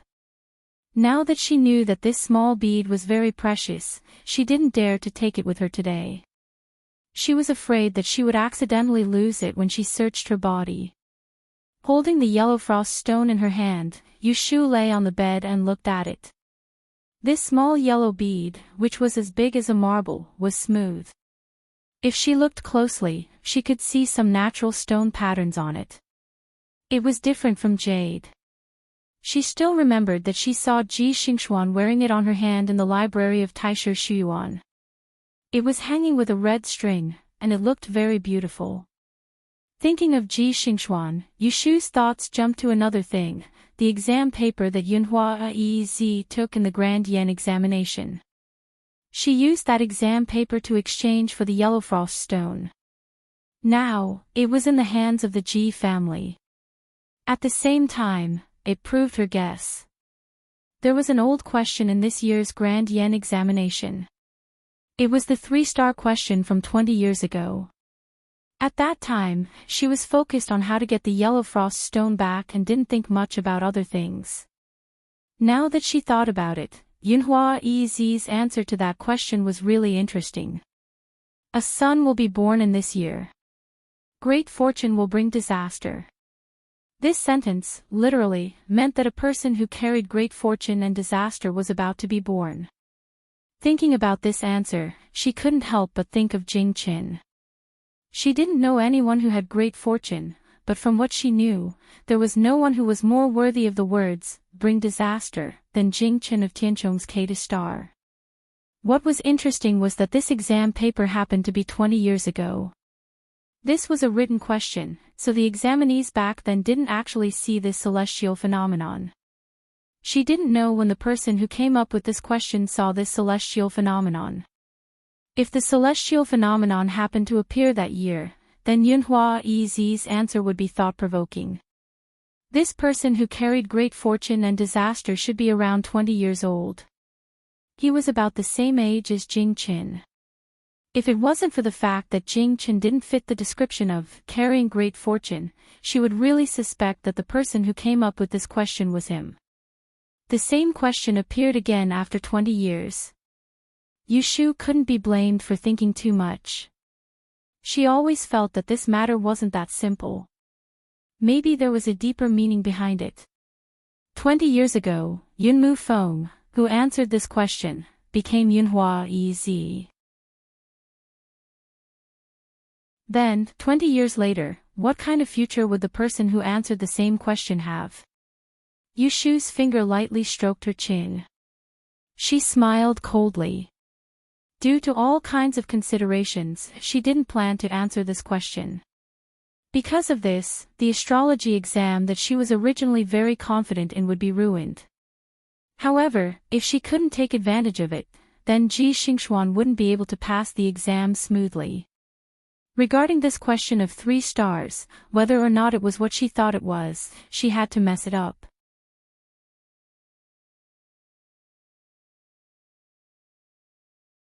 Chapter 218. In ancient times, executions were usually carried out in autumn or winter, not in spring or summer, so there was a saying that executions were carried out after the execution. Executions were usually carried out in crowded and bustling streets. The reason was that executions were carried out in large public places. Firstly, it was to warn the common people, and secondly, it was to suppress the evilness of the dead. Therefore, executions were usually carried out at noon, when the sun was the highest. On the 3rd day of the 12th lunar month, before Yu Xiaoxiu went to school, Yushu hung the house key around his neck and gave him a tail. She told him to have dinner outside when he came back in the afternoon, and that she and Jing Qin would be back late. Yu Xiaoxiu was a sensible person. He knew that the two of them were going to watch the execution. Seeing that Yushu had no intention of bringing him along, he didn't make a fuss. Instead, he walked out of the door with a serious expression on his face. While it was still early, Yushu cooked the 3 caddies of eggs she bought yesterday. The tea eggs on the street cost 15 copper coins each, and they were bland and tasteless. She had a slightly salty taste, so she cooked them according to her preferences. They wouldn't go bad in the winter, and they could be eaten as breakfast in the morning. When she was hungry, she could peel one. The pot was stewing on the fire. Yushu washed her hands and went to Jing Chen's room to change the dressing on his hand. The wound had been growing for almost a month, but the scab hadn't completely fallen off. After removing the gauze, she saw that there was one across the joints of his 4 fingers and one across his palm. It looked like there were 2 long worms crawling on it, which made Yushu frown. Jing Chen tried to shake his hand and felt that there was no problem, so he discussed with Yushu, "It doesn't hurt or itch, so there's no need to apply medicine, right?" Yushu said, "It's fine if you don't apply medicine on your hand. Then from tomorrow on, you can drink medicine soup instead." Jing Chen obediently extended his right hand to her. Compared to drinking the medicine, it was better to apply it on his hand. After the medicine was changed and the tea eggs were cooked, the two of them tidied up. Yushu wrapped a few hot tea eggs and slung a small bag over her shoulder. She locked the door and left with Jing Chen. Since coming to the capital, Jing Chen had almost never gone out during the day. Today, they were going to Changchun Street, the place they went to when they changed back to Yellow Frost Stone not long ago in the heavy rain. Therefore, Yushu didn't let him wear the distinctive bamboo hat. She was afraid that the Ji family wouldn't give up and would secretly look for them. Anyway, she was with them, so she was not afraid that he would have any contact with others. With the Yellow Frost Stone, Yushu felt was very safe. "Here, have a taste of what I made. Is it as good as the one sold in Second Sun's shop?" Yushu peeled a tea egg and handed it to Jing Chen first. Then she threw the egg skin on the roadside. It was not her fault for being uncivilized. In ancient times, there were no garbage bins on the roadside, and there were no aunties and aunties with armbands patrolling the streets. Littering and spitting didn't warrant a fine. Jing Chen took it and tasted it. After eating it, he commented, "It's a little salty." "Salty?" Yushu peeled another one and took a bite. She secretly frowned. It was indeed salty. He knew that she put 2 more spoonfuls of salt in it, but he still said shamelessly, "Tea eggs are delicious when they are salty." Oh. Jing Chen never argued with Yushu. Basically, whatever she said, it was They didn't take a taxi. They walked past Autumn Osmanthus Square. Then Yushu led Jing-Chin to a cloth shop in the alley where she often bought clothes. She picked out the cloth on the counter for a long time. Finally, she chose a color. She gestured on it and asked the shopkeeper to cut a small piece. Jing-Chen stood beside her and quietly looked at the decoration in the shop without saying a word. The shopkeeper recognized that she was a regular customer. Seeing that she asked for such a small piece of cloth, he kindly offered to give it to her. Yushu didn't refuse. She also asked for a fine needle. They went out of the cloth shop. Yushu turned to ask Jing-Chin, "Why don't you ask me what I want such a small piece of cloth for?" Jing-Chin asked, "What do you want it for?" "I'm not telling you." Jing-Chin was often teased by her. After getting used to it, he slowly realized that the more he argued with her, the more energetic she became. It was best not to argue with her. Seeing that he didn't pursue the matter, Yushu lost interest. She touched her nose resentfully and took the initiative to gesture with her hand. "I plan to sew a small pocket and sew the yellow frost stone into it. I'll make a talisman with me so that I won't lose it again." "Okay." Jing-Chin nodded. "That's good." The two accompanied each other all the way from the south of the city to Qinyuan Street. It was not noon yet. Yushu had eaten 3 salted eggs on the way and was already thirsty. Therefore, she and Jing-Chin found a restaurant and sat by the window on the second floor. They only ordered a bowl of sweet winter melon soup and a plate of vinegar peanuts. The execution ground was built at the end of the street where people came and went. Yushu opened the window and looked outside. She said to Jing-Chin, "See that? It's the platform over there. Let's just sit here and watch. There's no need to go down and squeeze with the others." Not long after she finished speaking, a group of officers and soldiers escorted prison carts past on the street below. Inside the 7 or 8 prison carts were all prisoners on death row. All of them had disheveled hair and dirty faces. Their hands were shackled, and their heads were hanging down in a half-dead state. Evil people. Murderers. Smash them.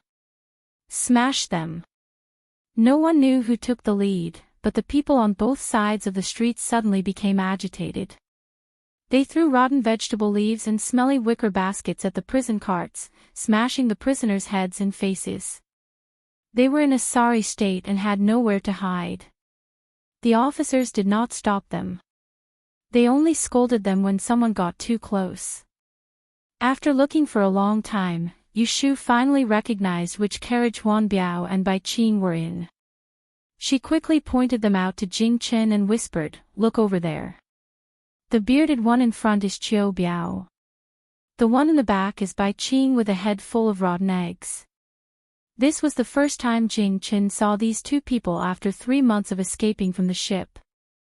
Originally, the hatred between them had faded, but when he thought of the killer who killed Yushu in front of his house that night, he couldn't help but frown. He felt that they deserved to die. The prisoners were escorted to the execution platform one by one. More and more people gathered at the end of the street. There were also many people in the restaurant who wanted to watch the hot draw. They all surrounded the windows.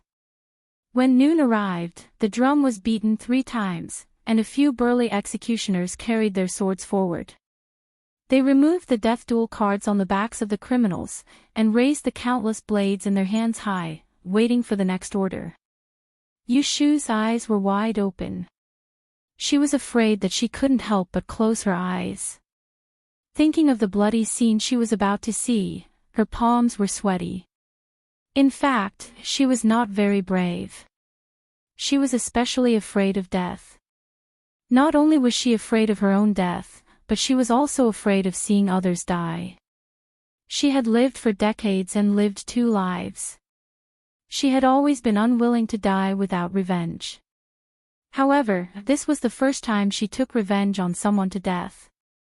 Once everything was over, besides venting her anger, there was always a little fear in her heart. This was human nature. If there was no fear, then she was really cold-blooded and heartless. Jing Chen looked at her like this. His lips moved as if he wanted to say something. However, the judge on the execution platform had already thrown down the fire stick. It's time to die. Execute. As the knife rose and fell, Yushu's vision suddenly darkened. She held her breath and wanted to push away the palm in front of her. However, her hand fell back halfway. There was a moment of silence on the street, followed by a buzzing sound in her ears. Her throat was dry. She took a breath and asked, "Is it chopped off?" Jing Chen blocked her with one hand and looked at the bloody execution platform. Yes. After a moment of silence, Yushu pulled down Jing Chen's hand. She didn't look at the street anymore. She turned around and sat back to her seat. She patted the table and called the waiter, "Bring a pot of wine and a plate of long slices. The spicier the better." When the dishes and wine were served, Yushu first took a bite of the red ox tongue and then took a sip of wine. It was spicy enough. When the hot air rushed to her head, she immediately felt comfortable. She looked up and saw Jing Chen looking at her without blinking. There was a clear worry on his face. She raised the pot of wine and smiled at him. "Come, drink a cup with me. I won't blame you for covering my eyes just now." Jing Chen took the empty cup and handed it to her. Yushu filled his cup and poured a cup for herself. She clinked glasses with him and thought for a moment before saying, "Let's have a happy ending." "Yes, happy ending." Jing Chen also copied her and clinked glasses with her. Yushu drank the cup in one gulp. Jing Chen drank slowly, but he also finished the cup in one gulp. Yushu looked at his empty cup with satisfaction. Then, she drank the wine and ate the plate of spicy long slices. She didn't pour another cup for him. She had a good capacity for alcohol, but Jing Chen didn't drink. One cup was enough. After all, he still had business in the evening. After watching the execution, Yushu and Jing Chen went to another tea house. They found a seat in the corner and listened to the storyteller at the center of the tea house tell a Jianghu joke. They asked for a pot of green tea to relieve the alcohol. "Let's talk about the young lady that Prince Xiang met on the boat earlier. She is actually a wealthy merchant in Guangdong. He is said to own 100 boats and is known as the over 1,000 sails. She is Wen Sui Sui, the precious daughter of Wen Hua Kun." When they met on the boat that day, Wen Sui Sui was attracted by Prince Xiang's beauty and admiration grew in her heart. However, when they met again in such a scene, she fell in love with him. Prince Yang is also a romantic and passionate person. He is infatuated with Wen Sui Sui. Even though he already has a beautiful wife at home, he cannot help but be moved. The storyteller was not bad. As Yushu listened, she understood something. Prince Yang. Wasn't this the father of Heir Lu Jiong? It turned out that this joke wasn't about a novel, but the romantic affairs of a prince. No wonder everyone in the tea house was listening with great interest. However, as a prince, a relative of the emperor, his private affairs were made up and spread by others, but no one cared. It was really unbearable. Yushu didn't like to listen to this joke about a prince picking up a girl. She was also afraid that Jing Chen would learn bad things from it. After drinking the tea, she pulled him away. "Where are we going now?" Jing Chen followed Yushu aimlessly. He wasn't afraid that she would sell him out. "South of the city, Peiren Hall." Yushu told him the location. Feeling that it was too far, she hired 2 sedan chairs at the south of Kunyuan Street. At first, Jing Chen didn't want to sit and said that she would sit alone in the sedan chair and he would follow. In the end, he was still pestered by Yushu and pushed into the sedan chair. Sitting in the enclosed sedan chair, there was no one to talk to. Yushu was still drunk, so she leaned against the window and dozed off. She only opened her eyes with a yawn when the sedan door was opened and the cold wind blew into her neck.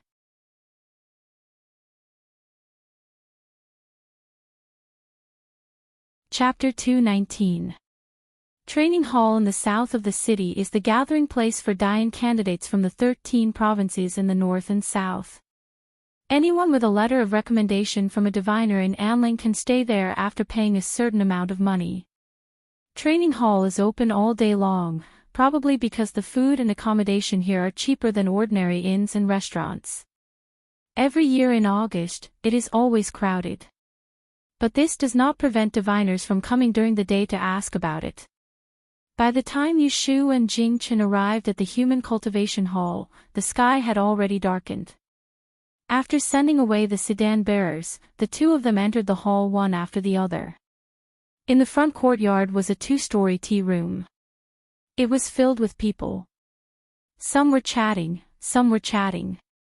Their voices were not loud, but when added together, it created a buzzing noise. A few waiters walked back and forth with tea trays, and the shopkeeper occasionally called out, "Guests, there are seats inside.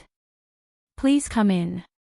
A waiter takes the time to greet Yushu and Jingchen who have just entered.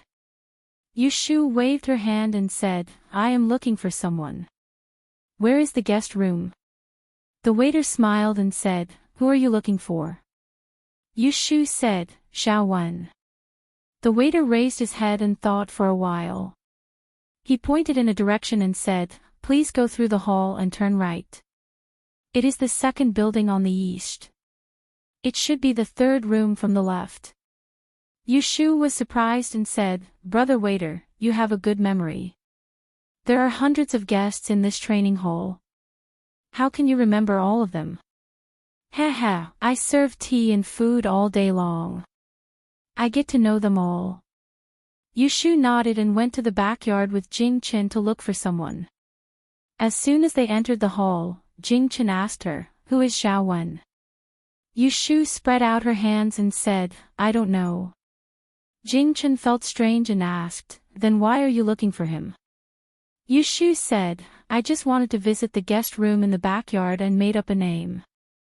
Hearing this answer, Jingchen was shocked and asked, "What if there is no one named Xiao Wen?" Yushu said nonchalantly, "Then I'll find someone else. There are many people with the surname Zhao. If it's not Zhao Wen, then it'll be Zhao Wu or Zhao Bin. I'll be able to fool one of them." Yushu did not really go to find Zhao Wen. Instead, she brought Jingchen up to the second floor. She casually knocked on a door and used the excuse of asking a guest to look around the room. She knew where the desk and bed were placed. Then, she knocked on 2 or 3 rooms to confirm the layout of the guest room before going downstairs with Jingchen. They strolled around the first floor and finally found a spot. She pointed at the 8 to 9 feet high wall and asked Jingchen in a low voice, "Can you use your lightness ability to jump over this wall?" Jingchen glanced at it and said, "Sure." Yushu clapped her hands happily. "That's great. Let's find a place to have dinner and come back later." They went out of Peiren Training Hall and found a nearby restaurant to have some fried pancakes and hot noodle soup. They didn't leave until the restaurant was about to close. It was already late at night. There was no one on the street. Occasionally, a carriage would pass by in a hurry. Yushu and Jingchen walked along the wall to avoid the wind. They went around to the back wall of Peiren Training Hall. It was pitch dark here. If it wasn't for the moonlight in the sky, they wouldn't be able to see anyone. Yushu raised her head and looked at the exposed floor above the wall. She found the windows facing the desk and the bed. She looked around for a while to make sure no one was around.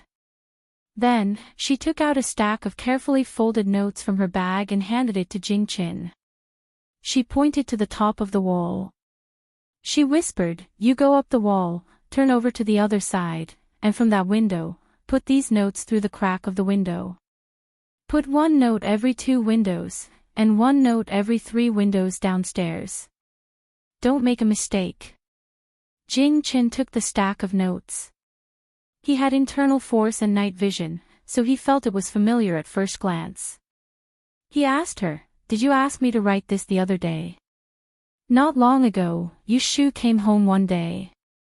She said that she had a way to get back the yellow frost stone, so she asked him to write an anonymous letter. Then, she took an old piece of paper and asked him to add another sentence on it.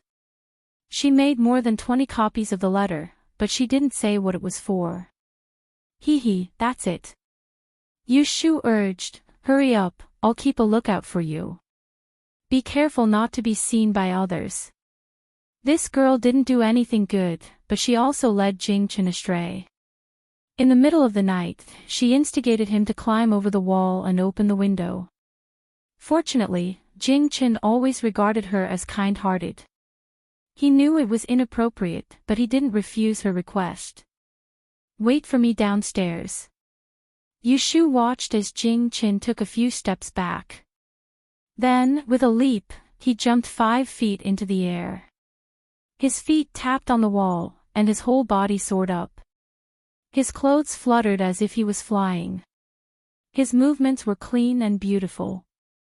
In the blink of an eye, he disappeared on the other side of the wall. Seeing him easily flip over such a high wall, Yu Shu clenched her fists in excitement. She thought to herself that when Jing Chen regained his memory in the future, she would definitely ask him for some advice. She wondered if she could still learn at such an old age. After waiting for less than 10 minutes, Jing Chen's figure appeared on top of the wall again. Yu Shu looked up and saw him jump down. She hurriedly asked in a low voice, "Did you stuff them all in?" "Yes." Yu Shu happily patted his dust. "You've worked hard. Come, let's go home." Next, she just had to wait for the examinees to wake up the next day and find the notes that were stuffed in through the window. At that time, it would be interesting. Previously, in order to exchange for the yellow frost stone, she had written an anonymous letter to threaten Ji Xingxuan. In the letter, she had deliberately vaguely revealed that she was this year's examinee. Ji Xingxuan must have gone back to discuss with the old master of the Ji family. The Ji family must have determined that she was this year's examinee. For their own selfish reasons, they must not leak this question. So, if nothing unexpected happened, including her, Ji Xingxuan would still be in the top 3 of the astrology course. But they never thought that she would be so single that she would give up this once-in-a-lifetime opportunity. She asked Jing Chen to make many copies of Yunhua Yi's test paper. Tonight, she came to the parent training hall to submit it. In addition to the solution of the question, there was another paragraph on the note, which indicated that this question was this year's astrology exam. It also threatened the examinees not to leak it to others, lest they would be killed. If a person with a normal brain received such a note, 99% of them would not say anything. Regardless of whether they believed it or not, if this matter was leaked out, they would be implicated regardless of whether it was true or not. Yu Shu was not worried that they would not believe it for a while.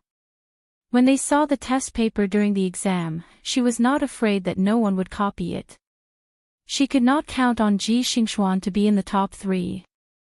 As for whether the person who made the question in the Celestial Commissioner office would find out that the question was leaked, or whether he would pursue the matter, it was not something she needed to consider.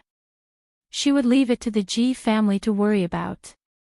The next day, Yu Shu went to the parent training hall alone. She pretended to ask for a room and asked the manager about the guest rooms. With a few words, she got the information. It was said that several guests had checked out early in the morning, and the manager was puzzled. Yu Shu understood in her heart that the people who checked out must have received the note this morning. They were afraid that there would be more trouble, so they sneaked away cleverly. Yu Shu took a book and sat in the tea room for the whole morning. When she did not hear anyone mention what happened last night, she felt relieved and left. When she returned home, Jing Chen was practicing swordsmanship in the courtyard. He was slightly sweating, and holding a rough wooden sword, he opened the door. When Yushu saw him, she had an idea and called him into the house. "Greedy, wait. I'm going in to get something." Jing-chen watched her go into the house, and after a while, he came out with a long rusty sword in his hand. "Here, use this from now on." Yushu handed him the heavy sword. He took it with one hand and spun it half a circle in his hand. He raised it in front of him, and his fingers rubbed the little green marks on the sword. He was very happy. He looked up at Yushu and said, "Can I borrow it?" He still remembered that she said that they met because of this sword in Yang City. Yushu sat down across from him. She held her chin with one hand and said with a smile, "I'm giving it to you." The imperial court strictly forbade the manufacture of weapons. The blacksmiths on the market only sold hammers and kitchen knives. Only the people of Jianghu had a way to get swords and knives. Even if you had money, you couldn't buy a weapon. She happened to have this ready-made sword. Ever since she knew that Jing Chen's martial arts had recovered, she wanted to give this sword to him. Previously, his hand had not healed, and she was afraid that it would be too heavy for him to use, so she didn't give it to him. Speaking of which, the reason she and Jing Chen got to know each other was because of this ancient treasured sword. Half of the credit went to Jing Chen for her being able to steal this sword. Now that she had given it to him, it was a good thing for him. Jing Chen could vaguely sense that this sword was not an ordinary object. Seeing that Yushu was offering to give it to him, he shook his head and said, "No need. Just lend it to me." Yushu said, "What do you mean lend it to me? I'll give it to you. I don't know martial arts, so why would I need a sword? I don't want it." Jing Chen put the sword on the table and shook his head again. He had already received too much from her. How could he be greedy? Seeing him repeatedly refuse, Yushu was unhappy. "I said I'll give it to you. Don't be so hesitant. If you don't accept it, then I'll give it back to you." As Yushu said this, she put her hand into her collar and pulled out a thin yellow ribbon. She untied it and put it on the table. There was a small green sachet hanging on the ribbon. The sachet was sewn into a ball. It was the yellow frost stone that had been lost and found not long ago. Last night, after returning from Perrin Hall, she stayed up late to sew an amulet. When she got up the next day, she originally planned to give it to Yu Xiaoxiu to get rid of bad luck for a few days. However, she got up late and Yu Xiaoxiu left early, so she hung it on her neck first. Jing Chen looked at the thing she took out and knew what it was. After thinking for a moment, he picked up the simple embroidered amulet and handed it to her. "Put it on." Jing Chen knew that the yellow frost stone was also called adversity blocking stone. From the name, it was an item that could attract good luck and avoid bad luck. He had been with Yushu for a long time. He could see that she was not very lucky and had bad luck every 2 or 3 days. So when he got this thing back that day, he gave it to her. "No." Yushu crossed her arms and looked up at the ceiling. Her face clearly showed that she was not happy. Jing Chen laughed, "I'll accept this sword." Seeing him compromise, Yushu lowered her eyelids and smiled triumphantly. She stretched out her fingers to take away the yellow frost from his palm. She lowered her head and put it on her neck. She patted her chest and said to Jing Chen, "Then I'll also accept it. When you remember that this stone has other uses, you can ask me for it. I'll give it back to you." Jing Chen picked up the rusted sword on the table and nodded to her. It was a silent agreement. You're tuning into the LoveLore Library YouTube channel. We're so grateful for your support, and don't forget to subscribe to join us on this incredible journey through captivating stories. Your generosity through donations truly makes a world of difference, as it's the primary source of revenue that allows me to expand and enhance this channel for you. Thank you from the bottom of my heart for being a part of this adventure.